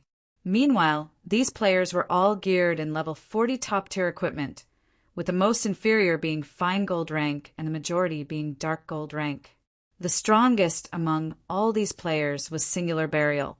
Although he was only level 43, he was equipped with the level 45 dark gold set equipment for rangers, the 100B set, and wielded a pitch-black double-string bone bow that gave off the epic rank glow effect. Despite going up against over 50 Frost Yetis and 1,000 Frost Giants, Singular Burial managed to command his team properly and keep the situation under control. In the end, Heaven's Burial's elite legion bombarded these monsters to death without even a break in their front line. This situation inspired serious envy in the players from other guilds watching from afar. Just as Singular Burial and his team were cleaning up the remnant frost giants, he suddenly received a communication request. "Ghost, did something happen on your side?" Singular Burial asked as he looked at the indifferent level 43 assassin in the screen. "Something happened over at Zero Wing's side," Ghost Shadow reported. "For some reason, instead of advancing towards the Frost King, Zero Wing's team has actually turned around and is currently headed towards the Blizzard Fortress. By the looks of it, they are planning on raiding the dungeon." "Raiding the Blizzard Fortress?" Singular Burial could not help but be stunned. "Are you sure? Blizzard Fortress is a level 50 large-scale team dungeon. Why are they even trying to raid it? For them to give up on the Frost King so willingly, could they have discovered something we don't know?" The information regarding the Frost King was something he had released to the public himself. Meanwhile, his reason for doing so was to lure Zero Wing's main force over and use the opportunity to weaken it. At the same time, he could also complete his quest. I don't know. However, the information about them heading towards the Blizzard Fortress is definitely true. As for Zero Wing's elite members, they have also left Frozen Scar already. Ghost Shadow was similarly confused by this situation. Killing the Frost King would grant a guild access to Evernight City, yet Zero Wing had actually given up such a good opportunity in favor of raiding a dungeon. Moreover, it was even a level 50 large-scale team dungeon. Even he, an expert who had fought in the virtual gaming world for many years now, could not understand what Zero Wing was trying to do. "Forget it. Ignore them for now. You and your men regroup with us as well. The number of guilds joining the competition is growing increasingly higher, so we need to hurry up ourselves. Once we're done with our quest, Starmoon Kingdom will become Heaven's Burial's possession. Even if Zero Wing manages to raid the dungeon, it would be useless," Singular Burial said, sneering. "I've really lucked out this time." Sherphone could not help sighing happily as he looked at his bag space. Previously, all of his attention had been on Raymond. Hence, when he was looting, he simply shoved everything he could get his hands on into his bag without caring what they were. Now that he got to take a closer look, however, even Sherphone himself was stupefied by the spoils. Among the items he looted were 8 dark gold alchemy tools. There was also a set of dark gold alchemy tools made from magic jade called the Green Jade set. If placed on the market, this set could easily sell for over 30,000 gold. On its own, magic jade possessed the ability to absorb mana from its surroundings. When made into an alchemy tool, it could pull out the best effects of herbs. In total, the complete set of magic jade alchemy tools increased alchemy success rates by 10% and alchemy production speeds by 20%. There was also a 3% chance for the created product to have its effects strengthened. In the past, even Grandmaster alchemists had been extremely eager to get their hands on such a set. Unfortunately, even super guilds had a very difficult time obtaining a set of dark gold alchemy tools, not to mention something like the Green Jade set. Aside from alchemy tools, Sherfang's bag had many sheets of ancient, tattered pages.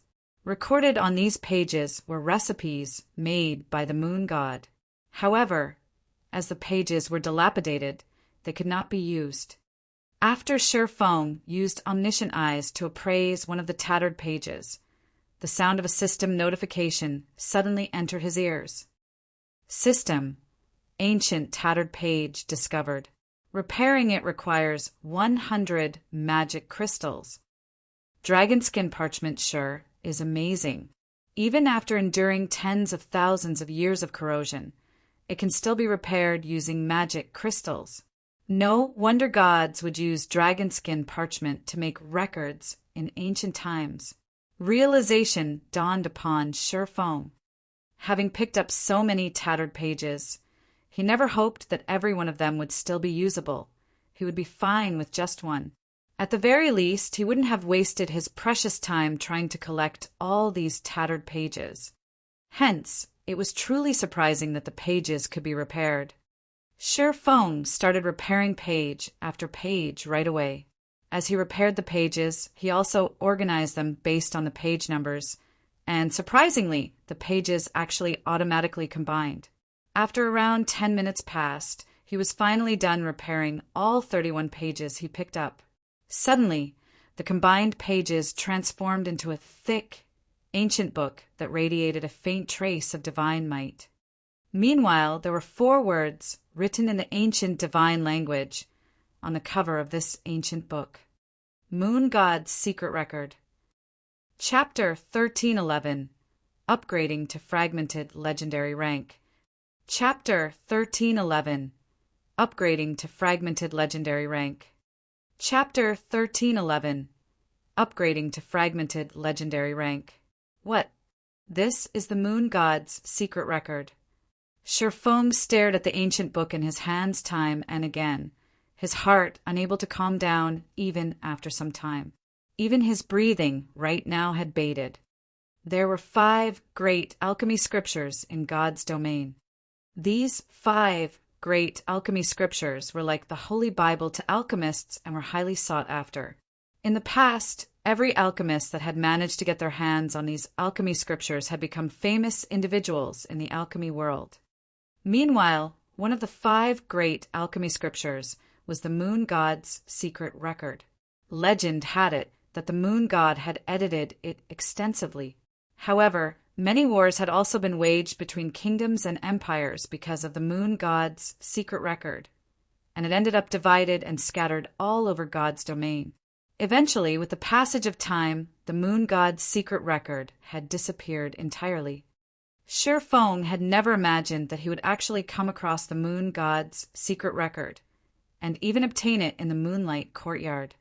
Following which, he clicked excitedly to check the attribute panel of the Moon God's secret record. Moon God's Secret Record, Volume 1. A detailed compilation of the Moon God's experiences and techniques in alchemy. There is a total of 3 volumes. One can obtain the Moon God's legacy when all 3 volumes are collected. It's actually split into 3 volumes. Shifeng's initially passionate heart cooled down immediately. However, after giving the matter some thought, he found the situation reasonable. The Moon God's secret record had been contested by ancient kingdoms and empires many times before. On the other hand, it had been many years since anyone had set foot into the Moonlight Courtyard. It was clear that the Moon God's secret record here did not possess any relation to the ancient wars waged on the continent of God's domain. The only explanation for there being a copy here was that there wasn't only one Moon God's secret record. Nevertheless, Shifeng was already very satisfied with this outcome. Among the 3 volumes comprising the Moon God's secret record, the first volume contained information regarding the various materials in God's domain. It was like an alchemy encyclopedia. With this book, players could understand the various properties of alchemy materials and establish a solid foundation for when they were trying to create new recipes. The reason why Titan City's research rooms could aid players in reaching the Master and Grandmaster ranks was mainly because of the wealth of information contained within the rooms. Meanwhile, the research information of the Moon God was most likely not one bit inferior when compared to the alchemy database of Titan City. The Candlelight trading firm would have a much easier time nurturing master alchemists. Following which, Shifeng stored the Moon God's secret record and began checking the other items he obtained. Although Shifeng had placed all of his attention on Raymond inside the research room, before he sprang into action, he had already planned to take away the several items that radiated divine might. Excellent. There are exactly 6 God crystals. Shifeng grew excited as he looked at the 6 items radiating divine might in his bag. Currently, the soul orb was missing only 6 God crystals to remove the first seal Paimon placed. Although there were bound to be many more God crystals, which he had not managed to discover, left inside the research room, Shifeng had spotted only 8 items with a high potential of being used as God crystals. Meanwhile, as he was looting the room, he had managed to grab only 7 of those items. If he had tried going for the last one, there was over a 90% chance that Raymond would have killed him. Fortunately, his insight wasn't too bad. Of the 7 possibles he picked up after going through the Omniscient Eyes appraisal, 6 were confirmed to be God crystals. That was just the right number to lift the first seal on the soul orb. This was also the reason why he had chosen to challenge the Azura mode promotion quest back then. As long as he removed the first seal, the soul orb would become his item entirely. Even if he died, he would not have to worry about the soul orb being teleported back to Paymon's hands. Even if he failed his promotion quest this time, he would not have made a wasted trip. Thinking up to this point, Sherfong took out the soul orb and started letting it absorb the god crystals one after another. 1 crystal, 2 crystals, 3 crystals. With each god crystal absorbed, the demonic power of the soul orb radiated weakened slightly. At the same time, the pressure it emitted also strengthened. When the soul orb absorbed the last god crystal, it suddenly struggled free from Sherfeng's grasp and flew up into the air. It then formed in the sky a 7-fold magic array covering a radius of over 1,000 yards. The amount of mana the magic array drew was several times more than when Raymond was mobilizing the mana in the research room. Meanwhile, the pressure the soul orb emitted also transformed into divine might. Like a slumbering dragon awakening, the soul orb made the distant demonic beasts and demons shudder involuntarily, their bodies collapsing to the ground as they became paralyzed with fear. A frightening mana vortex then formed around the soul orb. A will descended from the soul orb with pitch-black demonic power vying to suppress this will. Who is it? Who dares break my seal? An illusory figure suddenly appeared in midair. Although Sherfong could not get a clear look at this figure's appearance, the way the figure looked down on all life forms and the aura of a ruler the figure exuded prompted Sherfong to lower his head instinctively. Meanwhile, the rage contained in that figure's voice made even Sherfeng's soul shudder. Fortunately, when the soul orb broke through the suppression of the demonic power, this illusory figure also disappeared. With the removal of the seal, the soul orb's appearance underwent significant changes. Now, faintly visible golden divine runes circulated on the surface of the orb. Meanwhile, its size also shrank. Previously, it was roughly the same size as an adult's fist. Now it was only half that size. When the soul orb landed back on Sherfeng's palm, he no longer felt like he was under surveillance. Soul orb, fragmented legendary rank item. Originally a fragment of the treasure of illusion. However, due to being refined by the demon god Paimon, the fragment's true power has been sealed. Currently, a small portion of its power has been repaired. Additional active skill, 1-. Soul water. Creates soul water from the souls willingly contributed by players. No cooldown. Every 50 souls of players absorbed will produce 1 drop of soul water. Additional active skill, 2-. Crystal of Souls. Creates a crystal of souls through absorbing a portion of monsters' souls. No cooldown. Every 30 souls of monsters at Great Lord rank or above absorbed will produce 1 crystal of souls. Monster's level must be 5 levels higher than wielder. Additional active skill, 3-. Divine power absorption. Absorbs divine power to recover the soul orb itself. There are a total of 3 seals. The removal of the second seal requires 10 god crystals. Current absorb number, 0. Although demon god Paimon has sealed the soul orb, it has been awakened by the golden stigmata. The seal can be removed by absorbing divine power. Cannot be destroyed. Owner, Yi Feng. If this item is wielded by anyone else, they will receive a backlash from both demonic power and divine power. Amazing. These attributes are truly amazing. Sherfong was astounded by the text introduction of the soul orb. Back when the soul orb was still at epic rank, it was already plenty amazing. Now that it had recovered and reached the fragmented legendary rank, its attributes had become even more awesome. Not only was the number of souls required for the soul water halved, but now he could even produce the crystal of souls.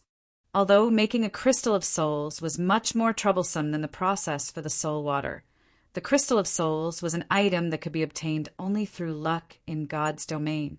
Meanwhile, the crystal of souls could not only raise a player's focus like the soul water could, but also gather mana around a self, allowing players to remain at peak mental conditions and further increasing their focus.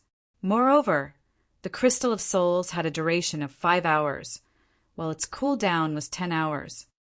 In God's domain, the crystal of souls could rank within the top 10 among the various support items for combat players. Normally, the crystal could only be found in ancient ruins. Now that the soul orb had gained such an ability, Sherfong could not help but wish he could immediately set out and massacre a bunch of great lords. Moreover, even if he died now, the soul orb would not drop from his bag. He could move about without fear.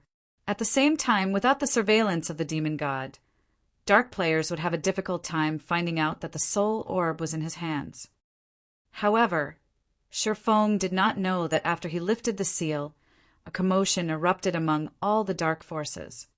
The original bounty Paimon had placed on Sherfong had already tempted many people into action. Now, however, the bounty became even more lavish. System: Demon God Paimon has sent out a recovery order for the soul orb. As long as one can kill the soul orb's wielder and obtain the soul orb, Demon God Paimon will personally promote them to the Viscount rank as well as provide abundant rewards. Those who wish to accept the quest need to pay 2,000 magic crystals. Do you wish to accept the quest? This quest is valid long-term and can be accepted at any time. This quest does not have a time limit. When this recovery order was released, it immediately tempted countless dark players into action. It was already plenty difficult to get promoted to the Baron rank. Yet now, the demon god Paimon was actually offering to raise them directly to the Viscount rank, which was 1 rank higher than Baron. How could they not be tempted? Elsewhere, Sherfong remained ignorant of this matter. He simply sat quietly beneath a tree as he carefully admired the golden ring he had stolen from the Dark Shaman King, Raymond. Chapter 1312 Madness Among the Dark. Chapter 1312 Madness Among the Dark. Chapter 1312 Madness Among the Dark. Dark Knight Empire Headwind Outpost. Headwind Outpost was a level 50 to level 70 high-resource map located close to the imperial capital, Dark City. Strong winds blew here all year round. But due to the wind's dark corrosion effect, very few people were willing to level up or quest here. However, a 100-man team currently fought a large group of Cyclopes in the area. The Cyclopes were level 53 and level 54. Some wielded swords and shields, some wielded chains, and some wielded bows. The Cyclopes standing at the rear even controlled ballistas to attack from range. These Cyclops were much more intelligent than the monsters in lower-level maps, and they were capable of fighting as a team. There were even chieftain and lord rank Cyclopes that issued proper commands. From time to time, they also snuck around the players and targeted the enemy healers themselves. However, the players facing these intelligent Cyclopes remained unperturbed by their enemy's intelligence. A level 43 shield warrior wielding a square, scaled shield easily blocked 3 level 54 lords as they tried to break through the front line. Even after blocking the assault, the shield warrior only lost a little over 4,000 HP. Meanwhile, this HP recovered instantly as the MT received a heal from a healer in the rear. Suddenly, a level 44 berserker charged forward as he swung his spear horizontally. Whirlwind slash. Immediately, a violent gale knocked the 3 level 54 Cyclops generals back, forcing them to retreat by 3 steps. A damage of minus 15,000 also appeared above each of their heads. The 3 lords were enraged as they swung their massive stone axes at the berserker from 3 different directions. Scram! Roaring, the berserker relied on a mysterious body technique to avoid the incoming attacks. His spear spun as he reacted. Cleave! With a single attack, the berserker threw all 3 Cyclops generals to the ground, a damage of over minus 20,000 appearing on each of their heads. The 3 Cyclops generals' ambush attempt was thoroughly foiled. Boss Brute is so strong. He dealt with 3 Cyclops generals all by himself. Someone on the team exclaimed, "This is nothing for Boss Brute. Boss Brute is the number 2 berserker in our Sin of Pride. If Boss Brute transforms, he can easily handle 10 Cyclops generals at once, much less 3, a black-clad ranger boasted. Many of the team members looked at Brute Spear with reverent gazes. Throughout the Sin of Pride, Brute Spear was the first person to become a demon baron. When Brute Spear entered his demonic state, he even had the power to rival Tier 2 players. If he completed his promotion and became a Tier 2 player himself, his prowess would be unimaginable. He might even rank within the top 10 in the Sin of Pride. In a super guild, he would be peerless aside from those old monsters. Stop chit-chatting and finish these Cyclops off. We're not here to grind monsters." Brute Spear reprimanded his people in the team chat.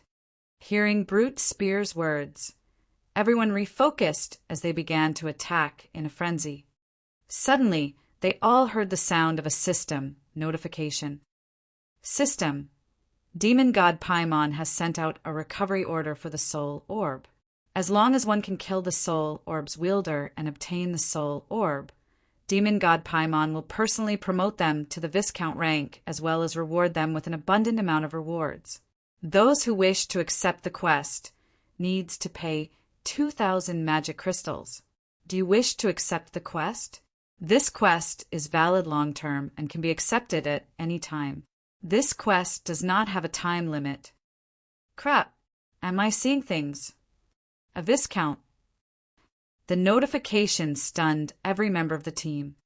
Throughout the Sin of Pride, only Brute Spear had become a baron. There wasn't a single Viscount among all of the players in the Flower of 7 Sins, much less the Sin of Pride. A demon Viscount was on an entirely different power level. When they transformed, their physiques would improve by 50%. The boost was even greater than when players completed their Tier 2 promotion.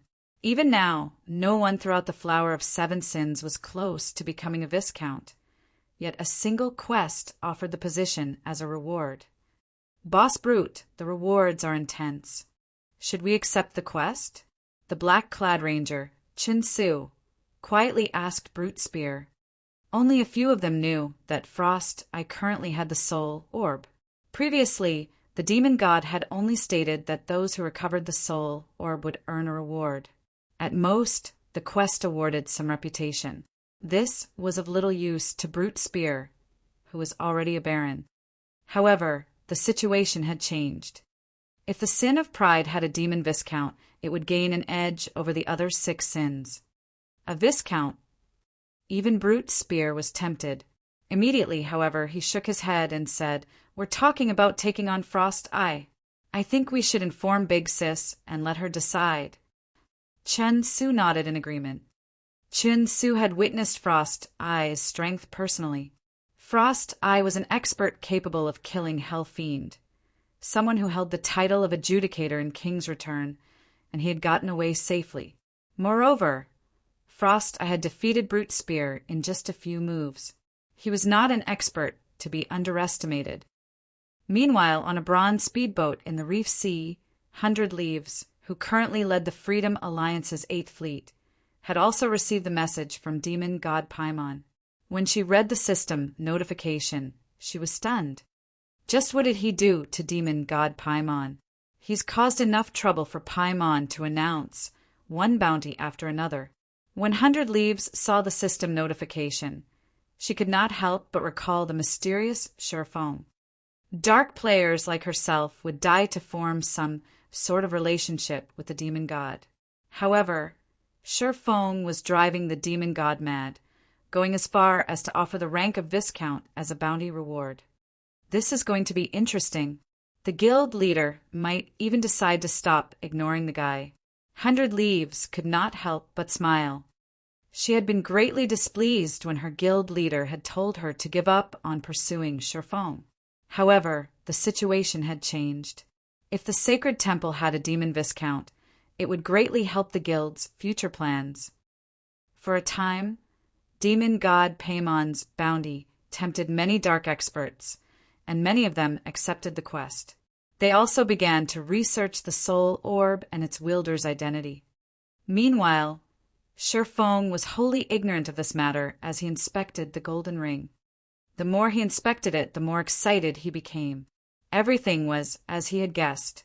The golden ring was indeed the ring of gospel. Meanwhile, it was because of this ring that Raymond had obtained the confidence to contend with God's domain's various countries. In the past, the various super guilds had been helpless against the NPC individually.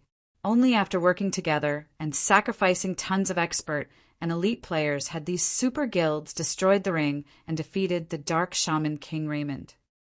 Ring of Gospel, unfinished product, epic rank item. Crafted by the Dark Shaman King after gathering the world's energy, this ring contains a miniature world. The ring can suppress an area's space, granting the wielder absolute dominance over the space. Additional skill, 1-. World projection. Suppress a radius of 3,000 yards. All enemies within the area cannot use teleportation tools or teleportation-type skills, and communication with the outside world is severed. Weakens enemies' physiques by 30% and decreases basic attributes by 20%. Maintaining world projection costs 5,000 magic crystals every 10 minutes. No cooldown. Cannot be used before binding. Additional skill, 2-. Ring of Brilliance. Improves all allies' physiques by 10% and increases basic attributes by 10% within a 1,000-yard radius. Increases an area's mana density by 100%. Maintaining Ring of Brilliance costs 2,000 magic crystals every 30 minutes. No cooldown. Cannot be used before binding.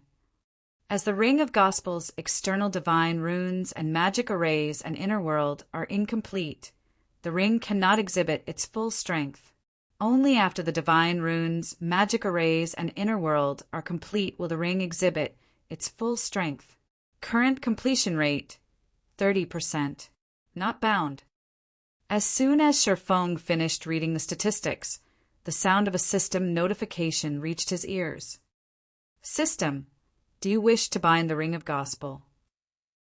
Chapter 1313, World Barrier. Chapter 1313, World Barrier.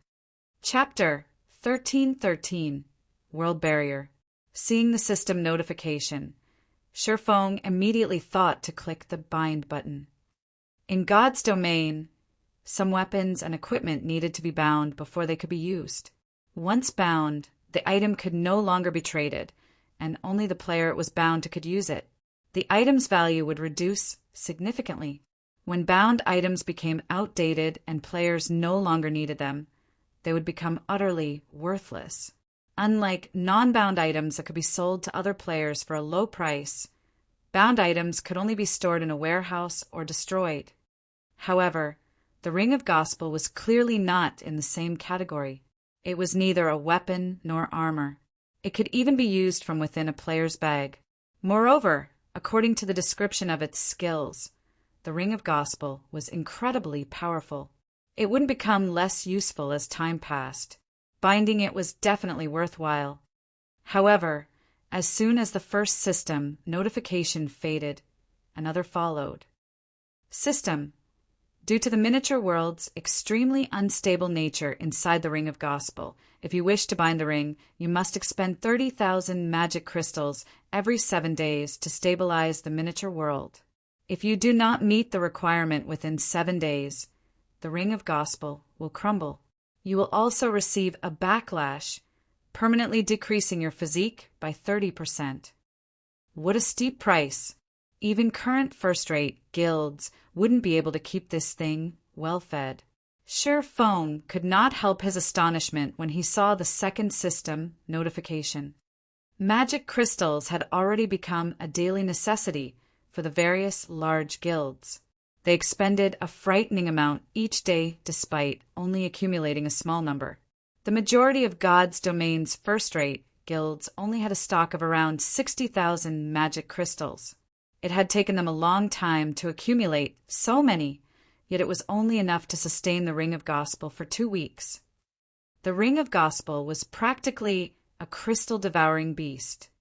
Armed with this new information, Sure Feng decided not to bind the Ring of Gospel for now. After all, he couldn't feed it as needed at the moment. Following which, Sure Feng stored the Ring of Gospel. He decided to bind with the ring only after Zero Wing was capable of earning a sufficient amount of magic crystals. After all, Zero Wing was still in its development phase and urgently needed magic crystals. After a short rest, he decided to explore the moon god space. His Tier 2 promotion quest's goal was to seal the Demon King. The moon god space was vast. It could even rival the game's large-scale maps. Since Sure Feng didn't know the Demon King's exact location, he had to search the map bit by bit. More demonic patrol squads are showing up. Sure Feng frowned, quietly observed the patrolling demons from the treetops. He had spent several hours exploring the moon god space. Initially, he had only occasionally encountered a patrol squad in the outer edges of the moon god space. However, the deeper he ventured, the more patrol squads he came across. Now, after reaching the map's inner area, he wasn't able to proceed. If he advanced carelessly, he would either alert the demonic patrol squads or the wandering demonic beasts. Regardless of which he fought, the outcome would be the same. Aside from the demonic patrol squads, Sure Feng noticed level 65 magic light dragonlings fly past him from time to time. If they found him, he would find his death. This should be the furthest I can move while avoiding detection. From this point on, I'll have to fight my way through. Sure Feng glanced at the wandering level 70 demonic beasts.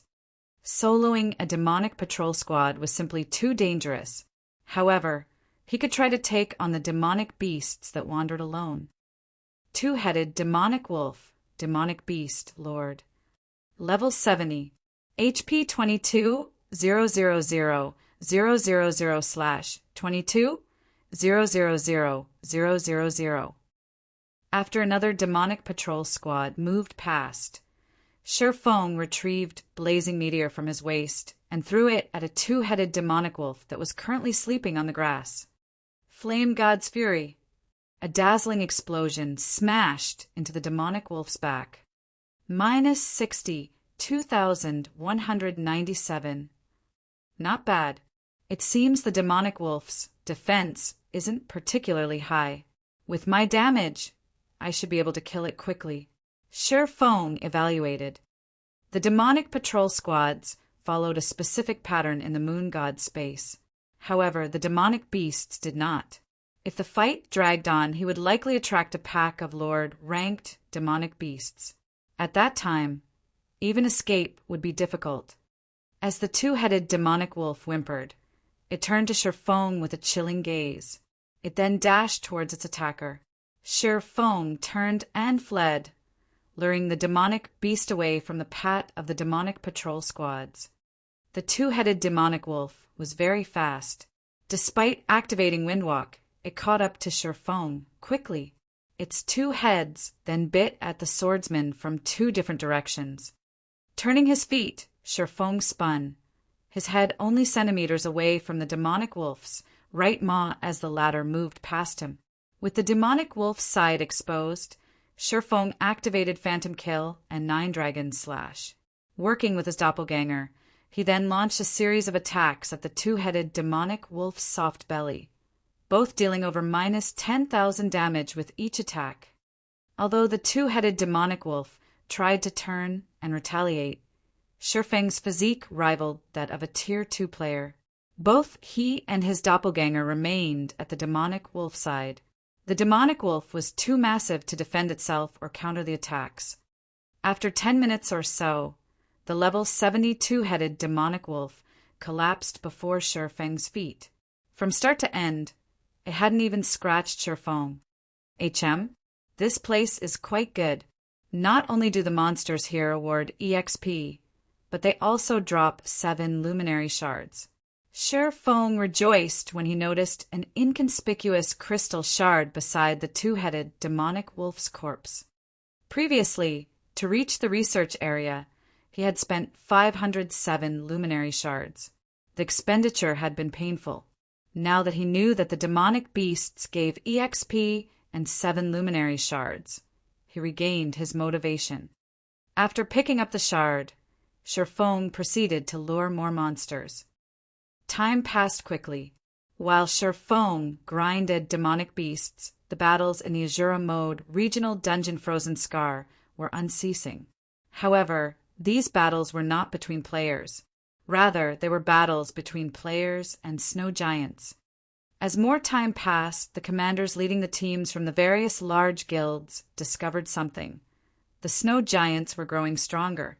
After fighting repeated fights with the players, the snow giants had begun to learn the players' combat techniques, becoming increasingly difficult to deal with. This slowed the various large guilds' progress through the Frozen Scar. In contrast, Heaven's Burial's team rested leisurely in the Frozen Scar. Not a single snow giant could be seen. Logically, this shouldn't be possible. This was all due to the dozen or so one-horned humanoid monsters not far from the team. Hundreds of snow giant corpses littered the ground around these humanoid monsters. It's about time. Blood, tell Abandon Wave that he can make his move now. I don't want the Frost King to fall into the other guild's hands, Singular Burial instructed after glancing at the system clock. I'll notify him right away. I believe he is eager to get started, Flame Blood said as he tasted his lips. The various guilds thought that they could kill the Frost King. However, none of them knew that they were no more than a sacrifice. The Frozen Scar's inner region was slightly special. An ancient magic array suppressed the area. Players couldn't use teleportation scrolls here. This just so happened to provide Abandon Wave with the opportunity to devour these guilds' elites. Elsewhere, Shifeng killed demonic beasts in the forest relentlessly. After grinding for more than a day, his level had risen from level 51 to 23% of level 53. His leveling speed was astonishing. With Divine Providence's luck bonus, Shifeng killed a 2-headed demonic wolf and obtained a 7 luminary shard and a piece of equipment.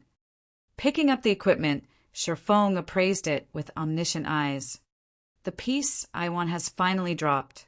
Shifeng's eyes shone in excitement as he looked at the item in his hands.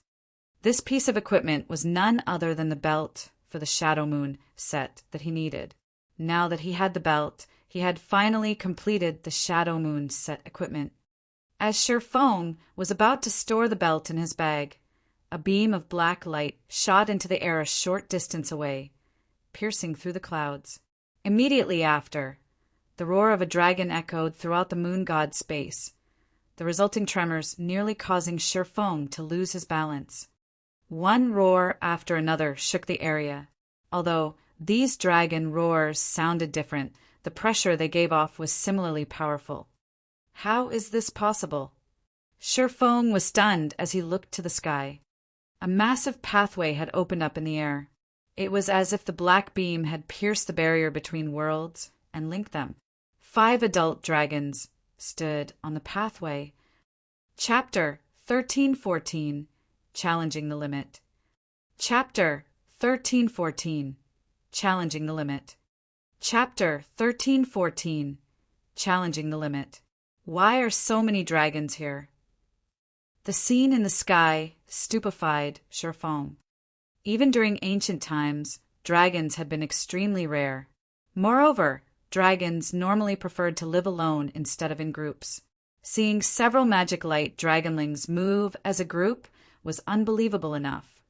Yet now Shifeng stared at 5 adult dragons that had just appeared. If these 5 dragons emerged in God's domain, they could easily turn an entire empire into ash.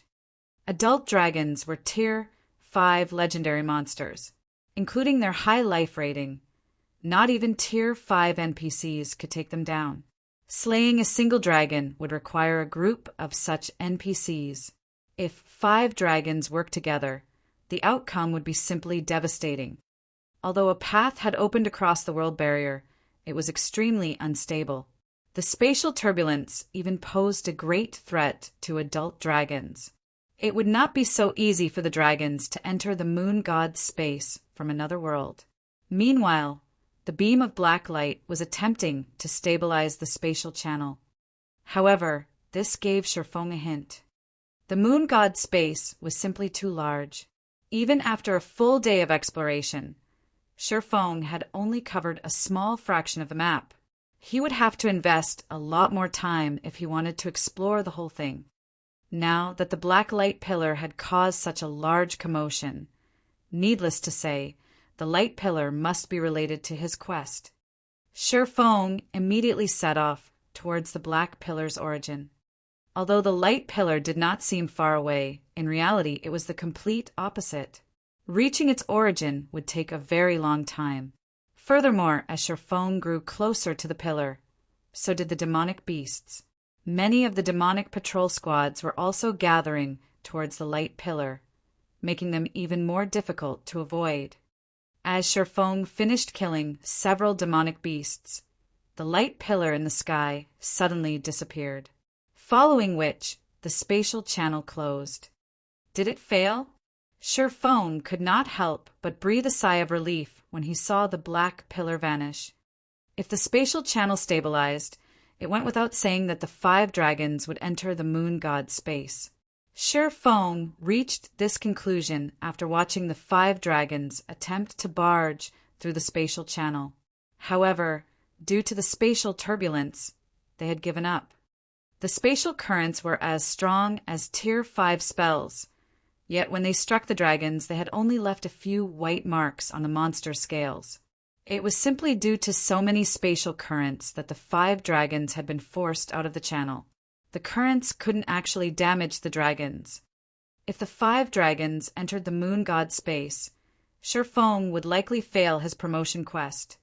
However, despite the threat of the dragons disappearing, Sherfong didn't dare to be careless as he tried to find a way to kill the demonic beasts in his path faster. Finally, after nearly 20 hours, he reached the black light pillar's origin. During this time, the light pillar had appeared once again.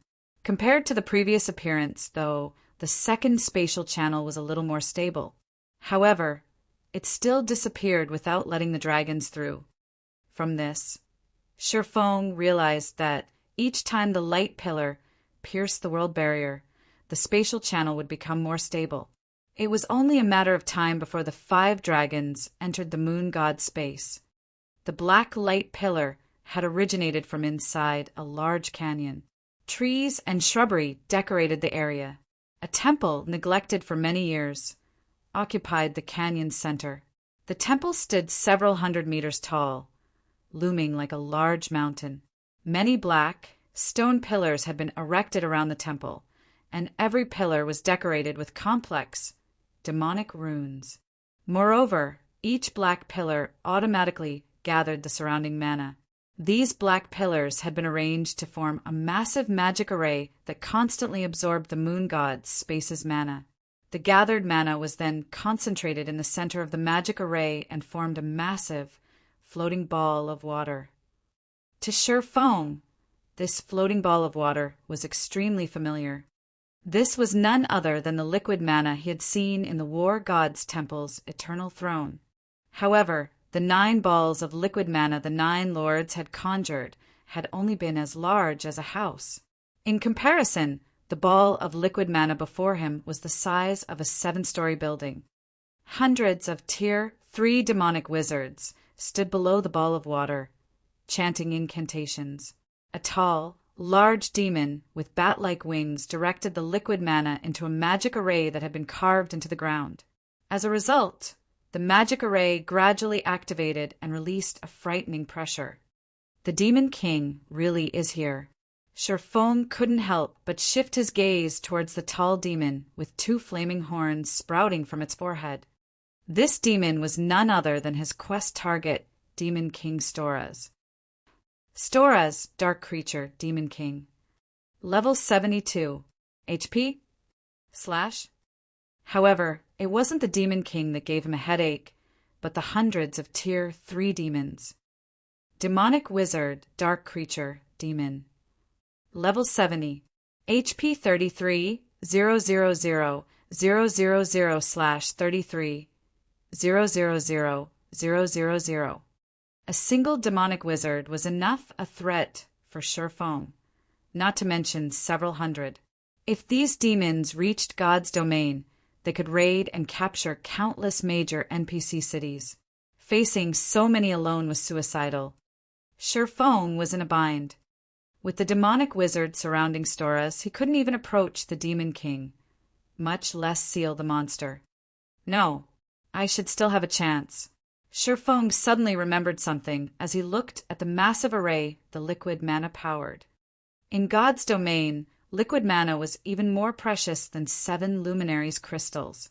This was because the mana within liquid mana was pure.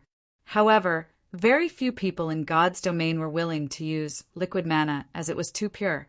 Ordinary players couldn't use it. At the very least, one needed to reach the Tier 4 standard before even thinking of using liquid mana. Although Storaz maintained the magic array, the demonic wizards were only Tier 3. They should not be able to maintain the magic array for long. Once they reached their limit, they would succumb to a weakened state for a certain period. Considering his options, Shifeng decided to wait. If things turned out the way he assumed, then he still had a chance to complete his promotion quest. If not, he may have to give up. Time passed quickly. Soon, liquid mana filled the temple. Suddenly, Storaz shouted and activated the magic array. Another pillar of black light then shot up from the temple and pierced the world barrier. After this phenomenon continued for half an hour, the magic array deactivated and the light pillar disappeared. Immediately after, the demonic wizards slumped to the ground, their backs covered in sweat. It was obvious that maintaining the magic array had taken a huge toll on their bodies. Good. It's just as I expected. Shifeng revealed his excitement as the demonic wizards dropped. These demonic wizards suffered from a debuff called Magic Backlash. Magic Backlash. All attributes decreased by 95%. Unable to use any spells for a short time. Even Demon King Storaz suffered a weaker version of Magic Backlash. His attributes decreased by 95%. Though, unlike the demonic wizards, Storaz could still use spells. However, Shifeng did not hurry to attack. Instead, he continued to watch from afar. 6 seconds. 7 seconds. 8 seconds. Shifeng's gaze was fixed on the demon's every action as he inwardly counted the debuff's duration. Magic Backlash's description did not state how long it lasted. He would only have one chance to seal a Tier 5 Demon King.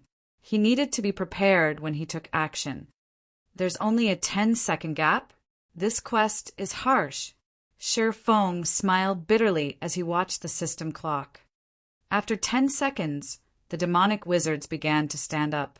Although they were still in a weakened state, their attributes had recovered to 50% of their totals. Moreover, they could cast spells again. The Demon King Storaz had already fully recovered. Before sealing Storaz, Shifeng needed to damage him severely. However, even if a Tier 5 Demon King only had 10% of its attributes, he was still a frightening existence. Even if Shifeng could weaken Storaz further with the 7 Luminaries Source Stone, wounding the Demon King in 10 short seconds was impossible. After all, Shifeng was aware of how frightening a Tier 5 existence could be. It seems I can only use the Ring of Gospel and give it a try.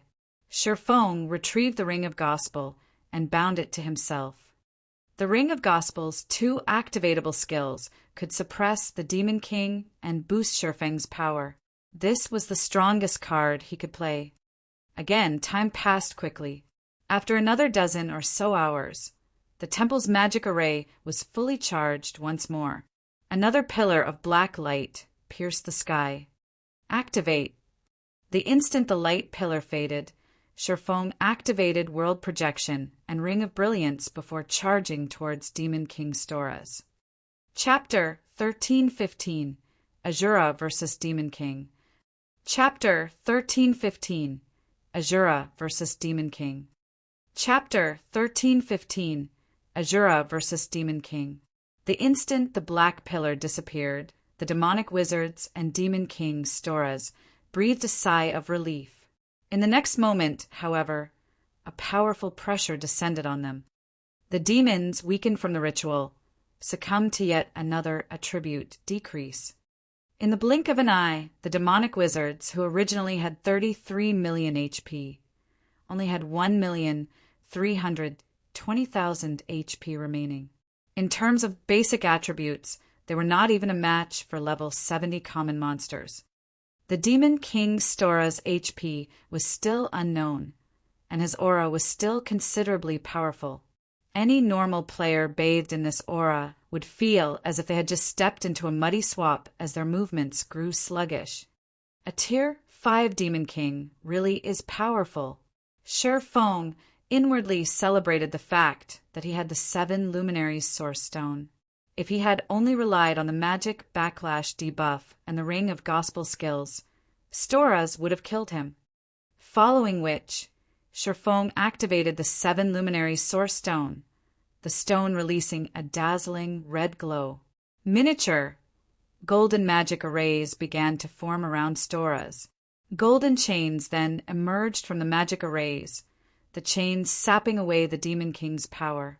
Now, Sherfong no longer saw Storaz as an unreachable opponent. Despicable human, why do you have that? Storaz's blood-red eyes turned to Sherfong in rage. However, upon seeing Sherfeng's tear, a human-like sneer appeared on his face. Do you think that a puny Tier 1 swordsman like you can kill me just by suppressing my power? Foolish mortal, you'll pay for your foolishness. Storaz stretched out his hand and summoned a bone spear. He then lightly tossed the weapon at Sherfong, who was still over 40 yards away. Shoo! The spear shot towards Sherfong like a meteor, so fast that Sherfong could barely see it. So fast! Sherfong was surprised. Storaz had been weakened 3 times over. World projection alone had reduced his physique by 30% normally. This was a massive disadvantage for both high-tiered monsters and players. Yet, even after such severe debuffs, Storaz was still frighteningly strong in all aspects. With no other choice, Sherfong immediately activated Heavenly Dragon's power and Blade Liberation before executing parry. Pung! The instant his swords collided with the bone spear, Sherfong lost all sensation in his arms. He was also forced to take 4 steps back. His strength is still at the peak of Tier 3? Glancing at the vanishing bone spear, Sherfong gained a general understanding of Storaz's current prowess. The realization shocked him. Normally, only Grand Lords with unique bloodlines could exert strength at the peak of Tier 3, or they were Grand Lords who had gone berserk. This was also the maximum power he achieved in his previous life. Only now did Sherfong understand why Charlene had said that Azura mode represented mortals' limits. Fortunately, his quest didn't require him to kill Demon King Storaz. Following which, Sherfong activated Absolute Time and Instant Strike before appearing in front of Storaz. Storaz maintained his calm as if he had prepared for this. Immediately, another bone spear formed in his hand, forming a white arc as it swept toward Sherfong. The white arc was accompanied by a faint black line, proof that the attack had cut through space itself. Although Storaz couldn't use skills or spells, he was still capable of executing advanced combat techniques. Instinctively, Sherfong executed Sword's Orbit. In the blink of an eye, Countless sparks flew around Stora's and Sherfong. As the weapons met, the clash sounded like an explosion, echoing throughout the temple. Although Sherfong had an advantage with his speed, Stora's easily predicted Sherfang's movements, reacting nimbly to every attack by either blocking or dodging. The difference between the combatants' physiques was obvious at a glance. Sherfong couldn't inflict even the slightest damage. "Mortal, you're doing pretty good. You've actually forced me to dodge. You are a first among mortals." Stora's was very calm as he looked at Sherfong. He even had the leisure to praise his enemy. "Unfortunately, you've reached your limit. In just another few seconds, I will give you a taste of true despair." "My limit?" Sherfong smiled at the calm Demon King. "Who said this was my limit?"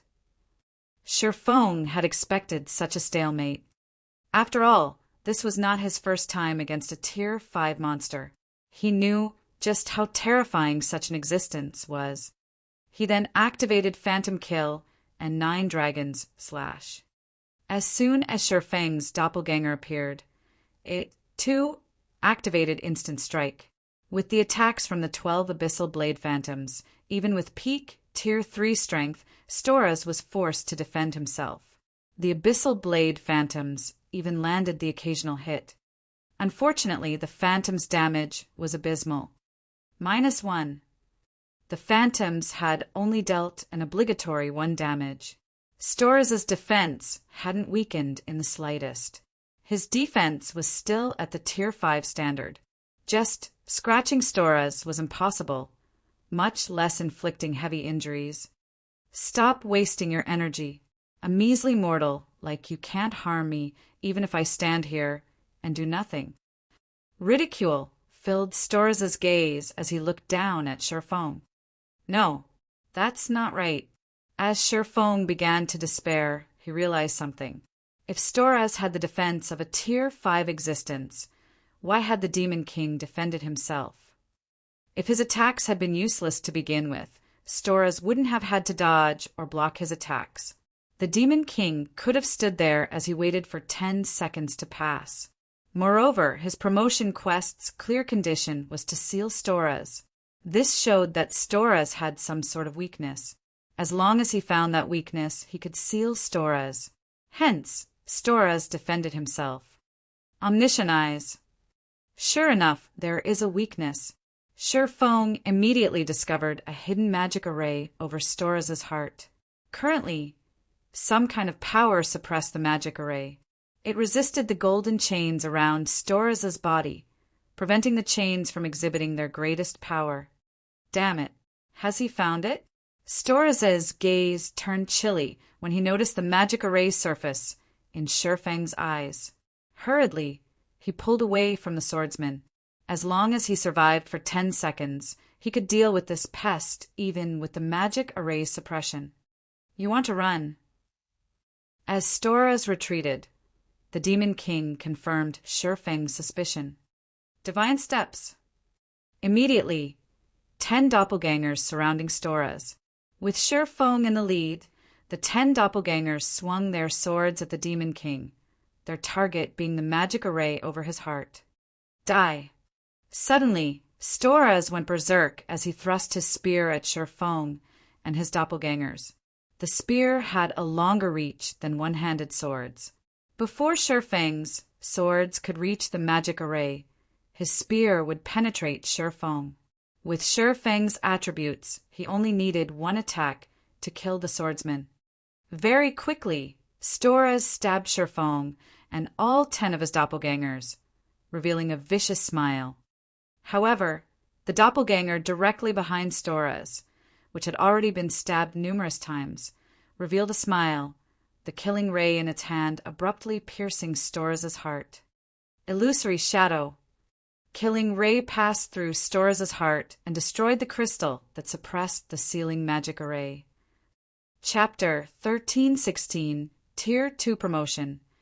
Chapter 1316, Tier 2 Promotion. When the crystal in Stora's heart shattered, the power, which had been suppressing the sealing magic array, started to dissipate. At the same time, the golden chains grew stronger, sapping away Storaz's power. No, no. Storaz desperately tried to break free from the chain's bindings. However, no matter how hard he struggled, the golden chains remained. On the contrary, they dragged Storaz into the pitch-black portal that had appeared behind him.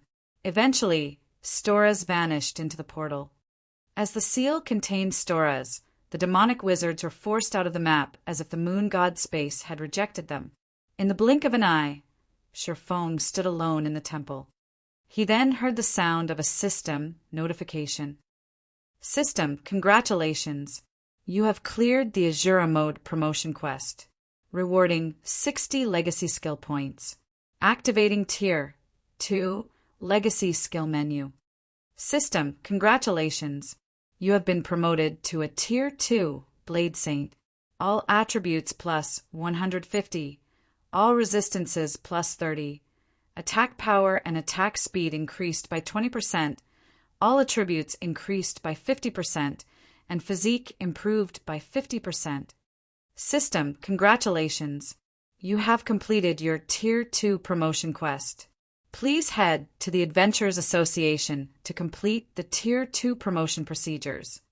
System, congratulations. You have completed your Tier 2 promotion quest. If you wish to leave, you may head to the teleportation array in the Moon God's Temple's main hall and exit the dark canyon. It's finally over? Sherfong slumped to the ground powerlessly. He was both physically and mentally exhausted. When he saw the system notifications, though, joy bloomed in his heart. The instant he was promoted to Tier 2, his basic attributes and physique improved significantly. Even if he wore secret silver equipment, he could easily take out a Tier 2 lord. This was the frightening part of Tier 2 classes. Their strength was on an entirely different level compared to Tier 1 classes. Moreover, because the Blade Saint class was one of the 10 Great Saint classes, his Tier 2 boost was even greater than normal classes. Normally, hidden classes only provided some extra basic attributes. On the other hand, the Blade Saint class provided an extra 10% to his physique.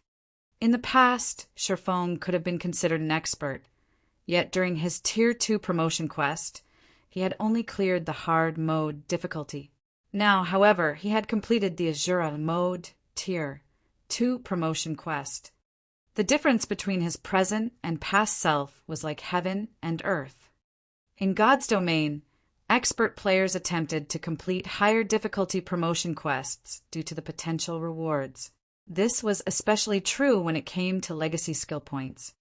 Normally, players only obtained 1 legacy skill point every 3 levels. One could also obtain some by completing special quests. However, these special quests were extremely rare, and they didn't award many legacy skill points. Accumulating legacy skill points was typically very difficult. Depending on the promotion quest's difficulty, it would award a different number of legacy skill points. In the past, Sherfong had only received 20 legacy skill points after completing his hard mode promotion quest, yet he had received 60 points after completing this Azura mode quest. The additional 40 points were the equivalent of 120 levels. After including the points he had accumulated previously, Sherfong now had a total of 72 legacy skill points. He could easily learn several powerful Tier 2 legacy skills. There sure are a lot of Tier 2 legacy skills unlocked. Sherfang's eyes shone as he opened the legacy skill menu. When he had been Tier 1, he had only had 6 Tier 2 legacy skills available. Now, however, he had 17 Tier 2 skills to choose from. However, Tier 2 skills required far more legacy skill points to unlock. Even the most ordinary skill cost 6 points to unlock. That was 3 times more than ordinary Tier 1 skills.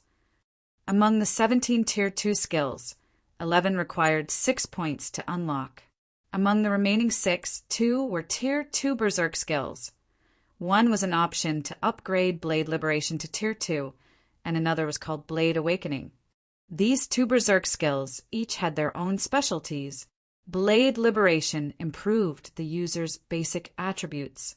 As for Blade Awakening, although it provided a much lower bonus to the user's basic attributes, the skill improved the user's physique. Both were undoubtedly precious.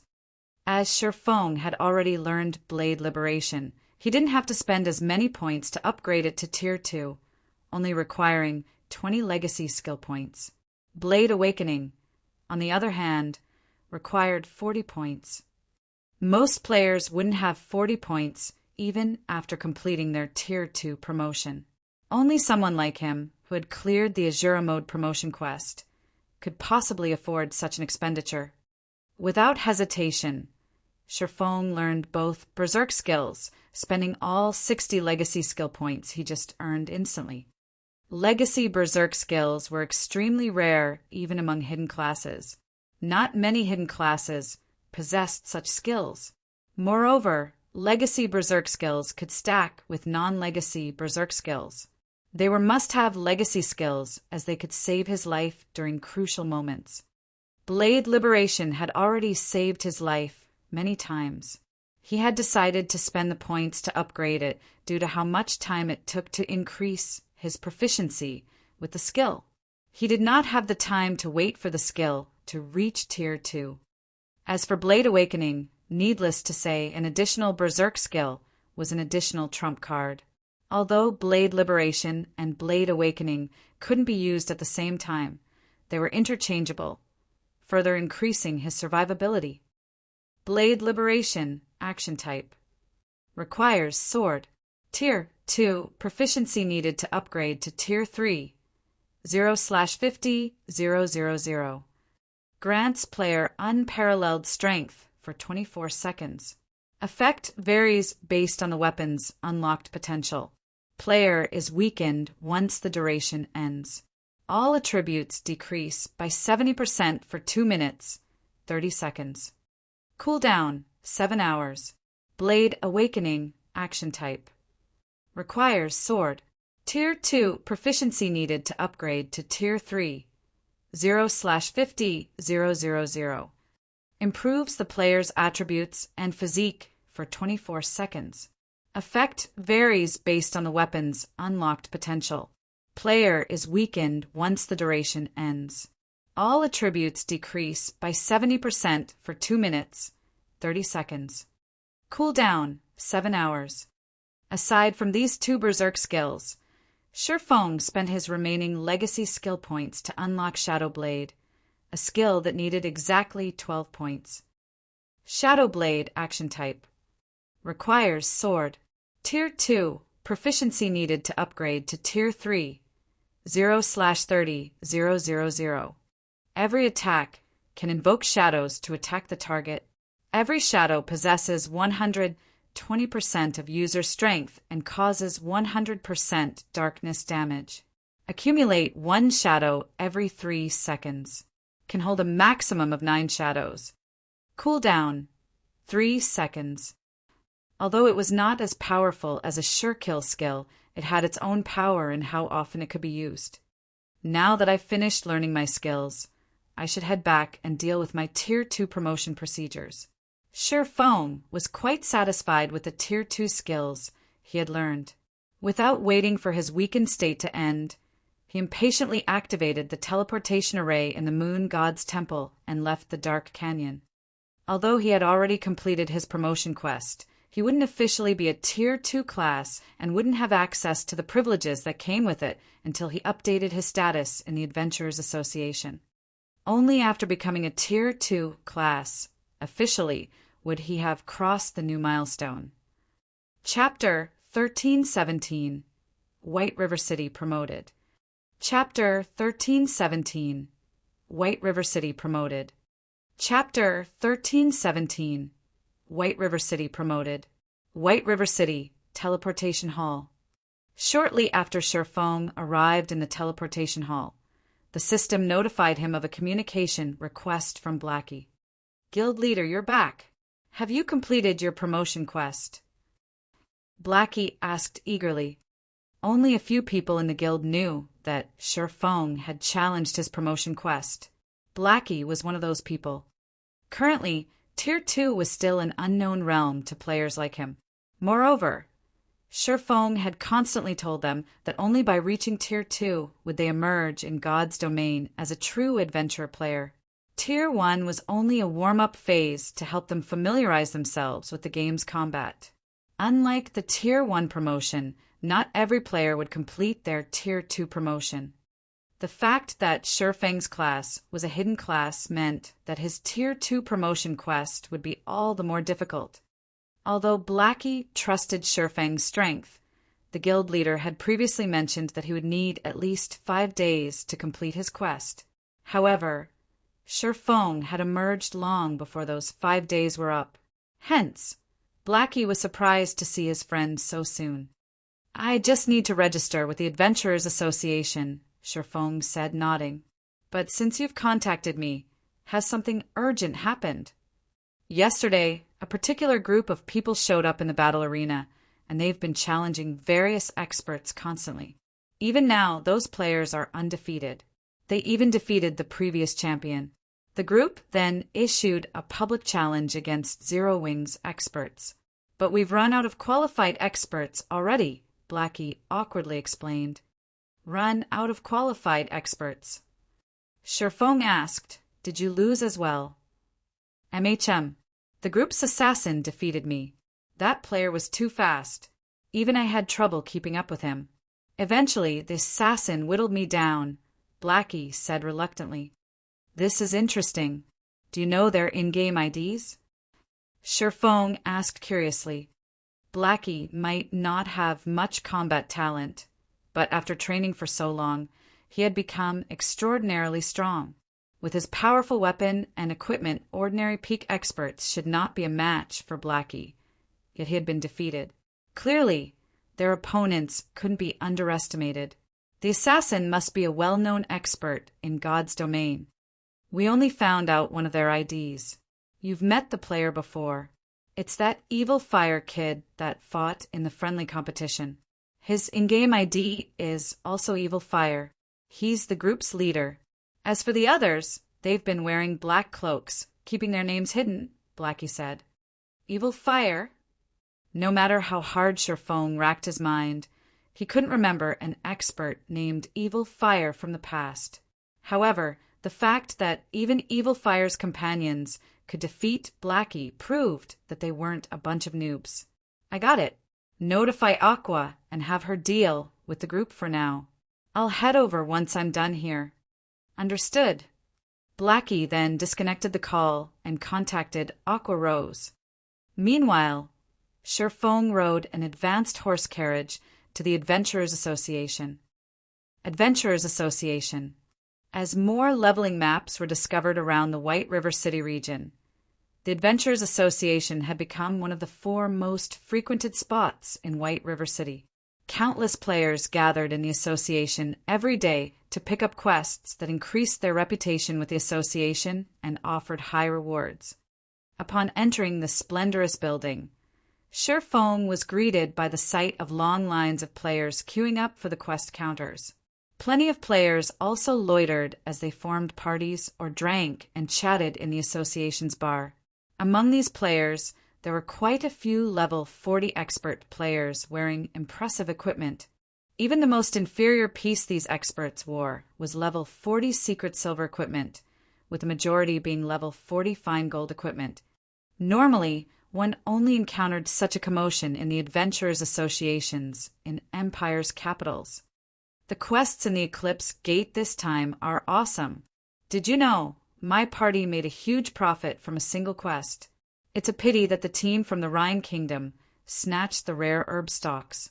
Otherwise, every member of our party would have earned at least 50 silver coins. That much. Of course, the Eclipse Gate is awesome. You can easily find rare herbs and ores. Moreover, the monsters provide above-average EXP. And that's only the tip of the iceberg. I've heard that some teams even got their hands on energy essence. It can nurture guild mounts. Several guilds are offering to purchase energy essence in bulk. I hear that each essence can sell for 45 silver. If we can grind 10 a day, after including other random loot, each of our party members can earn 1 gold per day. Is the Eclipse Gate really that good? We have an expert leading our party, and we're doing quite well. But even then, we're only making around 30 silver per day. Who knows how long it will take me to save up for a mount? You sure are lucky. At this rate, you should be able to buy a mount within a month, right? Didn't I already ask you to join my party? If you do, you can get your own mount within a month, too. The majority of the players in the hall were talking about the Eclipse Gate. They all yearned to head to the Eclipse Gate and earn enough money to buy a mount as soon as possible. At this stage of the game, plenty of powerful elite players had already reached level 40. It was only a matter of time before mainstream players reached level 40 as well. After reaching level 40, mounts would become the dividing factor between ordinary players and elites. The difference in leveling efficiency between players with mounts and players without would be as vast as the difference between heaven and earth. Moreover, thanks to mounts, players could explore further within a certain amount of time. This, in turn, would increase players' daily income. In God's domain, ores and herbs weren't concentrated to specific locations. However, they weren't usually found near cities. Hence, a player's daily income largely depended on how much distance they could cover in a given time. As the majority of players hadn't obtained their mounts yet, distant locations would have less competition. As a result, players could obtain even more profit. The sooner one obtained a mount, the sooner they could pull ahead of the pack and enjoy more resources. One could say that mounts were irreplaceable in determining how fast players leveled up and increased their strength. Hearing the players in the hall talk about the Eclipse Gate, Sherfong understood why so many level 40 and above players had gathered in the Adventurers Association. According to his original estimates, White River City still needed at least 10 days before it could be promoted. However, he had never imagined that White River City would fulfill that requirement while he had been in the Dark Canyon. This was definitely an unexpected surprise. With a high-resource map like the Eclipse Gate, Zero Wing wouldn't have to worry about its development in White River City. They could send a large group of players to the Eclipse Gate to level up instead of crowding in the limited, high-resource maps in the White River City region. In addition, guild members could level up far more quickly at the Eclipse Gate. Most importantly, however, this was a huge opportunity for Zero Wing to make a fortune. The Eclipse Gate's outer area might be bearable for most players, but the farther players ventured, the more severe the environment would become. At the same time, players would encounter more resources and bosses. The drop rate for energy essence would also increase. If players wanted to obtain these resources easily, they first needed to increase their ice and fire resistance. After activating the Eclipse Gate, Star Moon Kingdom descended into madness in the past as players delved farther into the area.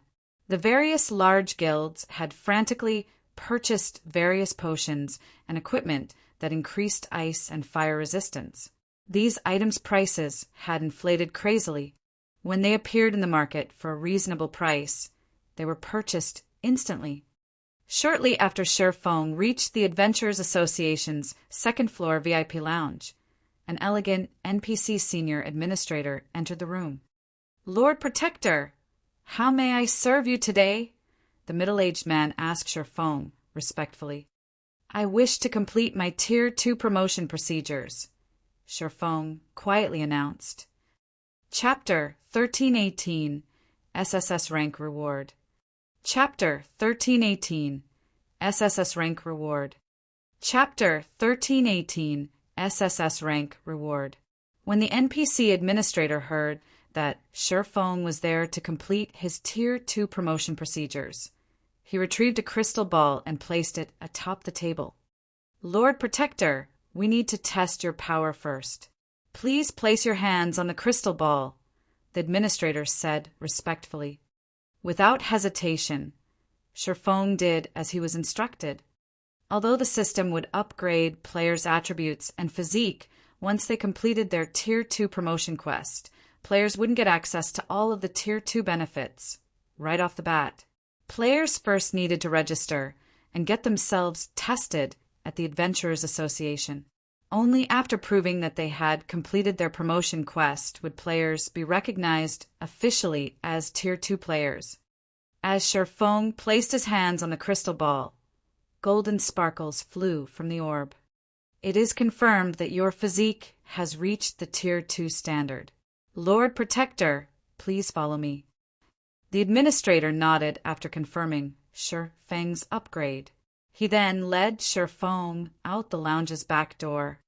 Sherfong wasn't particularly surprised. The crystal ball was only a tool to check whether a player's physique had reached Tier 2 without the bonus of weapons or equipment. The next part was key and would determine what kind of benefits players received after reaching Tier 2. Only after players had officially obtained their Tier 2 class would they be recognized as an adventurer in God's domain and qualify to receive personal commissions. This was one of the major differences between Tier 1 and Tier 2 players. To independent players, this gap would determine how successful they would be in God's domain. The administrator led Sherfong to the Adventurers Association's arena. The arena wasn't particularly large, with less than a 30-yard radius. However, numerous magic arrays enveloped the arena, and dense mana choked the area. Sherfeng's weakened state even subsided temporarily, his attributes recovering to their peak. Lord Protector, we will test your strength next to determine which rank you can reach. This will also help determine which commissions are most suitable for you. Please display your strongest abilities, the administrator explained. All right, let's begin. Sherfong nodded. This wasn't the first time he had taken the test. After officially becoming a Tier 2 player, players could accept private commissions from the Adventurers Association. There were many Tier 2 commission quests. However, players could only accept a limited number of such quests each week. This limit was relative to one's adventurer rank. To put it simply, the stronger one was, the more quests they could accept. They could also accept more difficult quests. The first strength assessment was the most convenient for players when they became high-ranking adventurers. If one wished to raise their adventurer rank later, they would have to fulfill certain conditions first, and doing so would take a considerable amount of time. Even after completing their promotion quests, many players in the past had chosen to train for some time before taking their first strength assessment. Overall, 6 ranks divided adventure players: Bronze, Mysterious Iron, Secret Silver, Fine Gold, Dark Gold, and Epic. Once mainstream players reached level 50, players would start determining strength based on this adventurer rank. This was just like how players judged each other's combat standards based on their achievements in the Divine Colosseum's Trial Tower. However, unlike the Trial Tower, which only judged one's combat techniques, the adventurer ranks were determined by a player's overall strength. Commission quests would also vary based on players' adventurer ranks. Bronze rank adventurers could accept F rank and E rank commissions. Mysterious Iron adventurers could accept up to D rank commissions. Secret Silver up to C rank. Fine Gold up to B rank, and Dark Gold up to A rank. Meanwhile, Epic adventurers could accept all commissions, including Kingdom-level quests and S-rank commissions. There was no limit to the number of people who could qualify for the first 5 ranks. However, each kingdom could only have a maximum of 10 epic adventures. Once these 10 slots had been filled, players who wanted to rise to this rank needed to pass the epic rank assessment. The Adventurers Association would also hold a competition each month. In this competition, players that passed the epic assessment could challenge any one of the 10 reigning epic adventurers. If they won, they would take that person's place. The epic adventurer that lost would be demoted to Dark Gold rank. If the challenger failed, however, they would have to wait another month before issuing another challenge. In the past, the names on this short list had changed practically every month, aside from those monster-like players. By becoming an epic adventurer, players received the highest benefits the Adventurers Association had to offer. They could accept the highest number and difficulty of Tier 2 commissions. This was why Sherfong had rushed to the Adventurers Association as soon as he had completed his quest. 3 SSS rank commission quests would be available in every kingdom's Adventurers Association in the beginning. Once these quests were accepted, they would no longer be available. Even if the player that accepted the quest failed it, no other players could pick up the quest. Moreover, these quests offered astonishing rewards. The rewards of these first 3 SSS rank quests could practically rival that of legendary quests. Fortunately, these 3 SSS rank quests weren't as difficult as legendary quests. They were roughly on par with epic quests. This was a kind of bonus offered to the players who became epic adventurers before the rest of the player population. By the time Sherfong had completed his Tier 2 promotion quest in the past, plenty of players had already obtained their Tier 2 class. However, none of those players had become epic adventurers. Even the most powerful player in Starmoon Kingdom had only achieved Fine Gold rank. Only after some time had someone reached epic rank and discovered the 3 SSS rank commission quests. However, Sherfong had only reached Secret Silver rank. He had watched enviously as others got to challenge the SSS rank quests. But he was much stronger than his past self. He had to try for epic rank. As Sherfong reached the arena center, the senior administrator activated a magic array. The instant the magic array activated, a humanoid monster appeared before Sherfong. The monster wore pitch-black armor, and through the monster's helmet, Sherfong saw glowing, blood-red eyes staring right at him. Dark Knight, Illusion Lord. Level 53. HP 2 000/2 Lord Protector, you may begin, the administrator said. As a Tier 2 strength assessment, Sherfong needed to be capable of taking down a Tier 2 monster at the very least. If he couldn't even kill a Tier 2 monster, he would not qualify to become a Tier 2 class. As soon as the administrator finished speaking, Sherfong took a step forward and vanished. Void steps. Compared to Sherfeng's previous status as a Tier 1 player, his physique was terrifying. In the blink of an eye, he had crossed a distance of 20 yards and appeared beside the Dark Knight, the abyssal blade in his hand lightly slicing at the monster. Shadow Blade. Before the Dark Knight could defend itself, 9 pitch-black sword lights descended on it. Immediately, the Dark Knight's HP fell rapidly. -11,049. -10,918. -21,849. Suddenly, the Dark Knight lost nearly 1/10 of its HP. Only now did the Dark Knight react and brandished its great sword at Sherfong. Cross slash. 2 slashes crisscrossed as they flew at Sherfong. However, rather than dodge, Sherfong countered the attack with a simple swing with Killing Ray. Boom! Sherfong instantly sliced apart the Dark Knight's cross slash. The swordsman's momentum didn't slow in the slightest as it struck the Dark Knight's helmet. The strike forced the monster to retreat by 3 steps. The difference between the opponent's strength was obvious. There was simply no comparison. In less than 30 seconds, the Dark Knight transformed into particles of black light and disappeared. From beginning to end, it hadn't even been able to counterattack. Congratulations, Lord Protector. You have passed the bronze rank assessment and officially become a Tier 2 Sword Master. Do you wish to continue the strength assessment? The NPC administrator congratulated. Continue. Sherfong roared.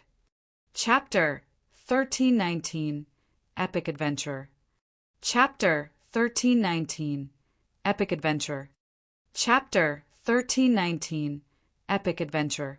Lord Protector, if you wish to continue, I must warn you, the administrator said as he adjusted the magic array and created another Dark Knight. The last test was only meant to determine if you have reached the Tier 2 standard. The following tests will determine your rank as an adventurer. This will also determine the rank of the commission quests you'll be allowed to accept. The next tests will be far more difficult. If the Dark Knight kills you inside the magic array, your soul will be damaged, and you will suffer a weakened state for some time. Moreover, the stronger the Dark Knight is, the longer the weakened state will last. Are you sure you wish to continue? Continue. Shifeng answered without hesitation. He was very familiar with the consequences. The bronze assessment was the lowest rank for Tier 2 players. The following assessments were the real challenge. Completing the Tier 2 promotion quest was already difficult. Most experts were only capable of passing the Mysterious Iron assessment. One could say that the Mysterious Iron assessment was a dividing line between expert and elite players. As soon as Shifeng gave his answer, the administrator injected a stream of mana into the Dark Knight.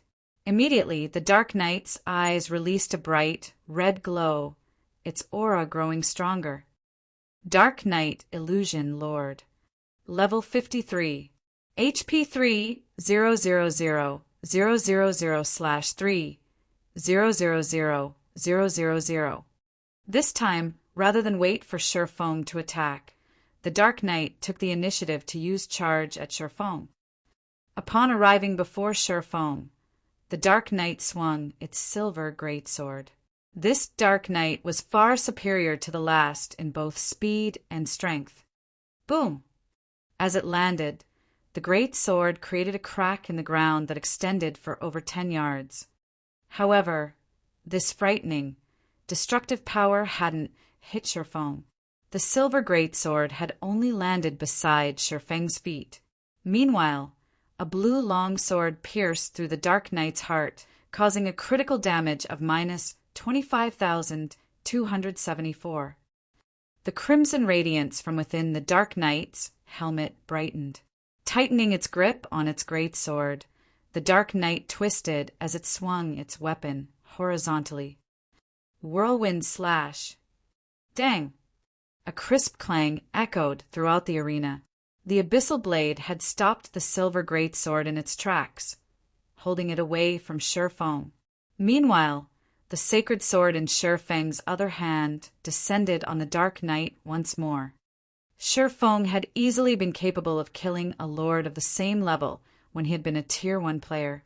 Now that he had been promoted to a Tier 2 swordmaster, killing such an opponent would be a piece of cake.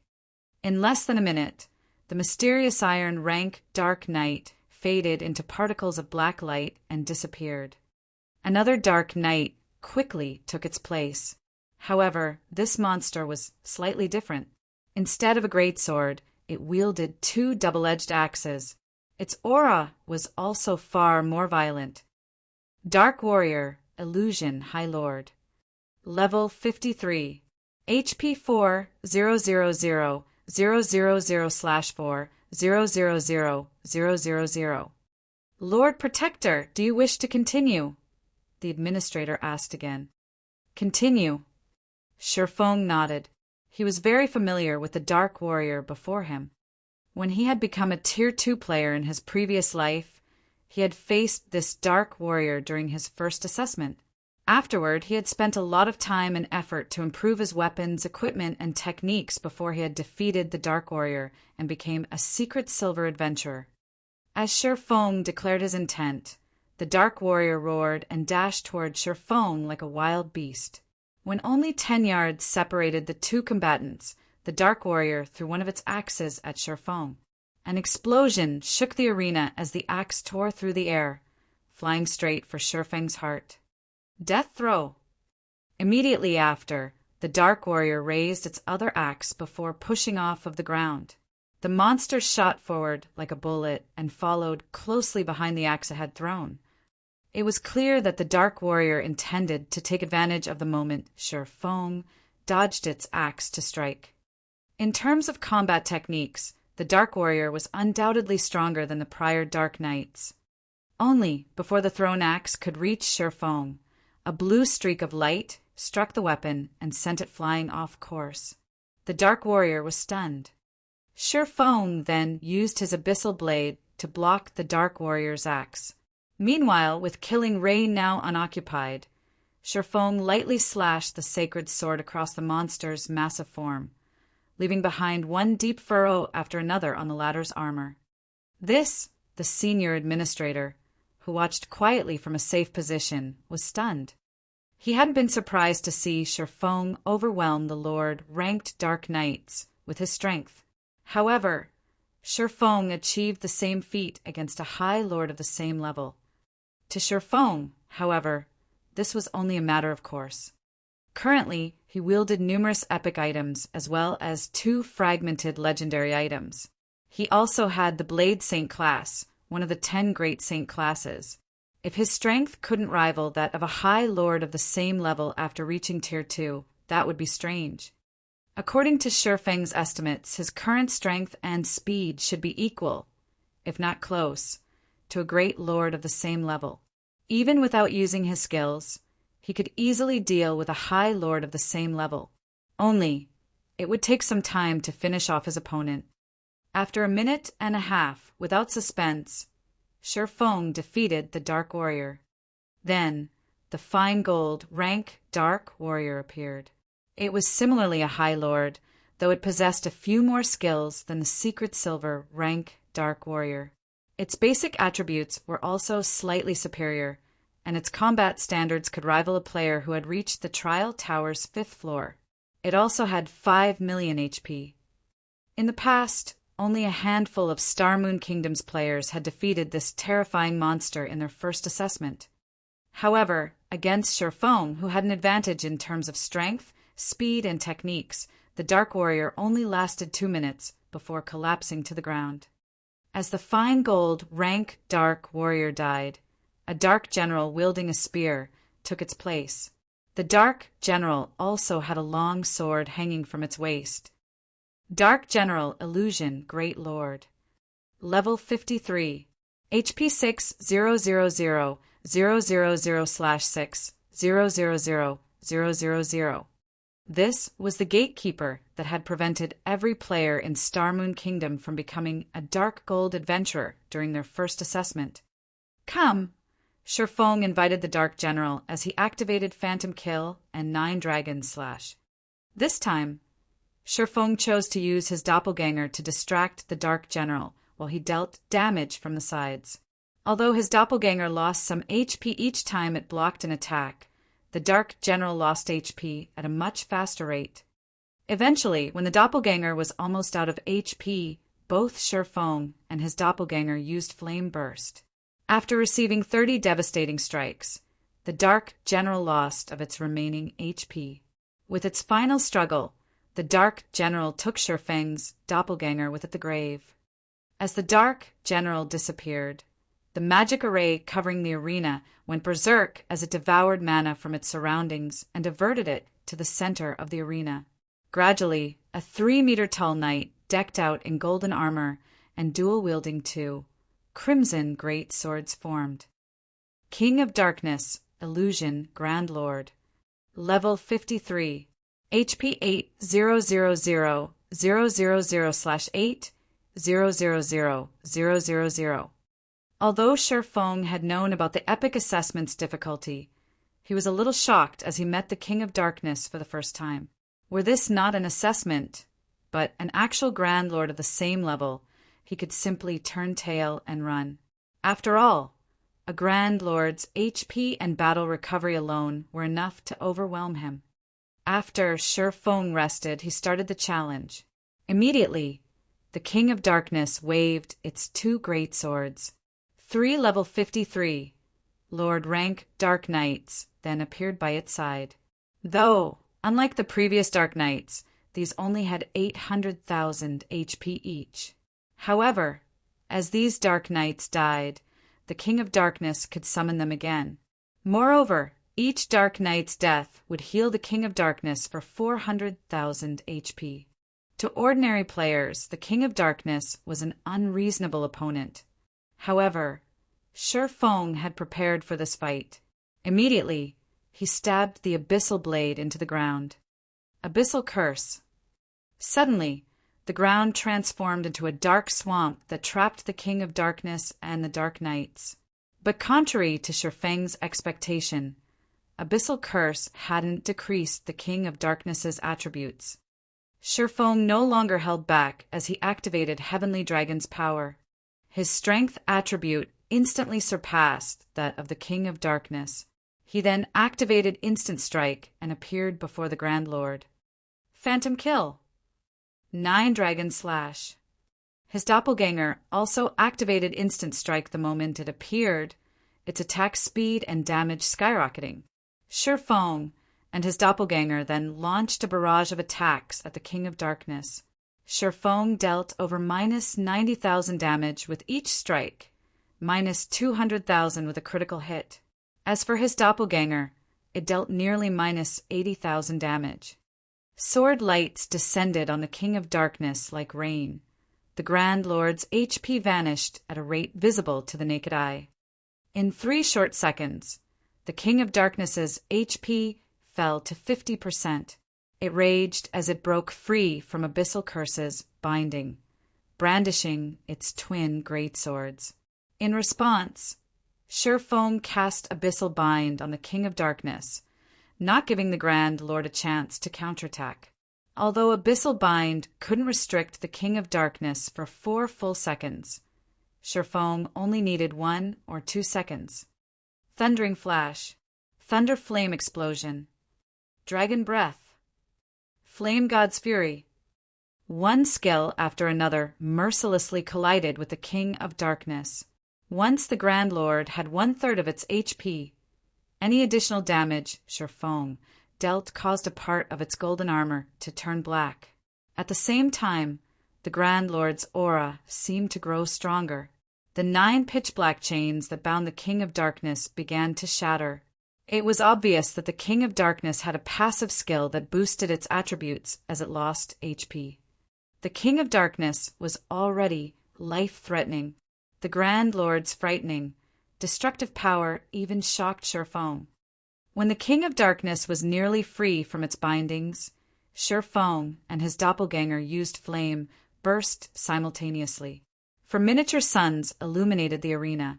Although the King of Darkness eventually freed itself and blocked some of the 30 devastating strikes, each of Shifeng's strikes that hit dealt over minus 200,000 damage, minus 400,000 for critical hits. Even though the Grand Lord had blocked a fraction of the attacks, Shifeng finished off the King of Darkness by the time Flame Burst ended. As the King of Darkness died, the sound of a system notification reached Shifeng's ears. System, congratulations. You have become Star Moon Kingdom's first epic rank adventure. Your name will be known throughout Star Moon Kingdom. Please retrieve your reward from the Adventurers Association's Association Leader.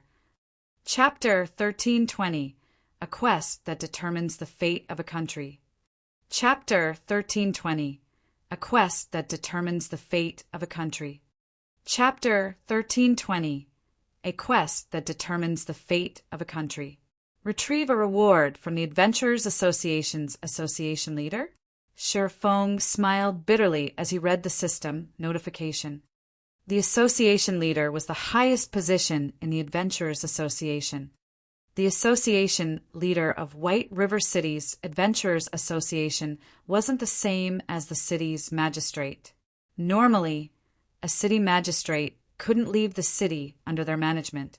In contrast, the association leaders left their cities frequently, so they were extremely difficult to meet. Although it had been referred to as a reward, in reality, it was a considerably high-difficulty quest.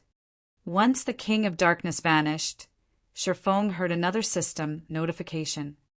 System, do you wish to leave your name on the epic list? Shifeng instantly clicked yes. However, he altered the name he registered with, using Black Flame. Once he entered his name, it appeared on the massive pillar at the edge of the arena. Any player that came to the Adventurers Association for their Tier 2 assessment would see it. The senior administrator excitedly approached Shifeng, holding a dark, purple emblem. This was proof that he had become an epic adventurer in Star Moon Kingdom. There were only 10 such emblems in the entire kingdom, and it was definitely an honor to receive one. Lord Protector, congratulations on becoming an epic adventurer. This purple star emblem is proof of your identity. You can accept any tier 2 commission quests without restrictions as long as you reveal it. The senior administrator carefully handed the emblem to Sherfong, reverence filling his gaze as he looked at the swordsman. Only 10 epic adventures could exist in Star Moon Kingdom at a time. The position could practically rival the association's 4-star adventurers. As Sherfong received the emblem, emotion overwhelmed him. In the past, even the dark gold ranked emblem had been far out of his reach, much less the purple star emblem. The purple star emblem provided more than access to quests. He would also have access to many other privileges in the Adventurers Association. For example, when players accepted commission quests, they needed to pay a deposit fee. Players with the purple star emblem enjoyed a 50% discount on these fees. The Adventurers Association would also prepare one S-rank quest for epic adventurers once a week. The Tier 2 commission quests were available throughout the country, but there was a limited number. As players accepted these quests, fewer would be available. Multiple players couldn't accept a single commission quest unless it were specifically a team-based quest. Moreover, depending on the difficulty ranking, the number of available commissioned quests would change. For example, fine gold adventurers were allowed to accept a maximum of B-rank commission quests. However, there were very few quests available to fine gold adventurers. They'd be lucky if they got their hands on a C-rank commission. It was even more difficult for dark gold adventurers. In addition, the Adventurers Association did not update the commission quests at regular intervals. The updates were random. Hence, nobody knew when high-rank quests would resurface. As a result, the competition between high-ranking adventurers became even more intense. Epic adventurers were the only exception, as they would be granted a designated S-rank quest each week. Commission quests were different from public quests. Take epic and legendary quests, for example. If the players who accepted these quests failed to complete them within the stipulated time frame, they would suffer a severe penalty, but players wouldn't be punished for failing the Adventurers Association's commission quests. Players only needed to pay a deposit before accepting a commission quest. This deposit was generally in the form of coins or magic crystals, and the more difficult a quest was, the higher its deposit would be. When a player completed a commission quest, their deposit would be returned to them alongside the corresponding rewards. On the other hand, if a player failed, they wouldn't get their deposit back. One could say that the deposit replaced the punishment for failure. Hence, players generally preferred to challenge a high-difficulty commission quest, as the most they would lose was some coins or magic crystals. Compared to the potential rewards, the loss was nothing. I wish to accept a commission. May I see a list of the available quests? Sherfong asked the administrator. That won't be a problem. Please follow me. The administrator nodded. Following which, the administrator led Sherfong to the second floor's VIP reception room and retrieved a list of commissions, handing it to Sherfong. There sure are quite a few high-rank quests available. Sherfong was inwardly astonished. When he had come in search of commissions in the past, he had rarely found D-rank commissions, much less C-rank. Even when some had been available, they had generally been very difficult. However, he was now the only person in Star Moon Kingdom to complete a Tier 2 promotion. He had no competition. The number of available quests was staggering. There were 22 S-rank commissions available at the moment, which only epic adventurers could accept. As for A-rank commissions, which only dark gold adventurers and higher could accept, there were 458 available. B-rank commissions numbered 5,163. As for the commissions below B-rank, needless to say, there were far more. All of these commissions were available throughout the various cities in Star Moon Kingdom. Feng was simply amazed. B-rank commissions already offered bountiful rewards. Even the most common B-rank commission would award a piece of secret silver equipment of the same level, with more difficult quests awarding fine gold weapons and equipment of the same level.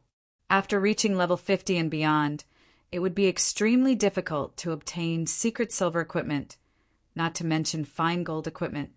However, these factors weren't the most important aspect of commission quests.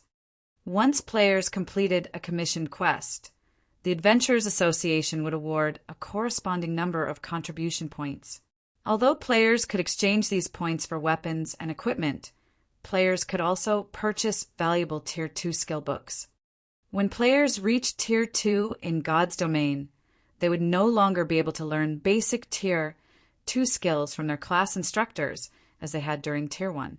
Normally, players could only obtain Tier 2 skills by completing quests or from loot and treasure chests. One of the most frequently used methods to obtain Tier 2 skill books was through the Adventurers Association. Tier 2 skills were much stronger than Tier 1 skills. Whenever Tier 2 players obtained a Tier 2 skill or upgrading their Tier 1 skill to Tier 2, their combat power would increase significantly. Many players had rushed to the Adventurers Association to compete for commission quests every day in the past. As the game progressed, the Adventurers Association would become even more popular. Sure enough, these 3 quests are still the available SSS-ranked commissions. Feng quickly located the 3 most difficult quests available throughout Star Moon Kingdom. Normally, S-rank commissions were considered kingdom-level quests. In other words, success and failure could affect an entire kingdom. Needless to say, these were incredibly difficult quests. Only powerful epic adventurers could hope to challenge them. SS-rank quests were obviously more important than S-rank. Normally, these quests could affect 2 or 3 kingdoms or an empire. SSS rank commissions could determine a country's rise or fall. Normally, encountering such a quest heavily relied on luck. Now, however, 3 of these quests were available, and they were Revenge of the Fallen, Undead Resurrection, and Ancient Orc Empire. These 3 quests had been very well known in Star Moon Kingdom in the past. However, not a single player had completed any of these quests. It had been one of the Star Moon Kingdom's regrets, as any one of these quests could lift the kingdom to prominence. In the past, there had been a country called the Golden Sands Kingdom. Due to the kingdom's epic adventurers completing the first 3 SSS rank commissions the system offered, the kingdom had grown to become the Golden Sands Empire. Not only had the kingdom annexed its 2 neighbors during its promotion, but it also grew to occupy several massive, neutral maps. This incident had shocked God's domain. Nobody had ever thought that epic adventurers had that kind of ability. Of course, those epic adventurers had only completed the SSS rank commissions due to them being as difficult as upper rank epic quests. One of the reasons that Feng wanted to become an epic adventurer so quickly in this life was that he wanted to promote Star Moon Kingdom to Star Moon Empire. Chapter 1321, National Weapon. Chapter 1321, National Weapon. Chapter 1321, National Weapon. The 3 SSS rank commissions were crucial to Star Moon Kingdom's upgrade. If Star Moon Kingdom were upgraded to an empire, as the kingdom's #1 guild, Zero Wing would rise with it. This developmental method was much easier than contesting with other guilds for territory. There were many other benefits to be had when a kingdom upgraded to an empire as well. One of them was the acquisition of the neutral maps surrounding the kingdom. God's domain's neutral maps occupied more area than all of the empires and kingdoms combined. Every one of these neural maps was a high-level area. Many among them were also high-resource maps. Once players reached level 50, they would gradually migrate to these neutral maps. Maps above level 100 were extremely rare in kingdoms. Empires did not fare much better in this regard. Hence, It was only a matter of time before players turned towards neutral maps to continue their development. Meanwhile, when a kingdom upgraded, it would annex these maps, and the new empire would claim the areas. It would then become much easier to level in these maps due to the NPC cities that would emerge. In the past, every NPC city constructed in a neutral map had a minimum player population of 3 million. Among them, the NPC city in the Shallow Hills, one of the neutral maps the Golden Sands Empire had claimed, had reached a player population of over 10 million during its peak. This gave the epic adventure guilds who completed the SSS rank commissions a massive windfall. This was due to the new city's lands. To purchase those lands, players needed a certain amount of reputation in the former kingdom or noble status in the new NPC city. It had become impossible for non-native guilds to purchase the lands within a short amount of time. Meanwhile, due to the neutral map's high-level environment, the new city's lands had been far more valuable than lands in cities near low-level maps. Shurfong had been planning this since he joined God's domain in this life. Lord Protector, there is a very large variety of commissions available. If you are unsure of which to choose, I can offer a recommendation based on your preference and requirements, the senior administrator suggested after Shurfeng's long moment of silence. Thanks for the offer, but I've made my decision. I'll choose the Ancient Orc Empire, Shurfong said as he pointed to the quest name on the list. Although Starmoon Kingdom's past players had known about the 3 SSS rank commission quests, no one had known about the quest's contents aside from the player who accepted them. After carefully reading through the quest's contents, Shurfong concluded that the Ancient Orc Empire was the easiest among the 3. Based on his current abilities, completing the other 2 would be impossible. Revenge of the Fallen required him to kill 5 Fallens that hid within Starmoon Kingdom. The Fallen within Starmoon Kingdom would not be as easy to deal with as Baron Woka.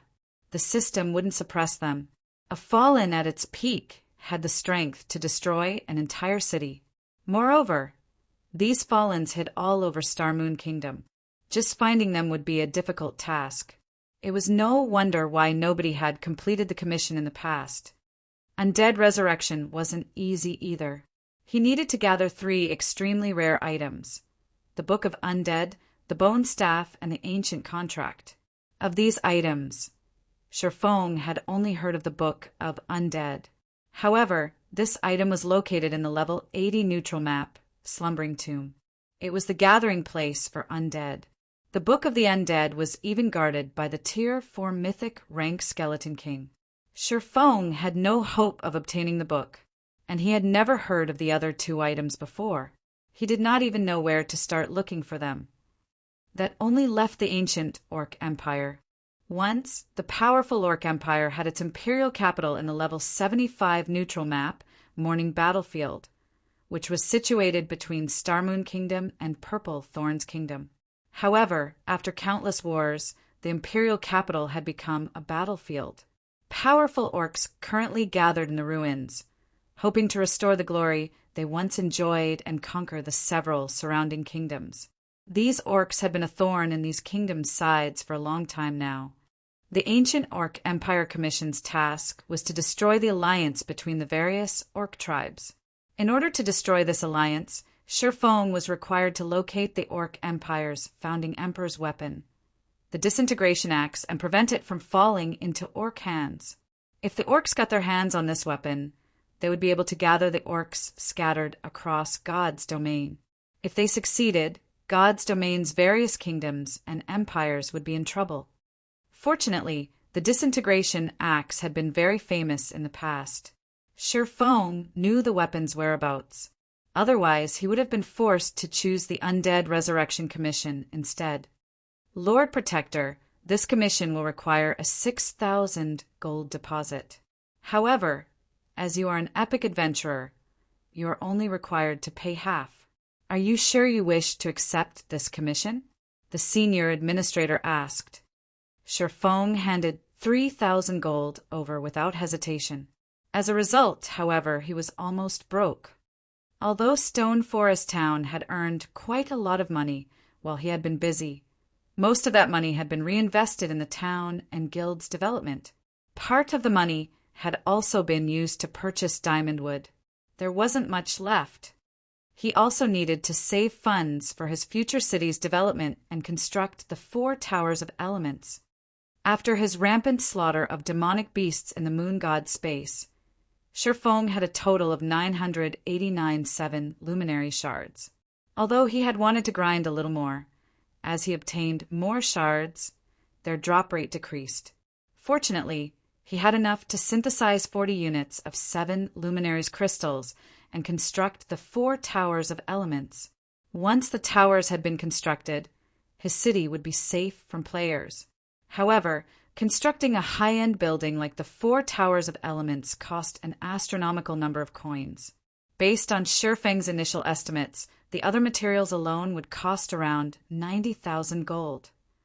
Once Shifeng accepted the commission and was about to return to the candlelight trading firm, Blackie contacted him.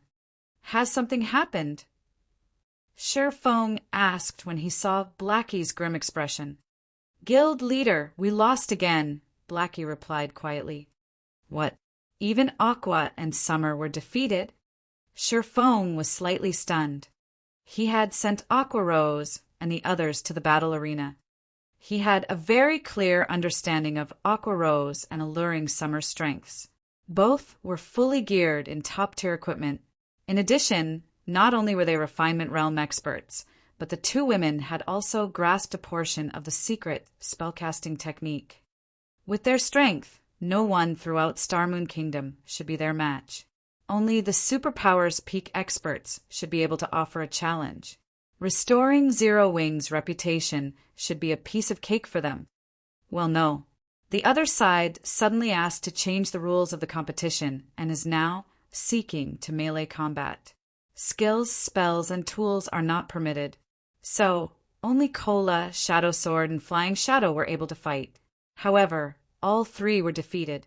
"That Evil Fire kid still hasn't made a move either," Blackie explained. "Currently, the people in the battle arena are starting to badmouth us, saying that Zero Wing doesn't have any capable experts. Many guilds have sent spies to rub salt in our wounds. If we don't stop those guys now, the prestige we've worked so hard to gain will most likely." "Guild leader, what I'm trying to say is that we should send in Big Sis Fire. She can definitely defeat those punks." This is interesting. Even Cola and Flying Shadow's techniques were no match for them. Shifeng's lips curled up, his interest in Evil Fire growing. First, Evil Fire had challenged him, the guild leader of Zero Wing, publicly. He then went to Stone Forest Town a day before the competition to make a name for himself.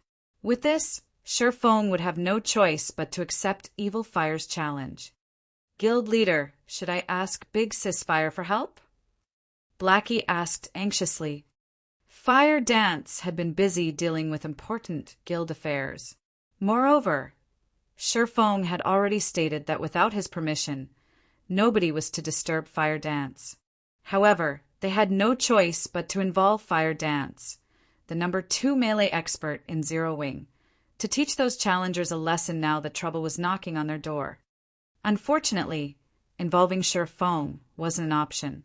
If their guild leader fought a bunch of nameless challengers, it would humiliate Zero Wing and its members. After all, Zero Wing was no longer some small, upstart guild. It was Star Moon Kingdom's #1 guild.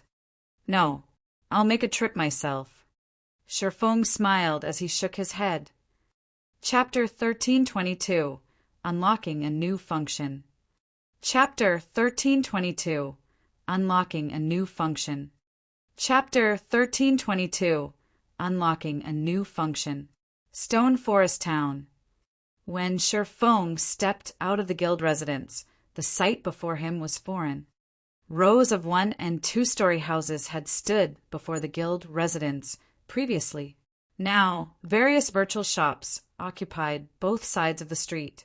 There were also advanced hotels, restaurants, bars, and other establishments.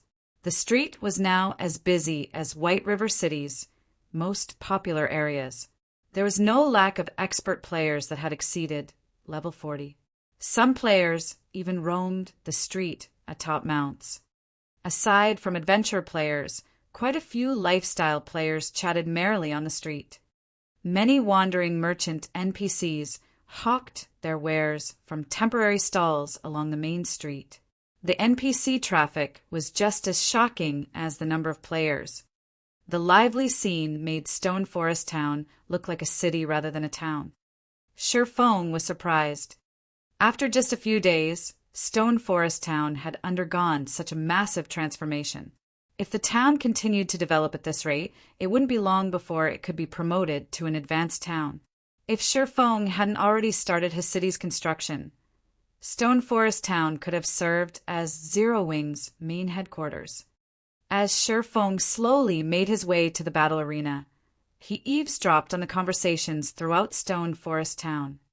More experts are gathering in the battle arena each day. Before this, I could have easily ranked among the daily tournament's top 100 and earned the consolation prize. Now, I can't even get within the top 300. That's right. Only our team leader can hold his rank in the top 100 now. However, I heard that Zero Wing plans to extend the consolation prizes to cater to the top 300 soon. The top 100 contestants will get priority in purchasing exotic stamina potions from the Candlelight trading firm. They'll even get a 10% discount, but they will be limited to 3 bottles. Priority in purchasing the exotic stamina potion? That's great. Candlelight only sells a limited number each day, and the various large guilds and second-hand dealers usually claim them. That's right. Fortunately, we have our team leader. We'll be able to buy 3 exotic stamina potions every day. As long as we stockpile, we'll be able to explore those high-level maps. Our income will be amazing. I heard that the Sharp Edge Adventure team went on an expedition earlier, venturing into the core of the Ghost Ruins and making a fortune. I've also heard that they're already preparing to buy their second private house in Stone Forest Town. All that's left is to wait until Zero Wing sells more. They made that much money? I heard that the private houses auctioned for more than 600 gold. I'm guessing that they'll be far more expensive during the next auction.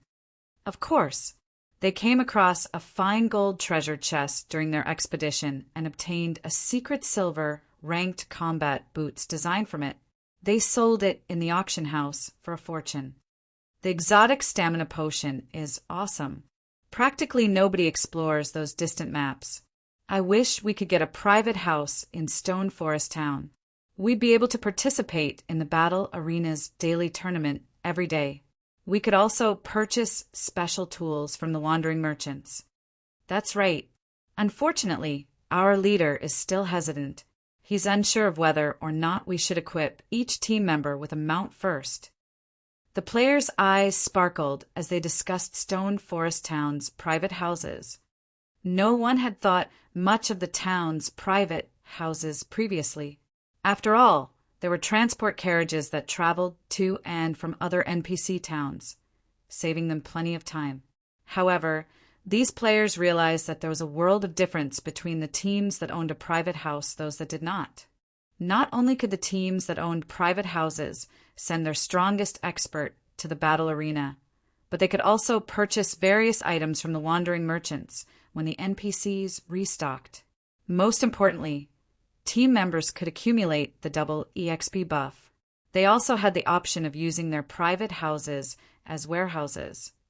It seems people are starting to realize the benefits of private houses. However, this is only the beginning. Feng's confidence in his plans grew as he listened to the public's growing interest in Stone Forest Town's private houses.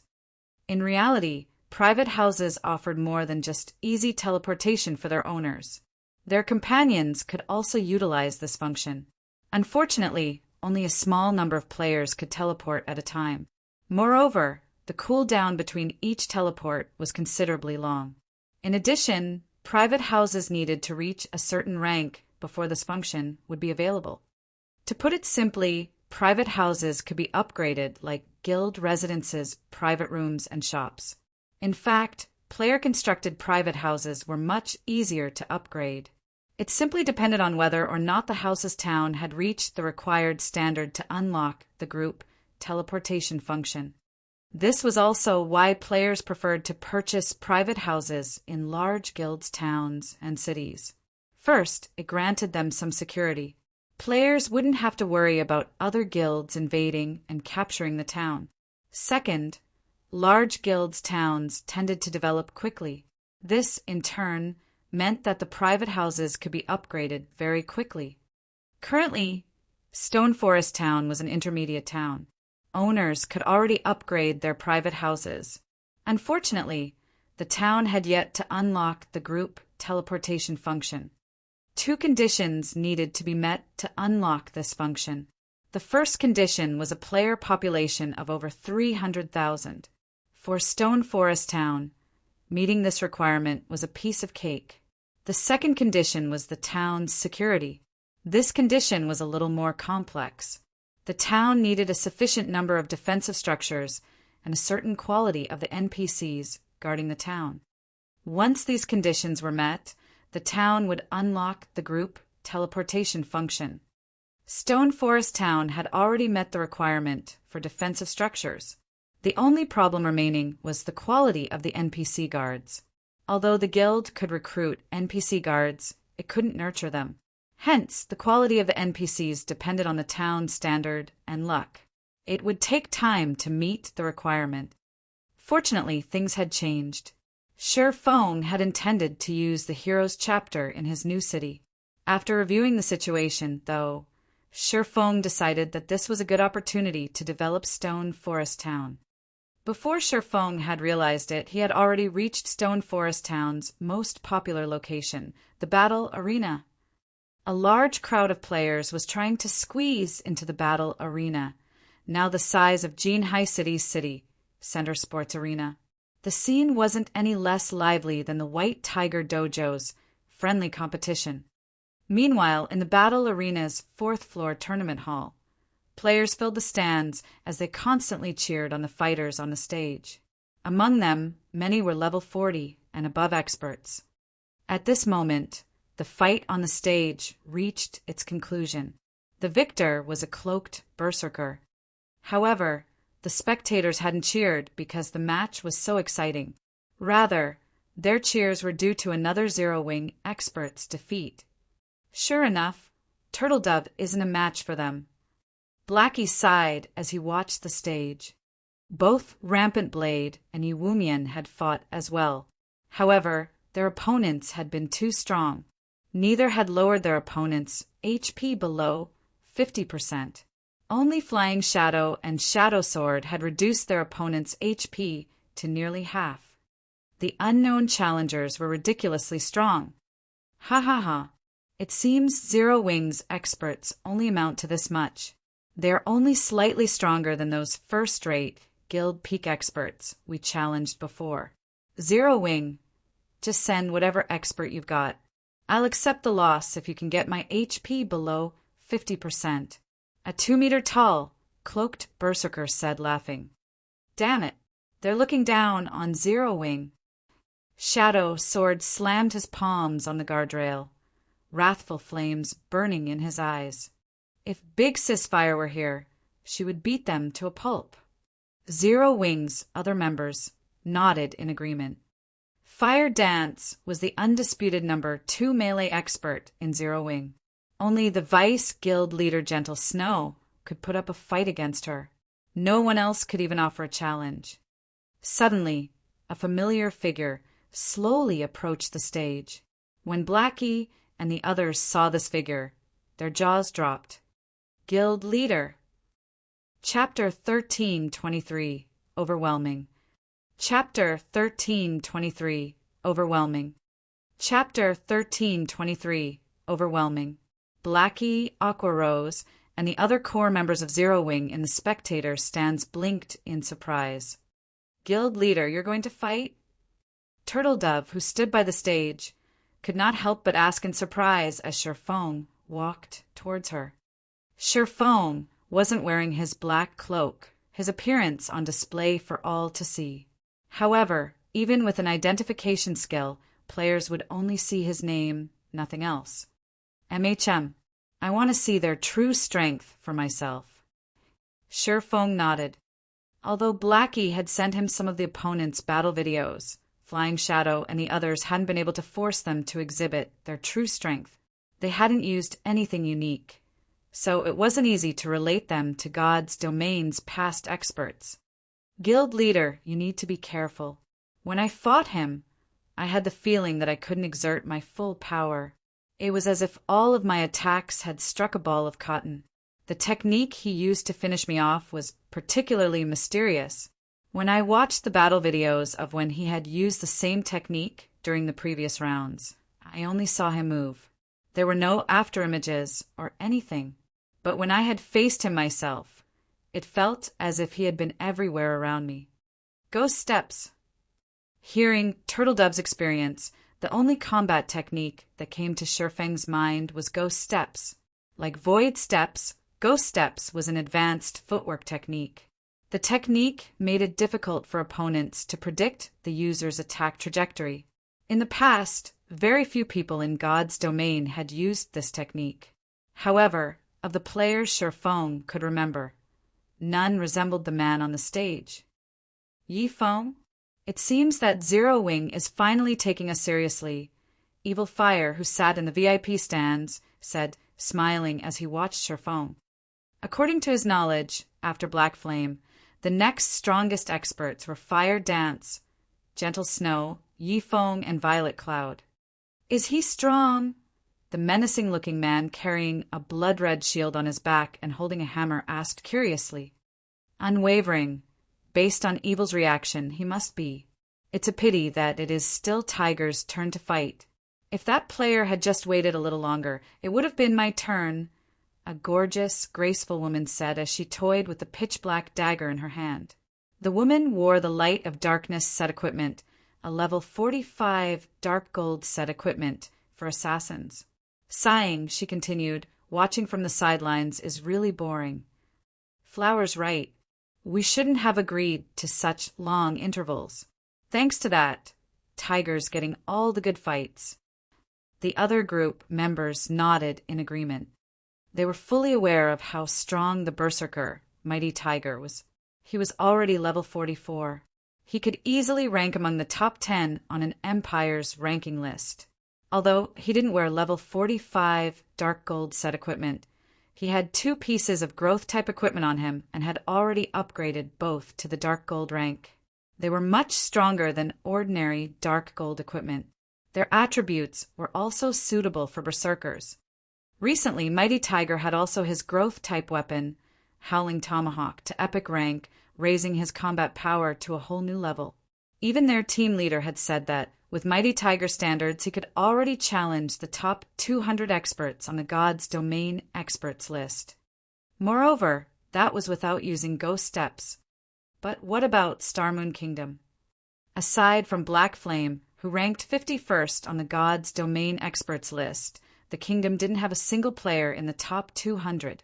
If anything, only Fire Dance, who had risen to the 215th position in the latest update, was worth their attention.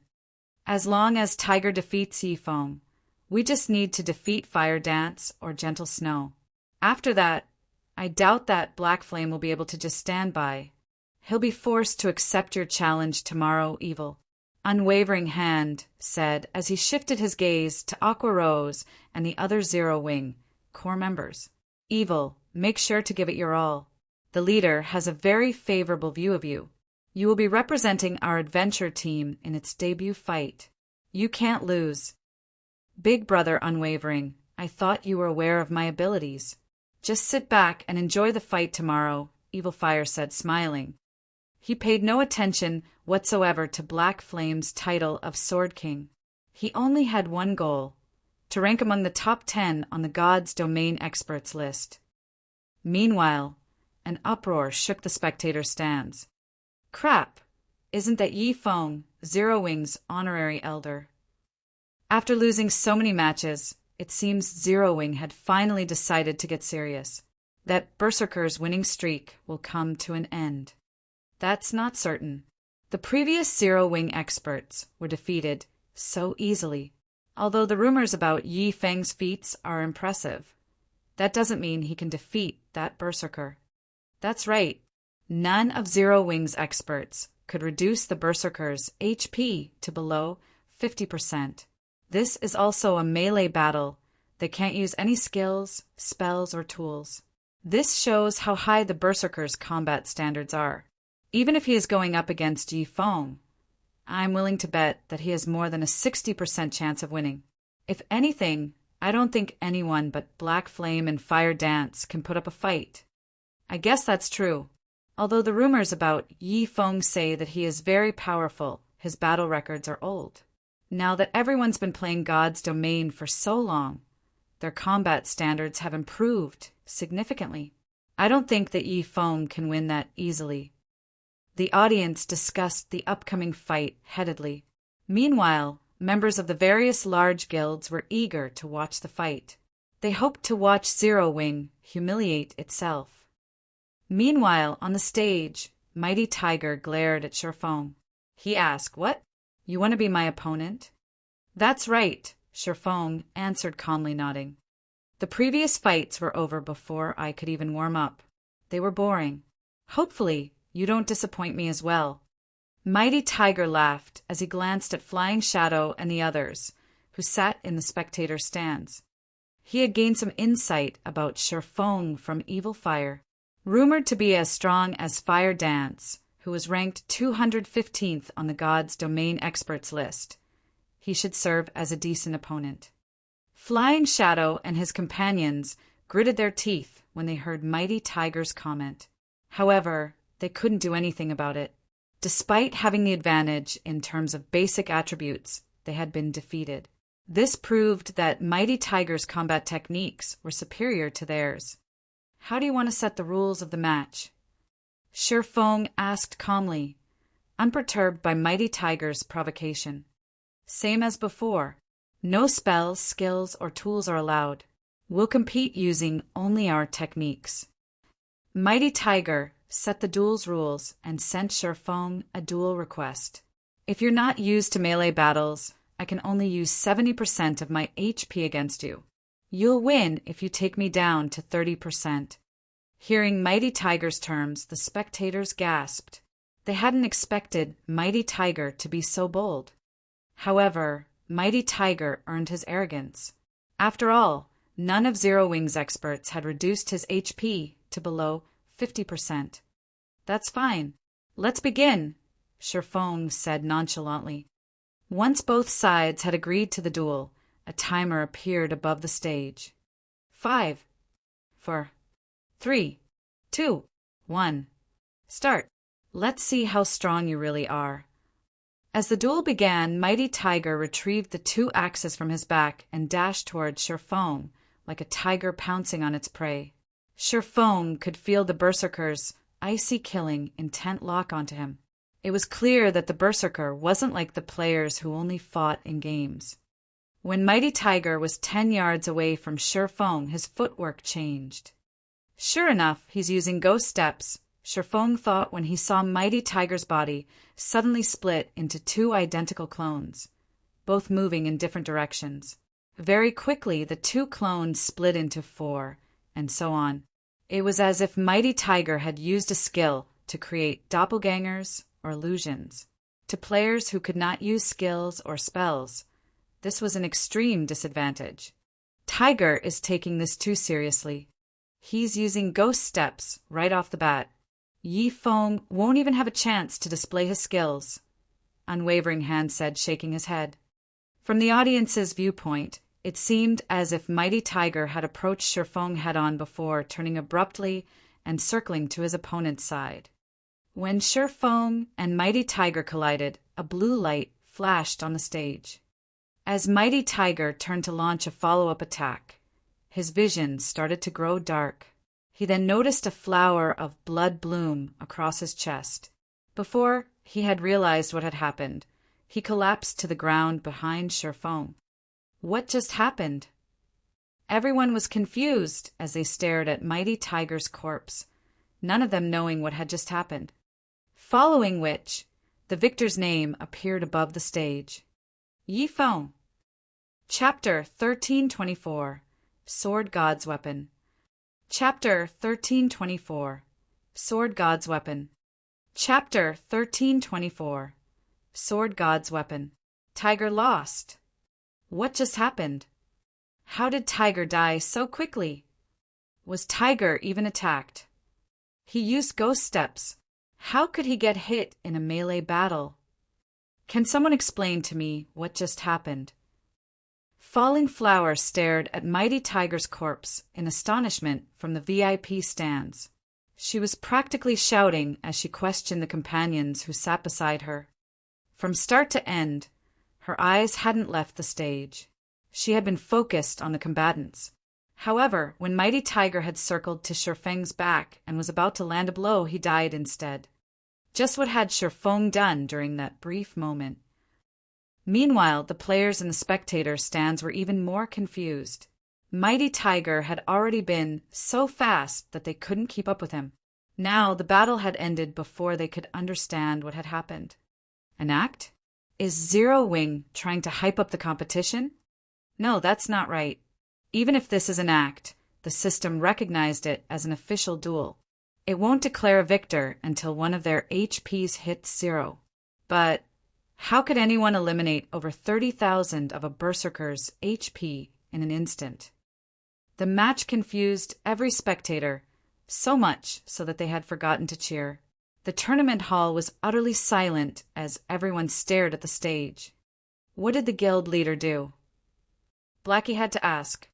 With his eyesight, he had barely been able to keep up with Mighty Tiger's movements. He hadn't seen anything when Shifeng had attacked. Is this a Tier 2 class? Aqua Rose was stunned as she looked at Shifeng. Big Sis Aqua, do you know what happened? Flying Shadow asked eagerly. No, I just reacted. When that berserker circled the guild leader, I saw a flash of blue light. The guild leader must have attacked him. It seems that the berserker failed to react in time. After watching the recording in slow motion, I saw guild leader use a standard slash. His attack speed wasn't on par with his instant strike.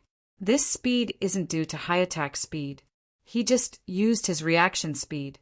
The guild leader's reaction speed has already surpassed the level that our eyes can keep up with, Aqua Rose explained after giving the matter some thought. The guild leader really is a monster. Realization dawned on Flying Shadow when he heard Aqua Rose's explanation. He had thought that after training arduously for so long, he had shortened the distance between Shifeng and himself. However, the gap had continued to widen. Meanwhile, after the duel, Mighty Tiger resurrected below the stage. When he looked up at Shifeng, fear, respect, and confusion filled his gaze. Rather than bewilderment, he was surprised that Shifeng had seen through his ghost steps. His team leader had told him that even the top 100 experts on the God's Domain Experts list wouldn't be able to see through his ghost steps, much less Shifeng, who had never seen the technique before. However, Mighty Tiger couldn't believe that was true. Shifeng must have seen ghost steps many times. Ghost steps was a special technique that combined footwork, killing intent targeting, and aura concealment to create the illusion that enemies surrounded the opponent, while in reality, only one of those enemies was real.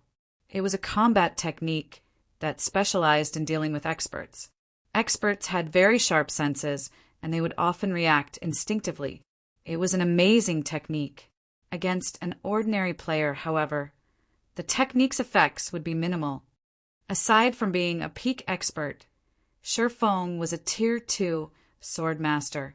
His physique far exceeded Mighty Tiger's. When dealing with abnormal speed, Shifeng only needed to focus, and Mighty Tiger's movements would play in slow motion in his mind. Yet, Mighty Tiger had dared to come within 5 yards of him. The berserker had been asking for a swift ending. In the end, Shifeng had triggered Killing Ray's lightning effect, which allowed him to kill Mighty Tiger instantly. Who else wants to fight? That boring battle wasn't even a good warm-up, Shifeng quipped, smiling as he glanced at Evil Fire's group. You, Mighty Tiger, nearly choked when he heard Shifeng's comment. Unwavering Hand and the others also wore grim expressions, hesitation lingering in their eyes. Shifeng's performance had thoroughly stunned them. Sure enough, the rumors about Yi Feng weren't credible in the least. How was this supposed to be an expert on fire dances level? Yi Feng was practically on the same level as Black Flame. He might even be superior to the guild leader. Zero Wing has truly earned its fame. No wonder it became Star Moon Kingdom's mythical guild. Evil Fire's fighting spirit soared as he watched Shifeng. Evil, you need to think this through. If you fight Yi Feng, you'll most likely have to expose your trump cards. You'll have a tough time when you head to the Black Dragon Empire to challenge the Dragon Phoenix Pavilion. Unwavering Hand warned his companion. I understand. Don't worry. In any case, I have a match with Black Flame tomorrow. It'll be a fair contest if he knows about my abilities. Evil Fire smiled nonchalantly. He then approached the stage with long strides. Evil Fire wore a suit of black scale armor. He also carried a dark purple great sword that was as tall as he was. Blue runes decorated the sword's blade. The surrounding mana flowed towards the great sword automatically, causing arcs of blue electricity to dance around the blade and crackle from time to time. Overall, Evil Fire looked like a demonic beast, his aura pulling an involuntary shiver from the audience. With each step Evil Fire took, his aura grew slightly more intense. The audience felt a heavy pressure weigh down on them. Moreover, he had removed the concealment on his weapon and equipment's glow effect, as well as his level. Level 45. How is this possible? Even the number 1 player on the Black Dragon Empire's ranking list is only level 44 right now. Strong. So strong. No wonder why these people dared to challenge Zero Wing. Zero Wing is in trouble. Why does it feel like I should be running for my life when I look at him? Crap. He has 3 pieces of epic equipment on him. The glow effect on his great sword looks unique as well. What rank is that weapon? The audience gasped when Evil Fire removed the concealment. Evil Fire's items hadn't only stunned the independent players watching. Blackie and the others from Zero Wing were astonished as well. Evil Fire's equipment could already rival that of Fire Dance and Gentle Snow. Shifeng, however, didn't pay any mind to his opponent's equipment. Rather, the Berserker's dark purple great sword attracted his attention. Why does he have the Storm War blade? Shifeng could not help his growing confusion. The Storm War blade was one of God's Domain's 36 famed swords. Moreover, it was a higher rank than the sacred sword Killing Ray. The two-handed weapon ranked 14th among the 36 famed swords. This great sword had been very famous in the past. The weapon was the reason that the sword god, Celestial Pole, had become so famous. The weapon had made its debut when Celestial Pole had been a Tier 3 player. Celestial Pole had only switched to a different weapon after reaching Tier 6. The fact that Celestial Pole had used the Storm War blade until Tier 6 showed that the great sword's attributes were frighteningly high. Yet, now, a player whom Shifeng had never heard of wielded the Storm War blade. It was baffling. Do you want a melee battle as well? Shifeng asked as Evil Fire stepped onto the stage.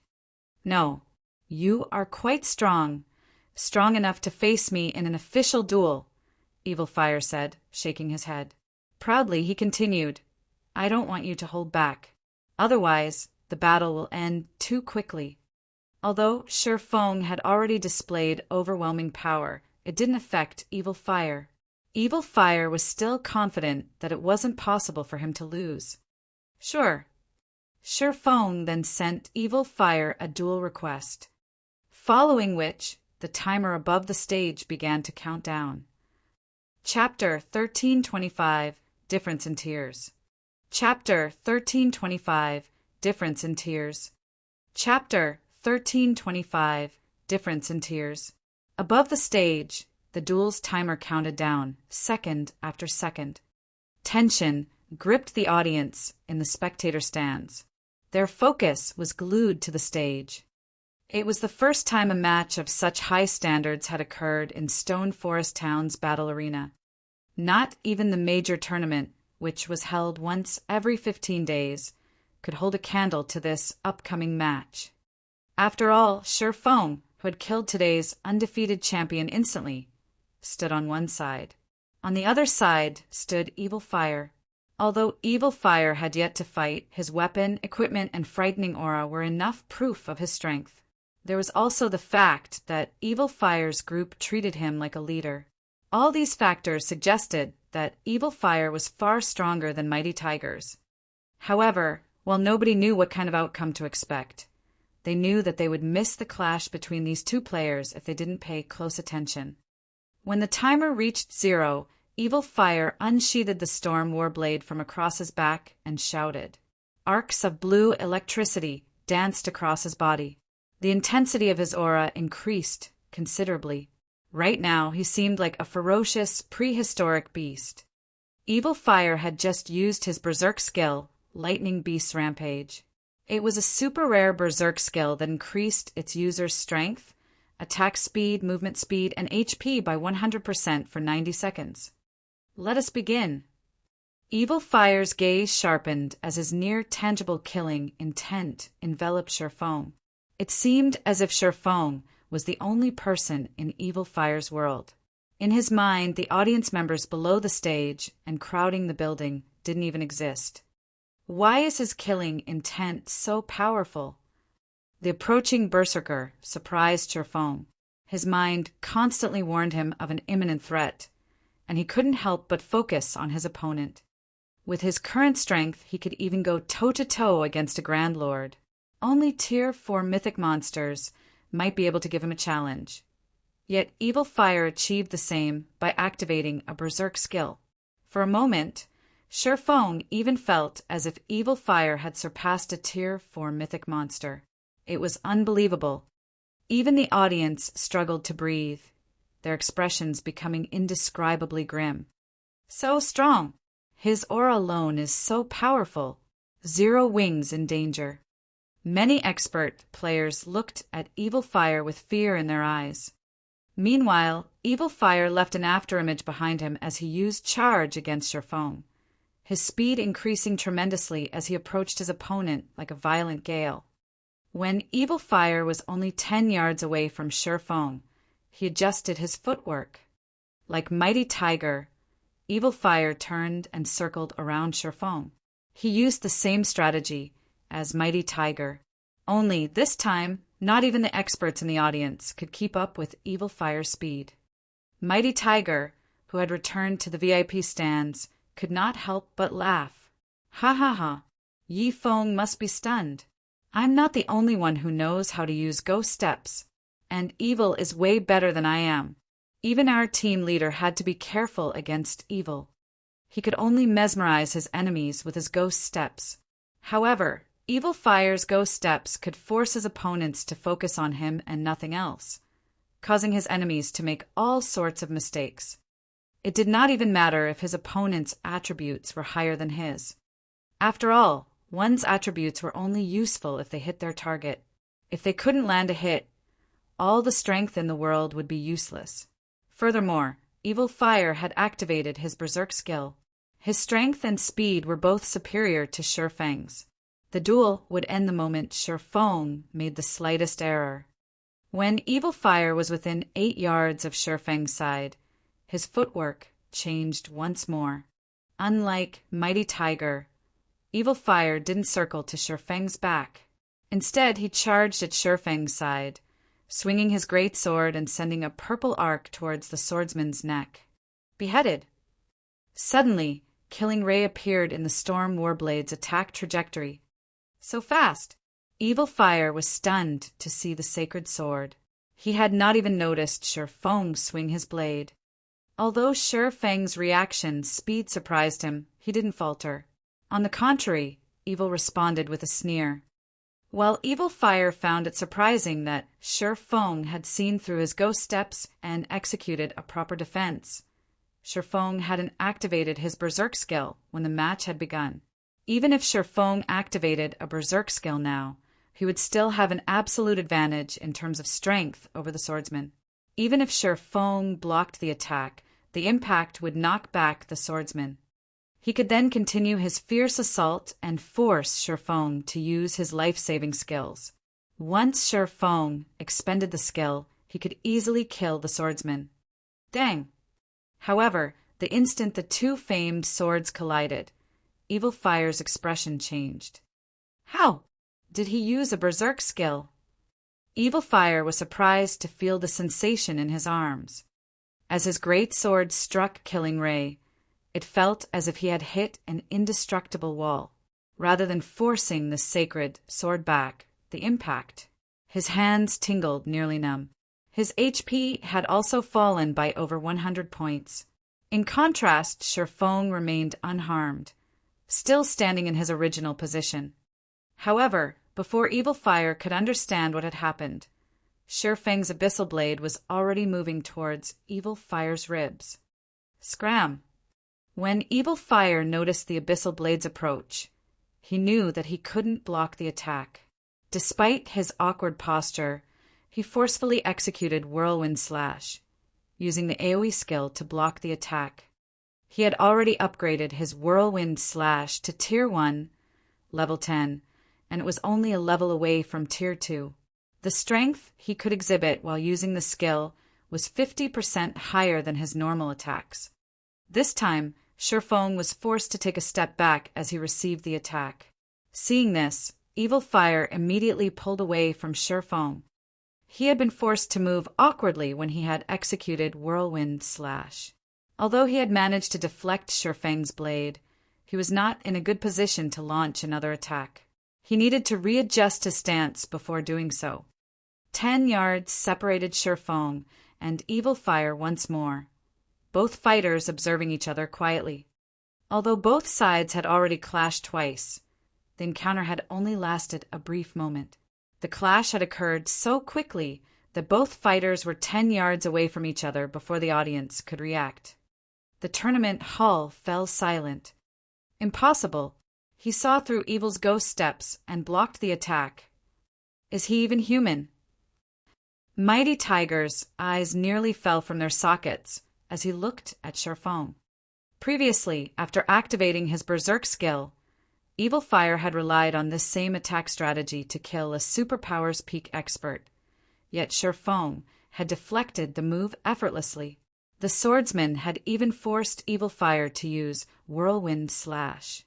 Excitement filled Evil Fire's gaze as he watched Shi Feng. He felt as if he had just found a worthy rival. You really can't trust rumors. I never expected Zero Wing to have such an impressive expert. Since you blocked my previous move, you must rank within the top 100 on the God's Domain's expert list. Evil Fire could not help but praise his enemy. However, I told you that this duel would end very quickly if you hold back. This is my last warning. This will be the first time I try this next move. I had planned to save it for Black Flame, but I've decided to test it out on you first. Saying so, silver divine runes began to surface on Evil Fire's arms and forehead, giving the Berserker a sacred feeling. Evil Fire's aura also grew stronger. Divine Warrior. Shi Feng was shocked to see the silver divine runes on Evil Fire's forehead. In God's domain, aside from the 10 great saint legacies which he had only learned about in this life, there were the 16 great peak legacies. These were the strongest among peak legacies. One of them was the Divine Warrior. As Evil Fire used ghost steps once more clones appeared around Shi Feng. To the audience, Evil Fire had just left long-lasting afterimages behind him. Before anyone had realized it, Evil Fire arrived a short distance away from Shi Feng's side. It seemed as if 2 Evil Fires graced the stage. Die! Evil Fire tightened his grip on the Storm War blade as he swung it at Shi Feng. The great sword created a powerful gale as it sliced through the air. It seemed as if the great sword had split the air as it descended on Shifeng. Chapter 1326 A Moment of Splendor. Chapter 1326 A Moment of Splendor.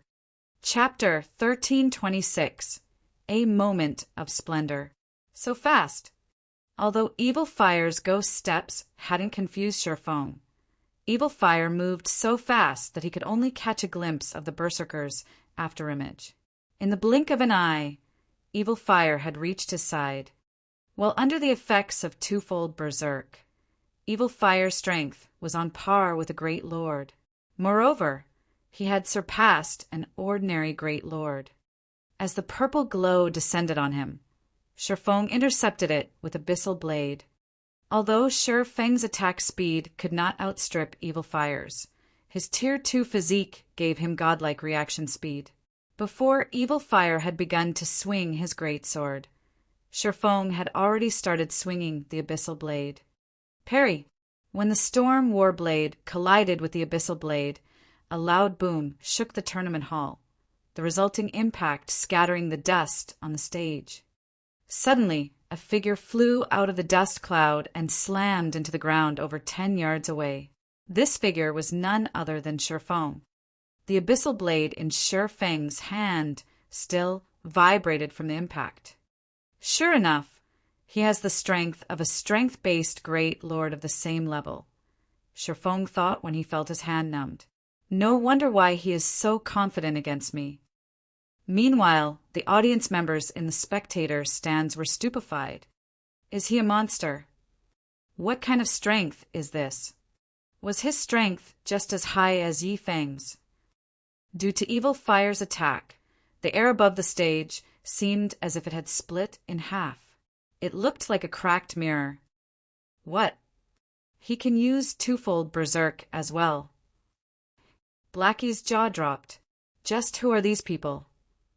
As far as they knew, twofold Berserk was Shifeng's trademark move. By activating twofold Berserk, he could gain the strength to fight opponents of a higher tier for a short time. Against players without twofold Berserk, he had an overwhelming advantage. Throughout Zero Wing, no one, aside from Shifeng and Gentle Snow, could block Evil Fire's attacks. Even Fire Dance was no exception. Blackie found it truly hard to imagine that a group of independent players would not only possess so many skilled fighters, but also have someone in possession of a peak legacy. Not even most first-rate guilds had players with peak legacies. The majority of those guilds' legacies were limited to basic and advanced rank. Yi Feng is doomed. Evil's Divine Warrior Hidden class is a peak legacy famed for its destructive power. Not only does its legacy Berserk skill increase strength, agility, and endurance by 120%, but it also boosts the user's reaction speed and movement speed by 100%. It's one of the strongest Berserk skills available. Even if Yi Feng has the attributes of a Great Lord of the same level, this is still a one-sided fight. Falling Flower's words were tinged with admiration as she watched Evil Fire. After their team leader had obtained the Divine Warrior Legacy item, everyone in the team had attempted to obtain the legacy. Unfortunately, only Evil Fire had succeeded in the end. As long as players with peak legacies had a little talent, they would qualify to reach the peak of God's domain. Whether or not the player in question succeeded would depend on luck and effort. Once the dust settled on the stage, Evil Fire charged at Shifeng again. However, he didn't use ghost steps this time. Instead, his dash was straightforward without techniques. He also completely disregarded his defenses. As he reached his opponent, Evil Fire used Cross Slash, which could even injure a Tier 3 Great Lord, against Shifeng. Against one of the publicly acknowledged strongest peak legacies in God's domain, Shifeng couldn't be careless. Heavenly Dragon's power. Suddenly, golden scales covered Shifeng's body. Dragon's authority. Suddenly, Shifeng exuded an aura that froze the space above the stage, creating an eerie silence. The change forced Evil Fire to slow slightly. However, he quickly reacted by activating a control removal skill. Although he couldn't dispel Dragon's authority suppression, holding it off for 2 or 3 seconds would be enough. With only 8 yards separating the fighters, Evil Fire adjusted his attack method abruptly, changing his Storm Warblade's trajectory. In the next moment, 4 purple arcs flew at Shifeng. All 4 arches moved at the same pace and targeted Shifeng's blind spots. This is 4 extreme slashes. Shifeng could not help his surprise when he saw this move. The extreme slash was Miracle Dragon's trademark move, unavailable to outsiders. Although Evil Fire used the same technique as Miracle Dragon, who could easily execute 6 extreme slashes, executing 4 extreme slashes was impressive. Sword's Orbit. Dang, dang, dang. Shifeng blocked all 4 slashes perfectly before they were within 5 yards. Stunned, Evil Fire stopped his advance. How is this possible? How is his strength higher than mine? Evil Fire stared at Shifeng in shock. Not only had his slashes failed to damage Shifeng, but he had also lost over 800 HP. Although he had more than 150,000 HP in total, the fact that he had lost in a direct confrontation was unbelievable. However, Shifeng did not intend to give Evil Fire any time to think as the abyssal blade soared towards the berserker's neck. Shadow Blade. Suddenly, 9 shadow weapons appeared around Evil Fire, surrounding him. Each shadow could exert 120% of Shifeng's strength. The attack was already close to that of a Grand Lord. As Evil Fire realized the precariousness of his situation, his gaze turned serious, and he shouted. Suddenly, countless wind blades formed around Evil Fire's body. The wind blades then flew out in all directions, shattering Shifeng's shadows. The swordsman was forced to stop his assault as he used Defensive Blade to protect himself. Even so, Defensive Blade's block count was insufficient to stop all of the wind blades. Once the block counts were exhausted, each wind blade dealt around minus 3,100 damage. In total, Shifeng had been struck 11 times, his HP decreasing by over 34,000. In the blink of an eye, Shifeng had lost 1/10 of his HP. Is this the Storm Warblade's Storm Assault? What a terrifying weapon! Without Heavenly Dragon's powers defense and HP boost, I would have been forced to activate Absolute Defense. Evil Fire, who was enveloped in flowing, purple-hued air, had surprised Shifeng once again. The Storm Warblade had 2 major skills. The first was Storm Assault. When activated, the skill created hundreds of wind blades that the user could control to attack any targets within 30 yards.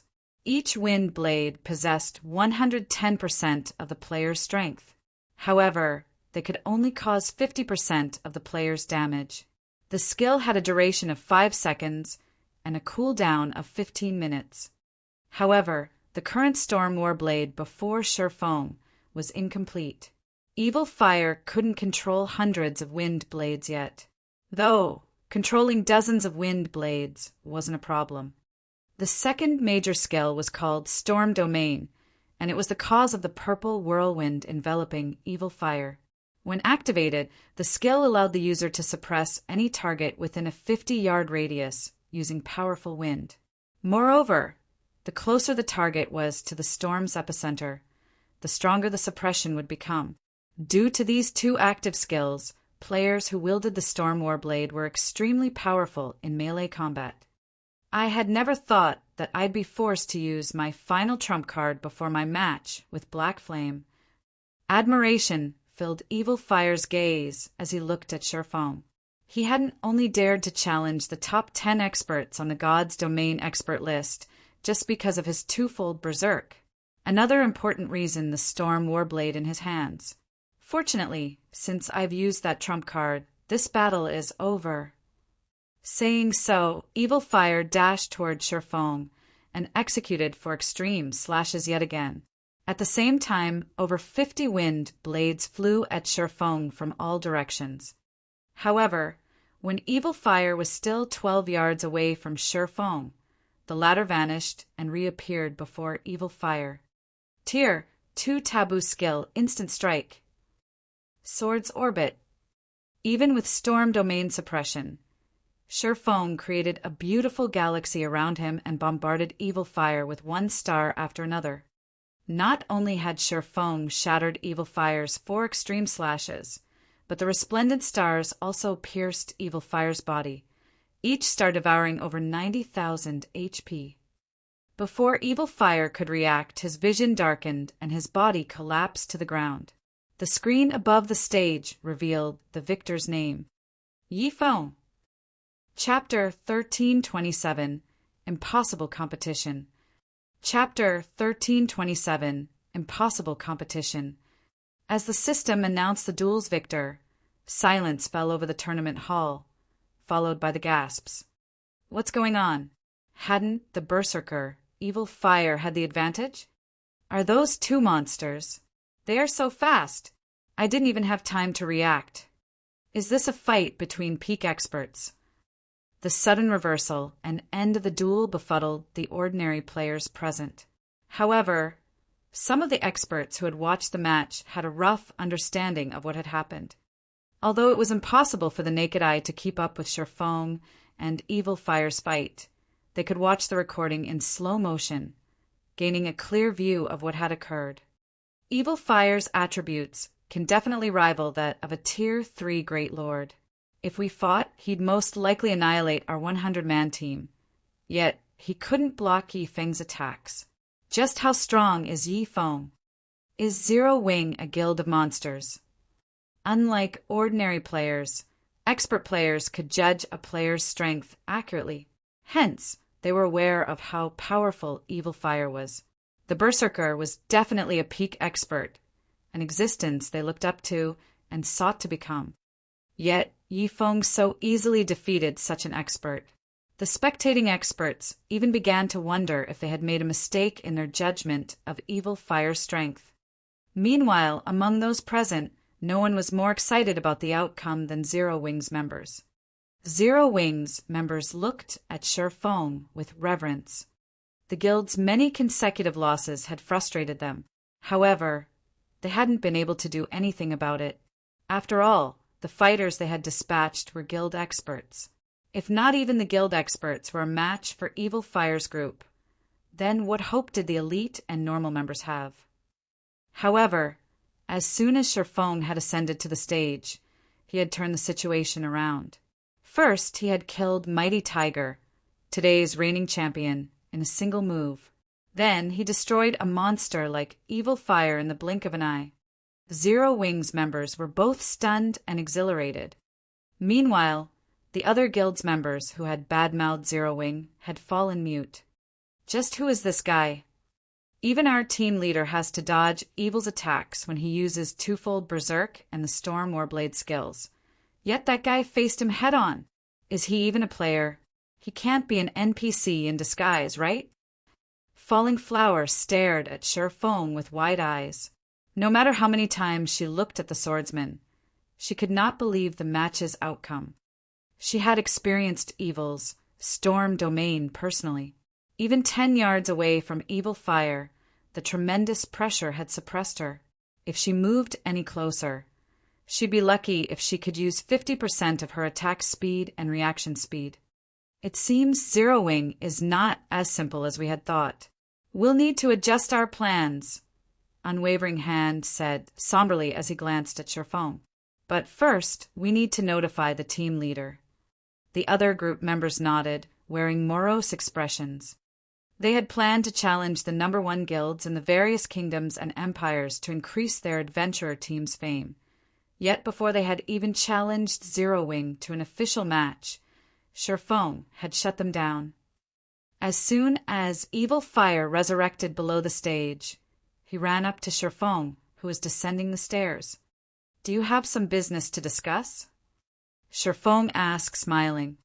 If Evil Fire had fought him before he had completed his Tier 2 promotion, he he would have likely been forced to use twofold Berserk and many of his trump cards. After all, despite looking like an unrefined savage, Evil Fire was a bona fide flowing water realm expert. Zero Wing didn't have a single expert, aside from himself, that had a chance of defeating the Berserker.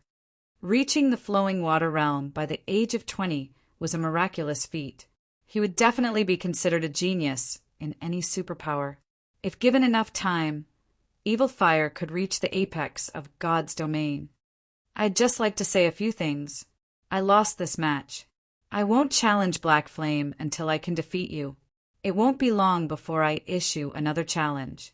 I will win, and then I'll challenge Black Flame to an honorable duel. Confidence shone in Evil Fire's eyes as he spoke with Sherfong. While he had suffered a miserable loss, he had gained just as much. He had only recently obtained the Storm War Blade. He hadn't had a lot of time to get used to the weapon. Most importantly, he was close to completing the 4th phase of an epic quest. After he visited the Secret Land and obtained the skill that could counter Sherfeng's godlike speed, he could definitely put up a good fight against the swordsman. Challenge me. Sherfeng could not help but laugh. Allow me to refuse. I don't have that much time on my hands. What, are you afraid?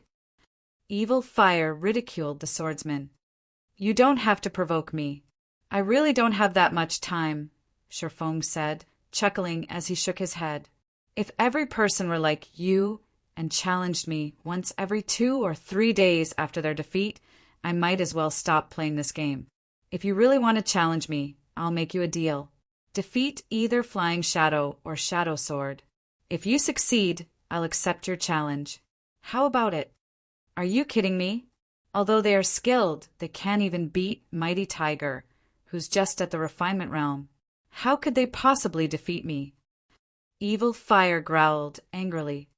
I don't mean right now. 7 days. In 7 days, you can challenge either one of them. As long as you defeat one, I'll accept your challenge, Sherfeng said, laughing. If you don't feel up to it, you can always give up. It'd be easier for me. 7 days. Evil Fire gave Sherfeng a cold look. You think they can grow strong enough to defeat me in just 7 days? What a joke. Since you don't believe me, why don't we make a bet? Sherfeng offered as he turned to the distant Flying Shadow and Shadow Sword. If you defeat either of them in 7 days, you'll win. If not, I will. If you win, you can tell me to do one thing. If I win, you'll have to do something for me. What do you think? If I win, I'll make you leave Zero Wing. Are you willing to do that? Evil Fire said, scoffing. Of course. Sherfeng nodded seriously. Fine. You better not regret this. Evil Fire glanced at Flying Shadow and Shadow Sword. Although he did not know what kind of tricks Sherfeng was trying to play, those two wouldn't be able to defeat him in God's domain even if they had another 10 years to train. As Evil Fire left, Aqua Rose walked over to Sherfeng. Guild leader, have you lost your mind? Aqua Rose said, clearly angry. In her eyes, Sherfeng was simply too irresponsible. He had actually agreed to such a bet. What if he lost? You are fully aware of how strong Evil Fire is. Snow is likely the only one, aside from you, with the strength to fight that man. Even Fire would be forced to run and dodge if he used twofold Berserk. Although Flying Shadow and Shadow Sword have improved very quickly, they're still a long way from reaching the refinement realm. How can they possibly defeat Evil Fire in 7 days? Relax. God created the world in 7 days. I should be able to do this much, Sherfeng said, chuckling at Aqua Rose's wrath. Evil Fire was a bona fide genius, although he had not heard about the Berserker in the past. With Evil Fire's status as an independent player, it would be a huge waste not to poach such a talent. If he wanted to recruit a prideful expert like Evil Fire, this was the quickest and most effective method. It might have been impossible to train Flying Shadow and Shadow Sword to defeat Evil Fire in just 7 days before, but the situation had changed. Seeing Sherfeng's confident smile, Aqua Rose could not help but sigh and give up her attempt to persuade him.